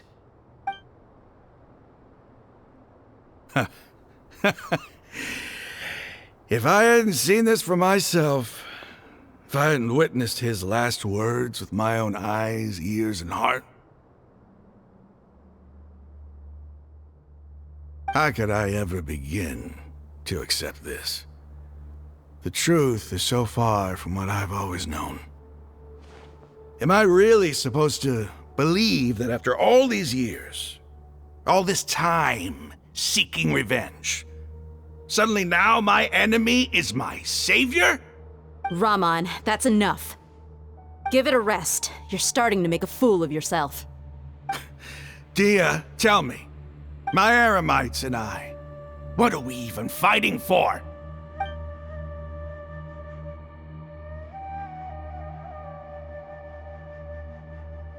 Hey, how you doing? I'll live. Thanks. I should probably go. Can't just stay here forever. What's your next move gonna be? Oh, I know what you're going to ask. I feel deeply ashamed of everything I've done. You'll get everything you're asking for. But please, give me some time. After everything that's happened here today, somehow I need to explain it to the others. It's not gonna be easy. Well, I guess that's for me to deal with. Dia, this is where our camp's located. Make a note of it. When would be a good time for us to go? Tomorrow. I'll convince everyone that we're all on the same side. And I'll return every last one of your your village keepers. We'll share our other resources with you too.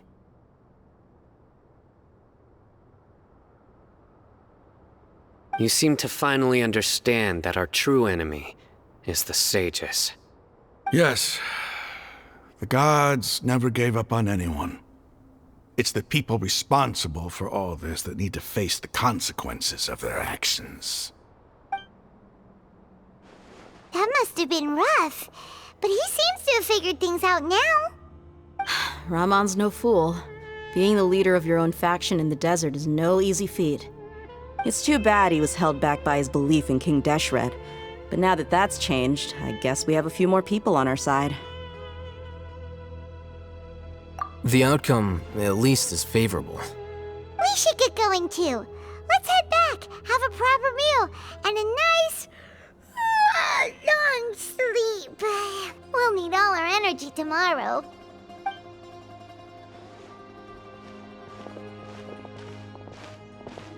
Sino, we're leaving! Stop yelling.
I cannot help but feel that you bringing me here.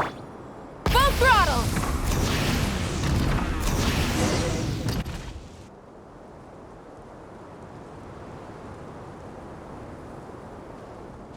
Ramon, we're here. Everything's been arranged. Someone will bring the village keepers back to Aru village shortly. I guess all I can say now is, thanks for agreeing to help. Don't mention it. I think we can both agree you went to hell and back for it. But we share a common cause now. From here on out, we're allies. Where are the perpetrators? I'll bring you to them. Follow me.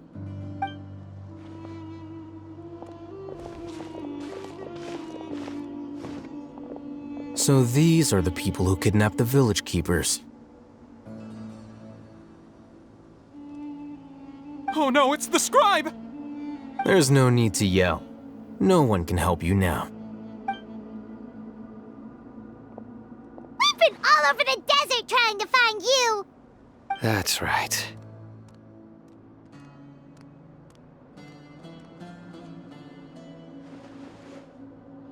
General Mahamatra? No, no! Make it quick, please! Swift and painless! Whoa. The moment they set eyes on Sino, they turn pale like they've seen a ghost! You should have known that I would be coming for you. Wait, we were just following orders! You know what I'm talking about, right? There's no way we could have done all this by ourselves! No, not Sino!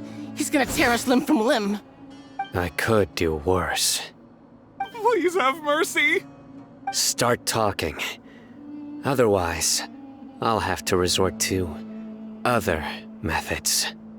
So, your superiors have kept you quite busy recently. Why? What are they trying to accomplish? They, wanted to extract canned knowledge. Don't play dumb. You know what I'm really asking. They extract divine canned knowledge. Then what? I really don't know how to explain it. Well, you better start talking or you'll be sorry! You don't want to make things any more difficult for yourself, do ya? Be my guest. Huh? Uh-huh? That sure didn't sound like a fancy metaphor or anything. You're serious, aren't you? How did you know? There's no use hiding it now. Yes, you're right.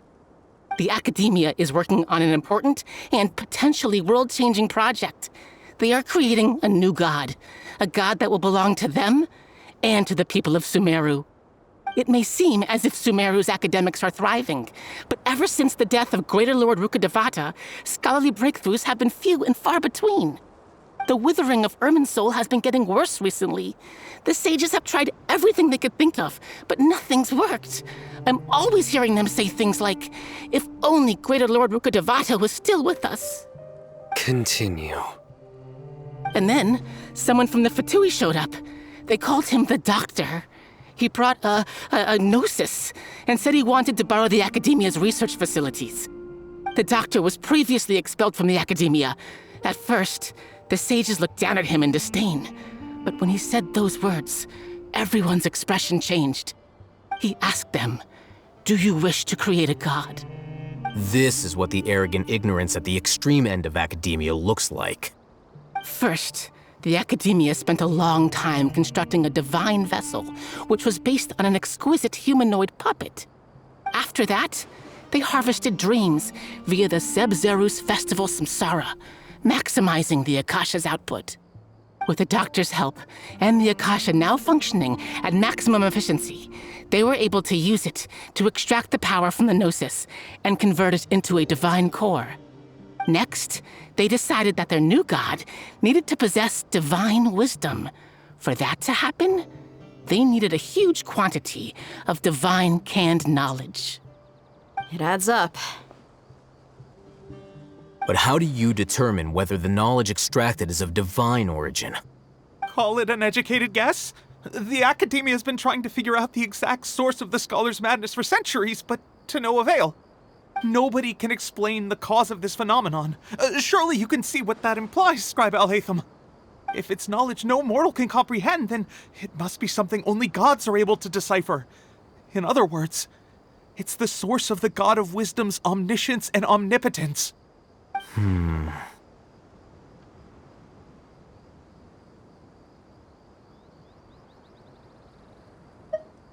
You must have noticed by now. The Academia doesn't care about who their god is. It's the ability to exercise control over knowledge and wisdom that matters. It is as if they are cursed with a desire for omniscience and omnipotence that burns in their blood. Some organisms demonstrate phototaxis, and thus orient their entire lives in respect to sources of light. For the sages, their only source of hope is the existence of a deity who embodies the acme of wisdom. This is but a form of phototaxis. For many scholars, the absence of a god of wisdom means stumbling in the darkness for the duration of their lives. Then what does Lesser Lord Kusanali mean to you? Is she not a true god present in this world? If you already have a new god, why try to create another one? From the beginning, the Academia has never treated her as a god. When the Academia first discovered Lesser Lord Kusanali, the newborn god of wisdom, the sages hoped that she would be as wise as Greater Lord Rukkhadevata. But upon evaluation, they found that at the time she possessed no more intelligence than any ordinary human child. The sages never had a ruder awakening. This forced them to accept that Greater Lord Rukkhadevata had indeed passed away. Not to mention that Lesser Lord Kusanali's gnosis has been used to power the Akasha this entire time. By herself, she has neither an Archon's raw power, nor the spectacular insight expected of a god of wisdom. Slowly but surely, people began to forget about her existence. So, this is the path the sages have chosen.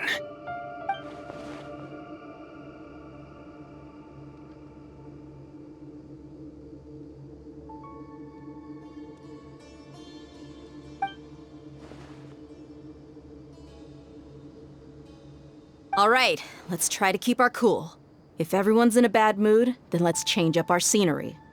Raman, give me a few men to help us escort the village keepers back to the village. And these two scholars, they're coming too. Sure, as you wish.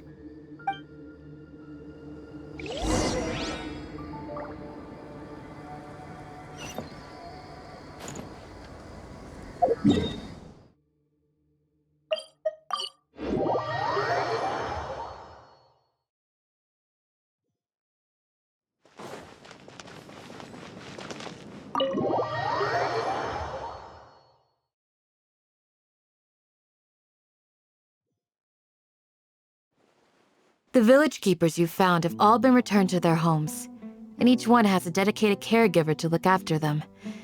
The 2 new scholars are being kept under close supervision, too. Really great work, everyone. The atmosphere is so heavy.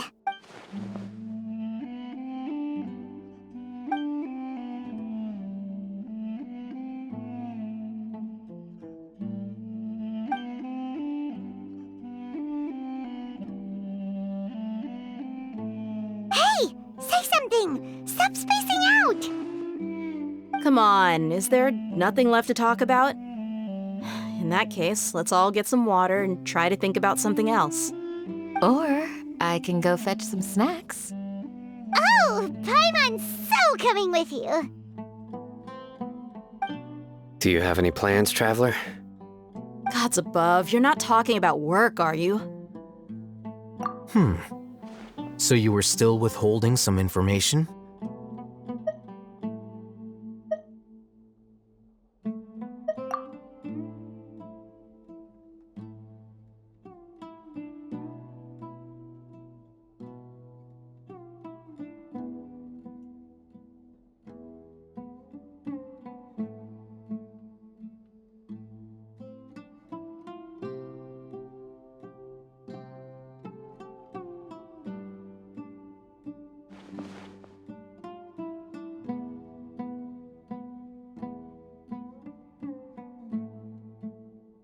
Even though we lived through all of this firsthand, it still feels super surreal to hear you talk about it again. What a whirlwind of a story. I felt like I was holding my breath the whole time. It seems like there will be more issues to face in the days ahead than I'd anticipated. Still, now's a good time to make our next move. Now that Ramon's joined us, we'll be an even stronger team. It's time to make a plan. Indeed. These events are a flagrant transgression of the rules in every sense. We cannot allow it to continue. So, everyone, are we on the same page? Crush the sages and rescue our god. That is our ultimate goal. Well, let's brainstorm a little more about what other resources we can draw on. The next time we gather here, we must have a solid plan. Yep, it'll work out for sure.